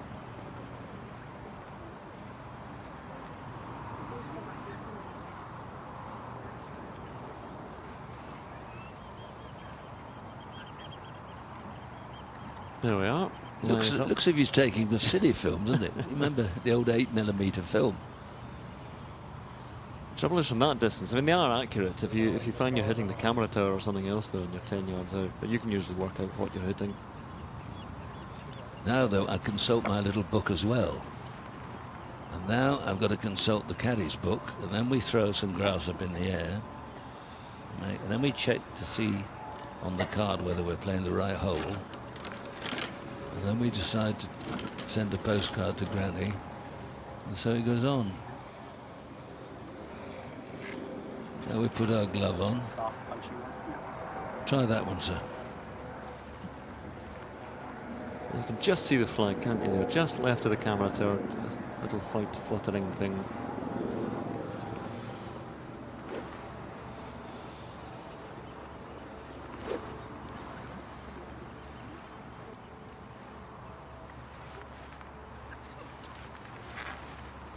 You don't want to go left to that flag, so pretty much on the camera tower would be a good line. Well, he can see if it's online, but he won't have any idea. Well, he will now because the crowd will applaud. That's a brilliant shot. Worth waiting for. Now, well left off the 18th tee, Denny McCarthy. 1 down to Jimmy Mullen. But again, lying well, and you see the flag, the green is open to him. Mullins had a beautiful drive though.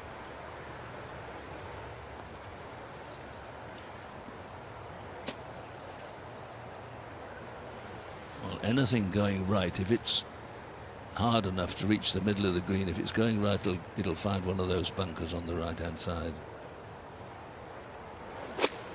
He's got to start it at the left corner of the clubhouse. Maybe let it go on the wind like that. That's a cracker. What a magnificent shot.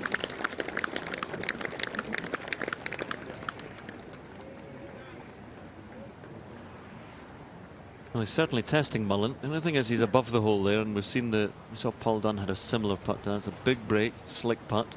If you can leave yourself short of the pin here, that is ideal for Mullen. It looks to be a very short club, sort of a pitching club.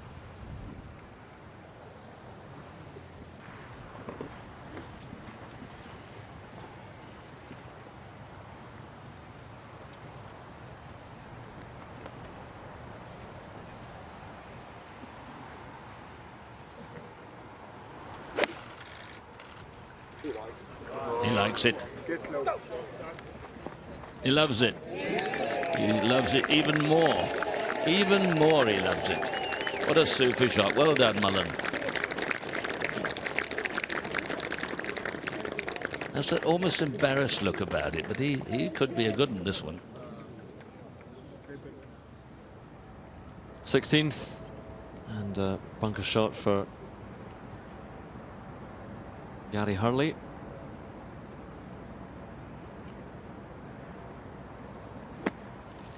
He's one down at the moment. Funny noise, but well played. There's his tee shot in there, so that for a birdie. Back to the 17th. And the evening sun comes out, bathed in sunshine. So today hasn't been quite as bad as we feared it might be. It's been windy. Little smattering of rain. Rained very heavily through tonight. Softened the course up. Just try and get it up near that area. America are the defending champions, so they only need 13 points to retain the trophy. Shelton for his birdie. Oh my God, that had to come at the end there. Had to drop but didn't, so it'll be just a par, and Gary Hurley will have a putt to win that and get back to all square. There's Ferguson at the 17th, but he's already played 3, and he's got to hold this for a half.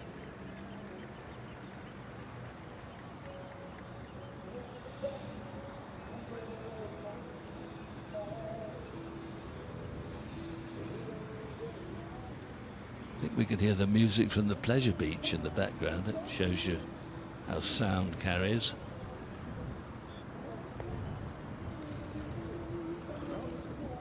Look out. No, it's a good try, but no. They could be living it up in the clubhouse. Well, I don't know. They've got a few lively members here. No, I don't think it's the church either. Now, this is Hurley for his birdie on the 16th. This to win the hole. Gets back to all square against Robbie Shelton. That's very good. Very good indeed.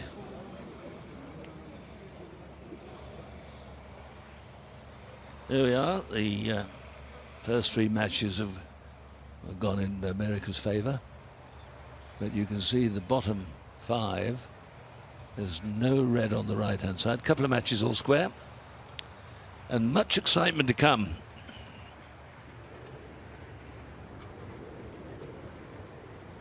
Big swing on this. This is for a 3. No. Very difficult putt. And that's it. That's it. Well done, Jimmy Mullen. Excellent play. Excellent.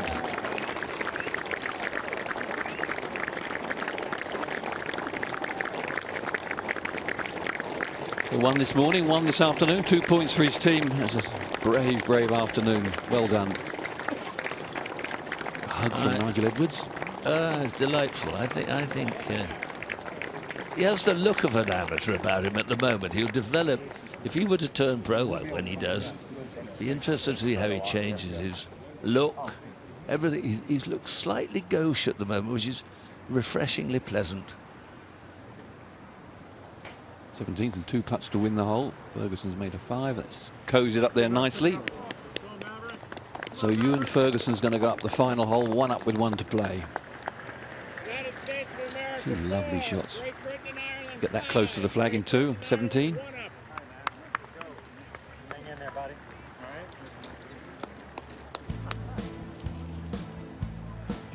Well, Jimmy Mullen on the left there strikes a blow for the home side, 2 up, wins by 2, and the rest you can see all hanging in the balance. The last 4 matches. We're going to see a bit of excitement over the next hour, I tell you that. That's for certain.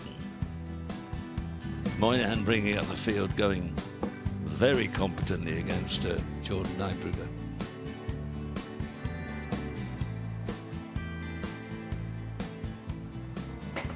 Let's hear from Hazel. Jimmy Mullen, 2 points out of 2. Job done, and what a job today. Yeah, I played good all day today. I seen we were struggling on 9. I had a look. I seen we were struggling, so just tried doing my bit, and I managed to pay off in the end. You had a great putt. I think it was on the 9th to take it all square again, and suddenly you looked in control. But how twitchy and tense did it get towards the end there? Denny was really fighting back. Yeah, I knew I hadn't been up in a match, and I'd hold the putt on 9 to get it back to all square, and then Denny missed a short one on 11 to put me up for the first time in the match, and then I went birdie to move it to 3 up. So I thought I was in control then anyway, but then he went birdie, then hit it on the green on the short one, so the momentum was with him, but I just tried to make as many pars as I can out there and managed to get it done in the end. I can see how emotional you are, Jimmy, and I'm not surprised. You know, we've seen you in a chase for a silver medal at Muirfield, but I wonder how this day compares to even that. Yeah, it's completely different when you got all your teammates and stuff like that. So, yeah, I was more pumped up then than any time I was at the Open. So, but it's completely different. Yeah. Well played today. Great day's work. Thank you, Jimmy. Cheers. Thank you very much. Cheers. Well done, Jimmy. 18th tee. Maverick. Cutting one down. He's avoided the sand. No. Oh, that's a terrible bunker too. It's one of those ones you get flush up against the lip. It's getting like stuck against the door. Those bunkers have ruined many a championship hope. Leopoldo Ruiz from Argentina, Christy O'Connor, the great man. They both found the bunker when they might well have won the championship here. Eric Scott. Brown was another one. Adam Scott, yeah, that's in recent history. I think this is a wonderful over the clubhouse, only a few paces at the back of Gary Player. Do you remember him lobbing it up the back of the green, using his putter out of the little flower bed, which has been grassed over now underneath the men's bar on the left-hand side of the clubhouse? This is one of the biggest tee shots of his career here. He's got to see if he can find the fairway. Echelon the bunkers with the driver. The first lot of bunkers, he's taken them out of play. As he roofs one, skies it. The bunkers on the left, right in play. And if he really cracks one, there's 2 even further up the fairway. Wind virtually straight across. Well, he's 1 up, 1 to play, can't lose.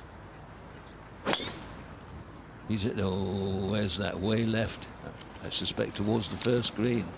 No, it's not. Be lucky. Oh. Well, it looked very shaky. He was all over the place, but managed to get the clubhouse on the ball, facing in the right direction, and that's a wonderful tee shot. Wonderful result.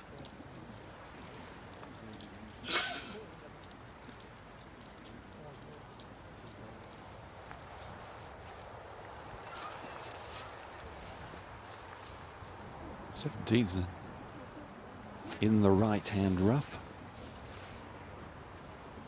Skelton, long way back. He makes good contact though, Ken, coming from the right. He could scuttle one on if he just happens to get a friendly, firm bounce.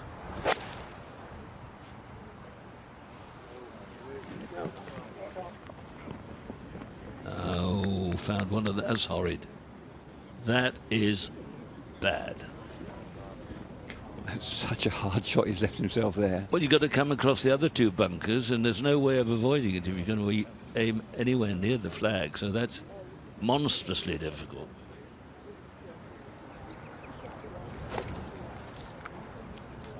Very hurling.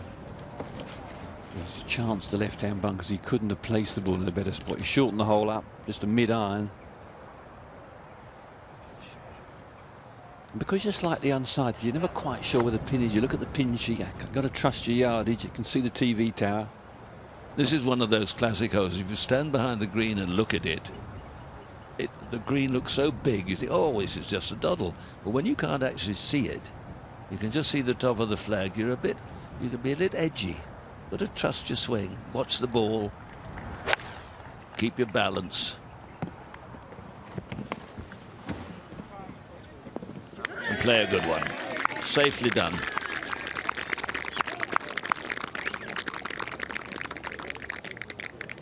Match all square. This is one of the best first days I've seen for a long time in the Walker Cup. Yeah, been terrific. Jordan. Hebrew. Good strike. Oh, good putt.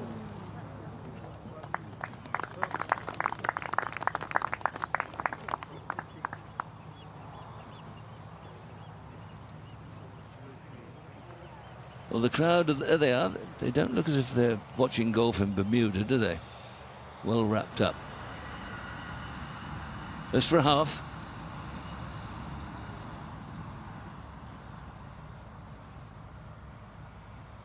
Nicely done. 3 up. Remains 3 up. Unbeaten in his Walker Cup matches played last time. 3 up, 3 to play. Oh, look at this. 18th, up against the face. Might get it out 60 yards.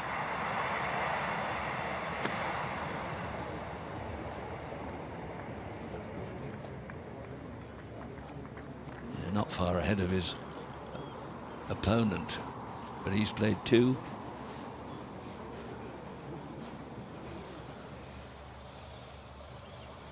As the sun starts to set, you get those lovely shadows, and you give you an idea of the undulations on the links land. Well, there you see it. What a good view. 2 other bunkers in front. He could aim at the television tower just to be ultra safe.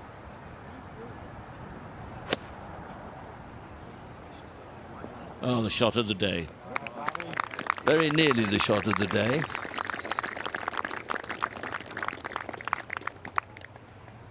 I thought Bryson DeChambeau's 4 at the 18th was the whole of the day. I've been driven in the bunker.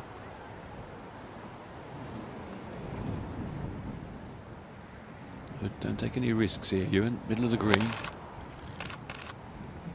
It's just a flick with the arms, Ken. Yeah, just a fiddler. That's the baby. Nicely done. He's playing, or his opponent is unlikely to do any better than 4. And 1 up.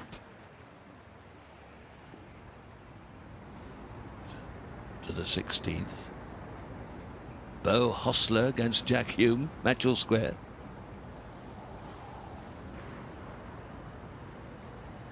I think I detect a marker just to the right and just in front of his left foot now. So if they're both there in 2, they're not this to win the hole, evidently.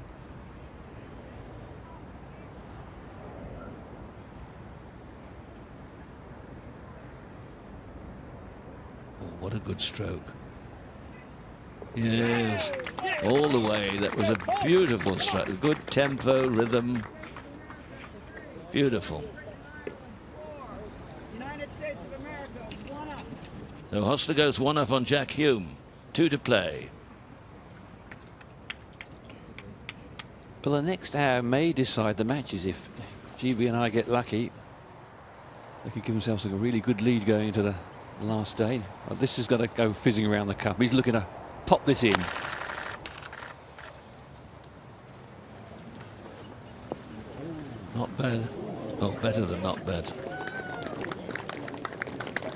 Yeah, very good, but that's 3. So Ferguson will have 2 putts of the match. Big, long, flowing putting stroke. Hope he doesn't hit it that hard. This is Hurley putting, and that looks to be a good pace. Oh, it's went, well, yes, pretty good. I think that may well be given, but you never know. No. Let's leave it there for negotiating purposes.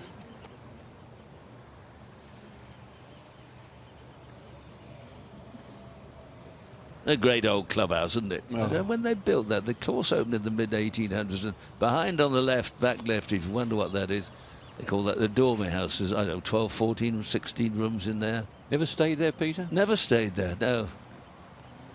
I think it's rather like the Officers' Mess. I don't think it's lavish. I don't think it's a Ritz, but I think it's very good.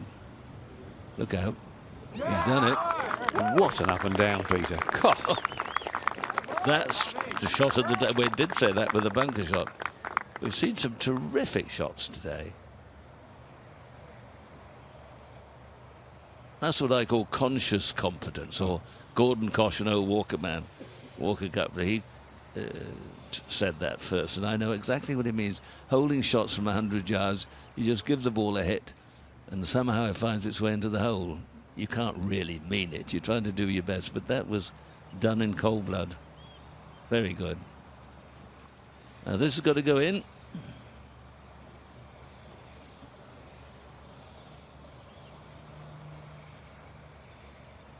It's to half the hole. This is where you've got to control your thoughts, not dream about what you're going to have for supper. Well done.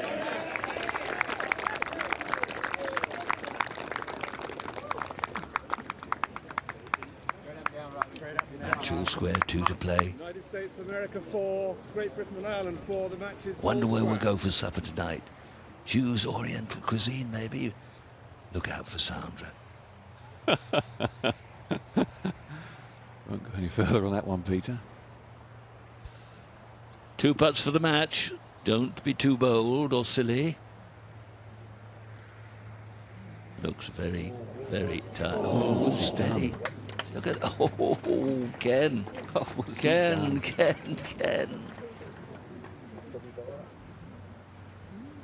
Now he's on his prayer mat. He hopes his opponent's going to miss his, otherwise he's got one of those. And it is one of those too. There's movement. And, oh, dear me. Why did I hit it so hard? Nigel Edwards will be there thinking, oh my goodness. Oh. Do you remember watching the Ryder Cup at Muirfield Village? Seve and Ollie, and hit 2 putts for it for about 12 feet. Dear old Seve knocked it 6 feet past. And Ollie held the one coming back. That was a wonderful effort. Nerves of steel.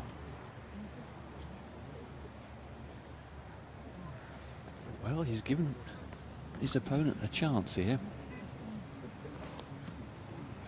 Tell you what, there'll be a bit of shuffling about if this goes in, and he's got to hold that 4, must be 4 feet, maybe a bit more. But there must be some swing on this, Ken. Yeah, it's in a little valley, so although it's only a fraction downhill, not much. You would have thought moved a bit from his right to left. He knows he has to hold it, so he can take some of the borrow out, hit a little bit firmer.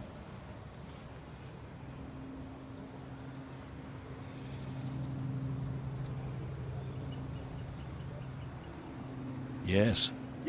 Oh, well done. Oh, that's terrific.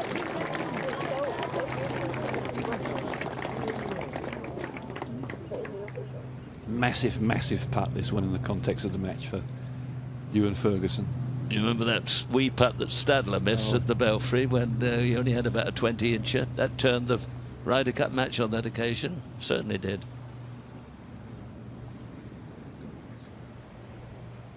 And there isn't that much in this one, if anything, fairly level, but it's the pressure. Well, there's so much to it. If he misses, it's like you're on a downer. You're in front of a good crowd, right in front of the clubhouse. It was right in the palm of my hand now. I'm closing my fingers gently. And I've done it. Oh boy, oh boy. If he'd missed that, that would have taken 10 years off his life. Terrific stuff from both players. Fellas from Bears Den, a fair shouting. He's got more hair than all the Premier football players put together. They must have the worst set of haircuts in the world, our Premier football players. Probably cost them £100 to get the head shaved. Who loves you, baby? Oh, terrific. Oh, wonderful. They're only 21 or 22. Life's just beginning. Niebroger. 3 down to Gavin Moynihan. Playing the 16th, 3 down, 3 to play.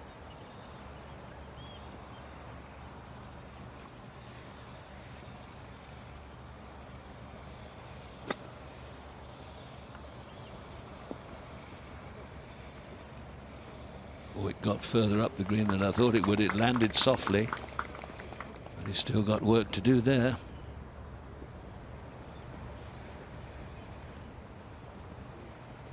That's how they stand. Look, there's only a couple of matches left out on the course, but there's still a lot of excitement in the air. Let's hear from Ewan. Ewan, from having been named originally as a reserve to the emotional high of your first point in the Walker Cup, what a journey for you today.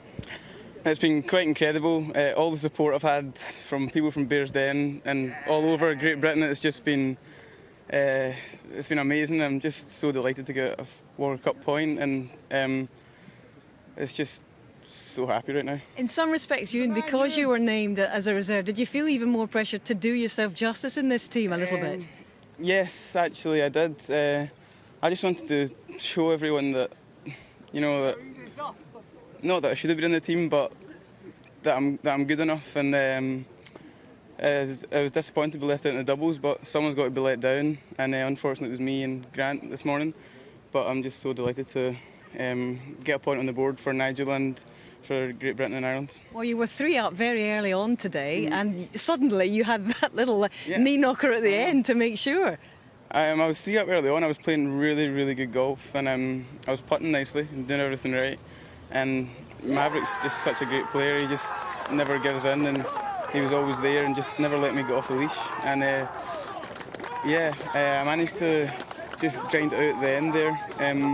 I don't know what I was doing with that first putt. I just guess adrenaline just got the better of me and knocked it a few feet further back than I wanted to, but hey, I held the one back, didn't I? It's in, don't worry. Ewan, I can imagine the scenes at Bearsden Golf Club at the top of Thorn Drive right now, and I know there's a bus full coming down, aren't there, tomorrow? That's true. Bearsden will be going crazy, and actually half the club are here now and the other half are coming tomorrow, so it's just such a great time for Bearsden Golf Club and myself and my family. Well, you've done yourself proud today. Very many congratulations, Ewan. Thank you. Well done. Thank you. Very, very well done.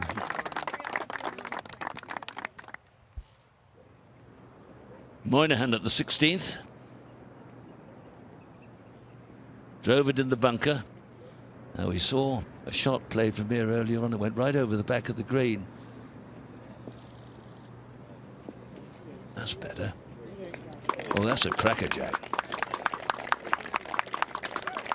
Splendid. 3 up on the 16th, so if he can nudge that one in, he's going to win the match for certain, even if his opponent holds it. Here he goes.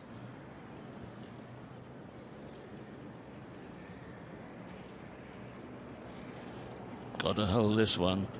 Got to hold this one, and he has dogged it. Shake of hands. Thank you very much for the game.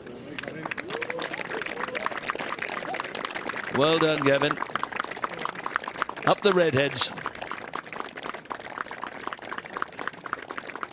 A rare breed. I think that's his 6th Walker Cup match and he's never been beaten, so putting an impressive record together, such as the Luke Donalds. Our colleague who we heard from, Gary Wolstenholme, has the most points, I do believe. Let's join Maureen. Well, Gavin, it's some measure of the captain's, confidence in you that he puts you in the anchor match. Is that a position you relish this afternoon? Yeah, well, the fact I played last 2 years ago as well, I nearly asked Nigel to put me out in that spotty game, so I enjoyed it because it's just you're watching how all the boys are doing, and then you can kind of feed off. Like especially today, we got off to a good start, and I played great this afternoon. To be honest, I gave him the first hole, and apart from that, I didn't really hit a bad shot. To be honest, it's the best I've played in a while. A lot of birdie puts, made a few, and they just never let them in really. So. Delighted to get the win because the fact after 2 years ago we just want to win so bad really, but obviously this morning went well, and then we're going well this afternoon. Well, thank you. Congratulations. A great day. Thank you. And so say all of us. Now we go to the 18th. Shelton. Robbie Shelton. Match all square and a good one. Seen some wonderful irons of this 18th. It's not the easiest of targets. No.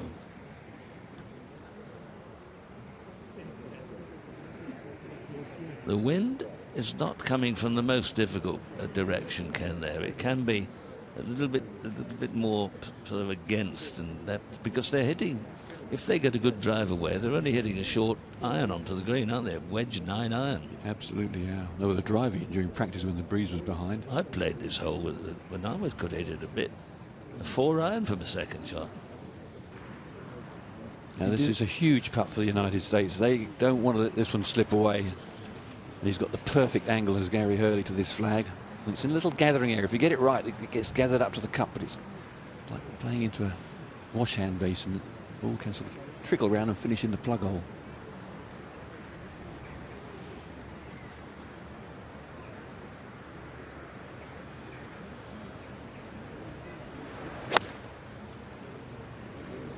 Nice rhythm. Oh, and a belter. Oh, unlucky. Look at that. Oh, someone might say couldn't control the spin. A lot of old tosh, that is. I wanted to go the other way then.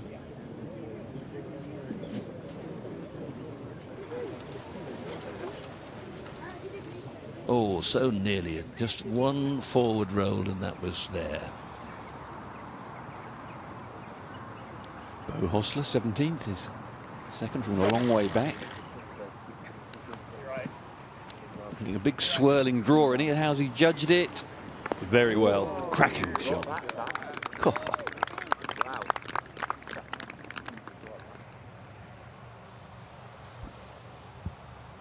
Well, it's going to be a very tight finish, I reckon. I think, well, GB and I will be ahead. But I thought at one time they were going to be lots and lots and lots ahead. But in still chance, I think they're going to be at least 3. That could be it.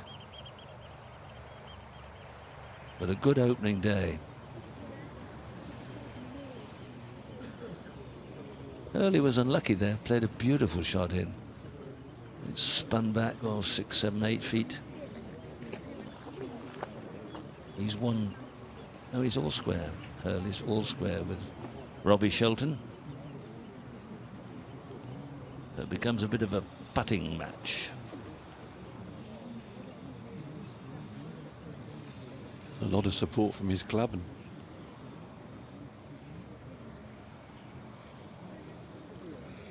the old yardage book, the chest. I don't know what he's checking out there, mind, but get the laser out in a minute. Dear mum, here I am. That gives you an idea how he's doing this aim point aiming. Have you seen this piece? No, I don't understand these new things. They keep. Somebody uses it and it works, and then they follow like lemmings, whether it was the long putter, the cross-handed thing, the Marchbank grip, which Ian Marchbank was a professional at Glen Eagles Hotel for years. He invented the grip that Bernard Langer used so successfully. Someone else claimed it, but they were wrong. It was Master Ian. Yeah, they call it aim point. But the funny thing is the rules of golf say you can't stand on or near your line, intended line of putt. And I would argue if you're straddling the line, you're pretty near your intended line. You'll explain it to me over dinner. Yeah. Some of them put their feet down. I don't know whether I can understand it if they were barefooted and their toes are nibbling into the grass and they get the rhythm of the earth. Well, two enormous putts in the context of this match. Match all square. His opponent inside him, both of them putting for a birdie. You're a good reader of this, Ken. He's got to come over a hump and down the hill, hasn't he? Yeah. It looks fairly flat there, but it ain't. Quite an inviting angle, though. You shouldn't charge it too far by. Stay up. Stay up. No. No. Wasn't an easy putt. So now, a chance.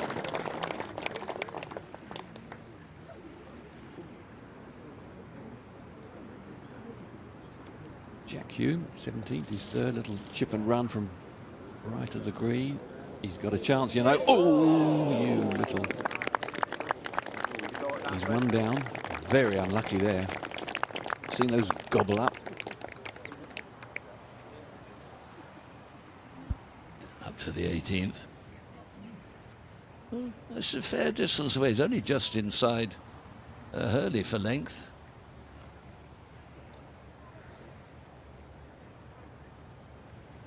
There is with his young son. Anxious moments. They really need this as a team, this putt. They really need it.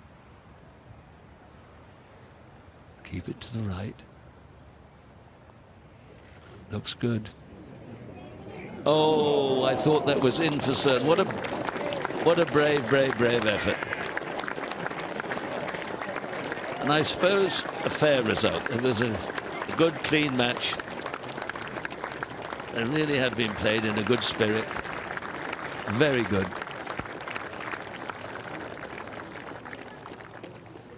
So Shelton and Hurley halve the last, and the match finishes all square.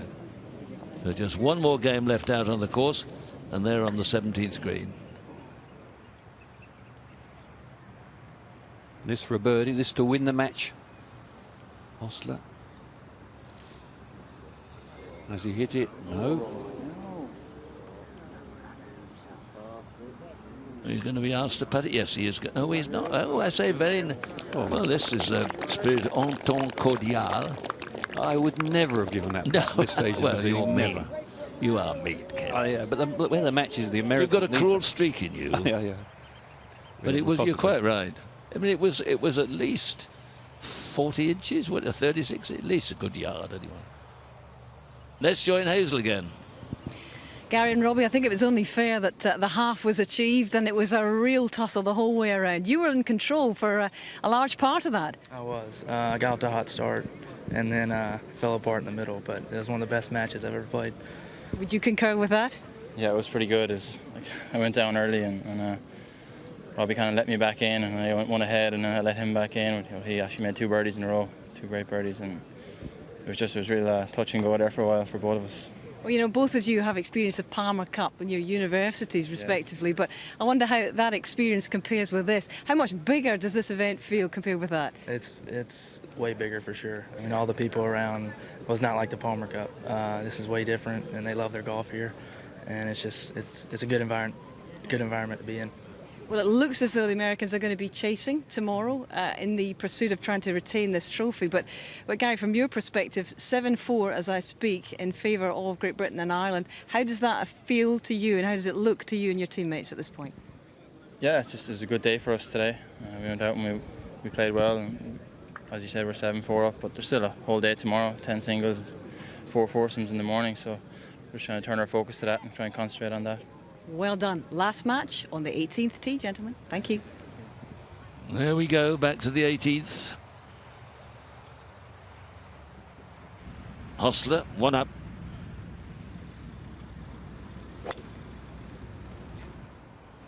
Yeah, gets it away. Yes, oh, it stopped very quickly. Didn't run at all, did it? But he's on the fairway, he's 1 up.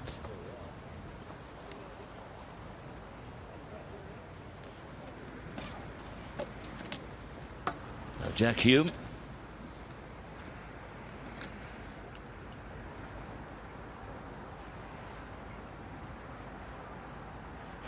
Got to pick the shape you're going to hit it, pick your target and commit with your swing, because any edgy sort of swings and you can find all sorts of trouble, usually a bunker. A bunker raker at the back there's going to take a sneaky picture with his phone. You watch him.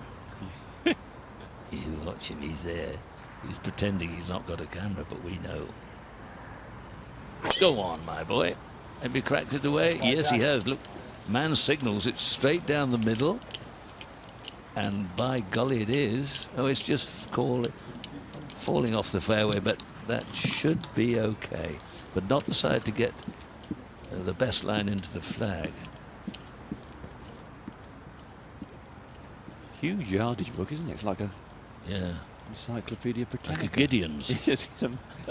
Sometimes you need a Gideon's, not a yardage book. They'll float down the 18th.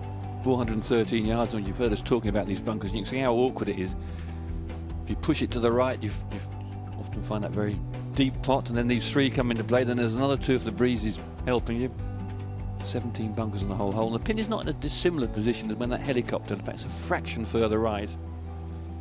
Just in that front right corner, you can see how narrow the green is.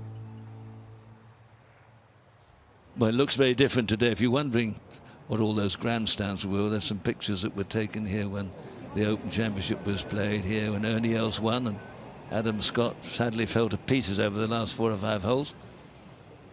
But 2 drives down the fairway, but the United States player Hostler, Mo Hostler, 1 up. Make their way down this final hole. Tomorrow there'll be 4 foursomes, 10 singles, and if the United States get 13 points, they will retain the trophy. To win it, you've got to have 13 and a half.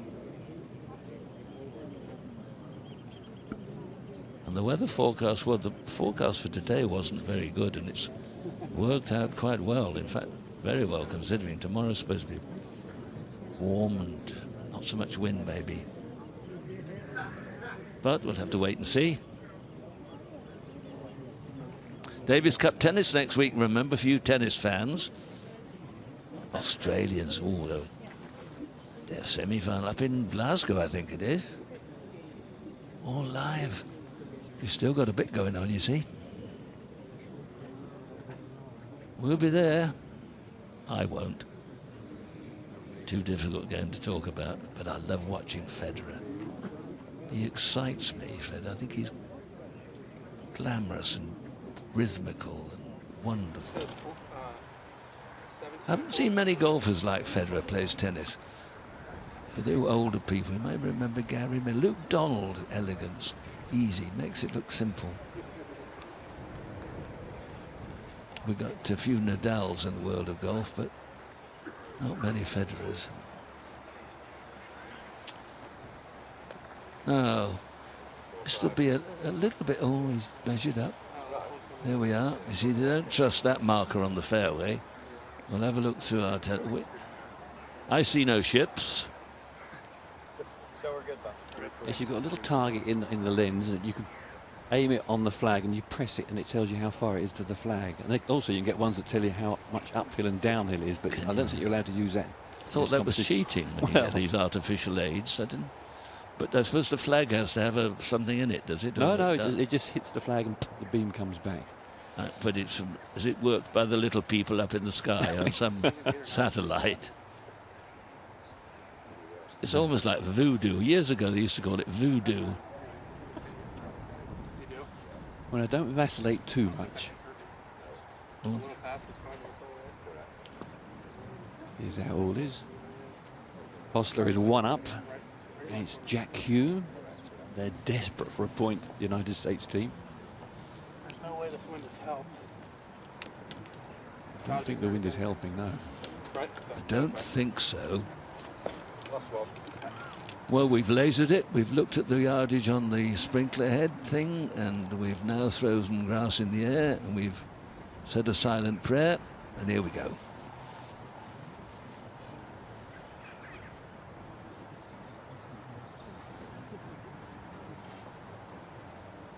Well, don't try too hard here.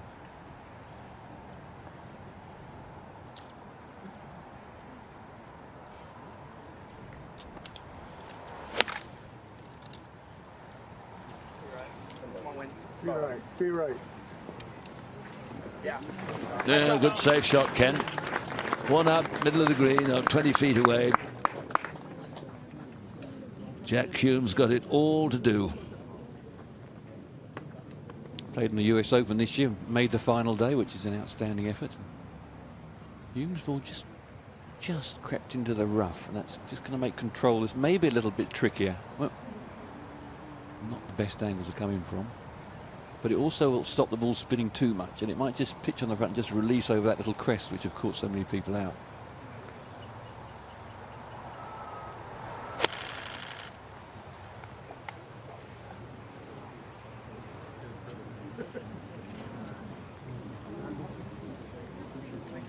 Was that bunker? Bunker. He looked as if he was trying to bring it in from the right.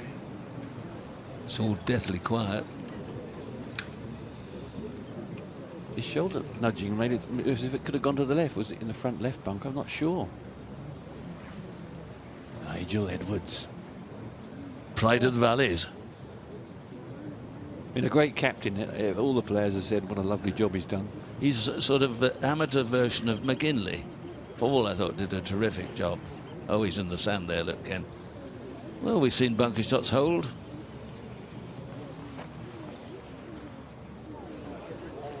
There's the home side.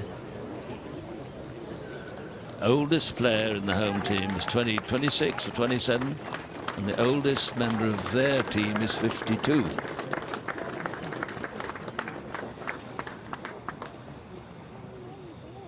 Needs to do a Jim Furyk.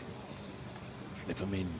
You see, I read somewhere that Jim Furyk has won about $55 million in his, and people thought he wasn't a very good player. He just jogs along.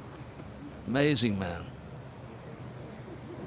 I remember him holding a vital one at the Ryder Cup. I'm sure Paul Azinger also splashed on out the bunker. Yeah.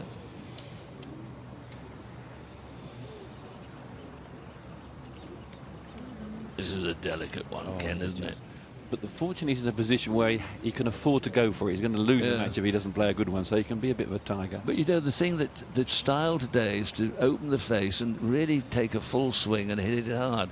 Years ago, the great Norman von Nyder was a wonderful bunker player. You take a half swing and slow the pace, play it slowly, but continue through the ball, and then sometimes stop the left hand and let the ball go under. And Henry Cotton was a dab hand at that. Different clubs, different tape, but it'll be interesting to see whether he lays the face open and has a big whack at it like Tiger Woods and Mickelson do, or play it like that.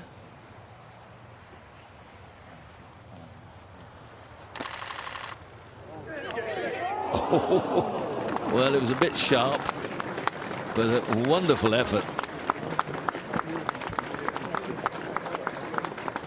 He's running down that bank. He's up on right into the centre of the pin. Yeah, it doesn't look good now unless Bo Hostler has a sort of rush of blood. Let's look at that again. But it was a little too quick, but nearly hit the pin dead on. It was a good effort. Great effort.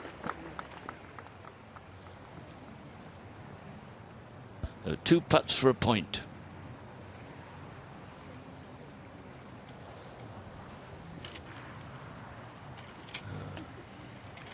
Just imagine the holes the size of a bucket. Roll it into the bucket. It used to be a water butt. A big bucket. Don't charge it by.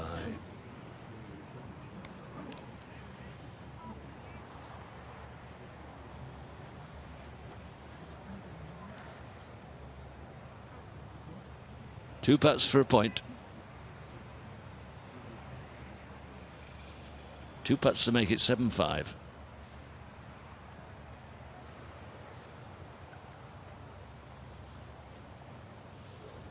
Yes. Beautifully done. Thanks for the game. Good first day.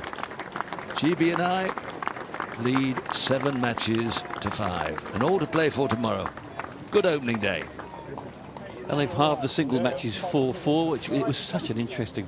afternoon's play. GB and I went ahead and you thought it was going to be a walk, and then the Americans came back, and then the pendulum I swung think the you other made way. the point halfway through. If somebody held a putt here who hadn't done that, the matches could not have been over, of course, but it could have put the home side 6 or 7 points ahead suddenly. But now it's tomorrow should be a wonderful day.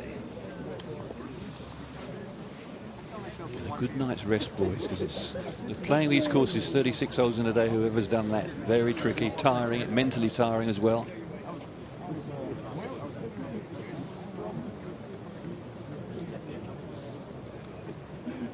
Well, the United States need what tomorrow? How many points do they need tomorrow, Ken? They need 13, so they're going to have 8. Got to win 8 points tomorrow. Yeah, and a half match is not always very satisfactory. As you know, halving a Ryder Cup match, you want to win it really. Well, you retain the trophy, but it's not quite like winning it. Great Britain and Ireland captain Nigel Edwards, I'm sure, is wearing a smile. 7-5 up. What a day, Nigel. Yeah, it was off to a good start this morning in the foursomes, which I thought we might do because the boys are strong partnerships. And then this afternoon singles were a bit of a roller coaster, really. Up, down, up, down, up, down. But then when Gary got his half there, that was really good. And to get 4 points this afternoon, I think we deserved it. So yeah, 7-5 lead. Performance of the day, I think one of the contenders has to be Jimmy Mullen. World number 93, 2 points out of 2. Yeah.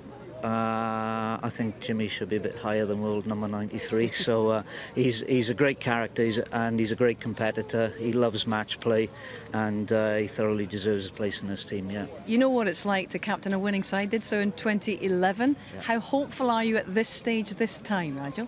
Yeah, why not? Let's go and do it.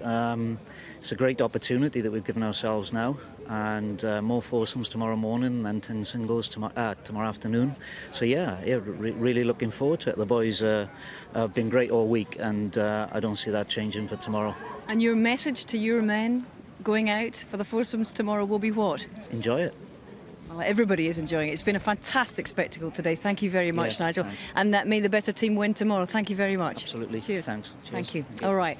Well, we'll be back at 1:30 tomorrow with the conclusion of this 45th Walker Cup match. And don't forget that match of the day at 10:50 tonight. 7 Premiership games, including the derby of the day, Manchester United against Liverpool. And the Great North Run, 9:30 in the morning. It's Mo Farah's first race since that double gold in the Beijing World Championship. So plenty to look forward to in the next, 24 hours or so. We'll be back, BBC 2 tomorrow. It'll be the amateur hour tomorrow, but for which of these 2 superb sides? Catch you tomorrow.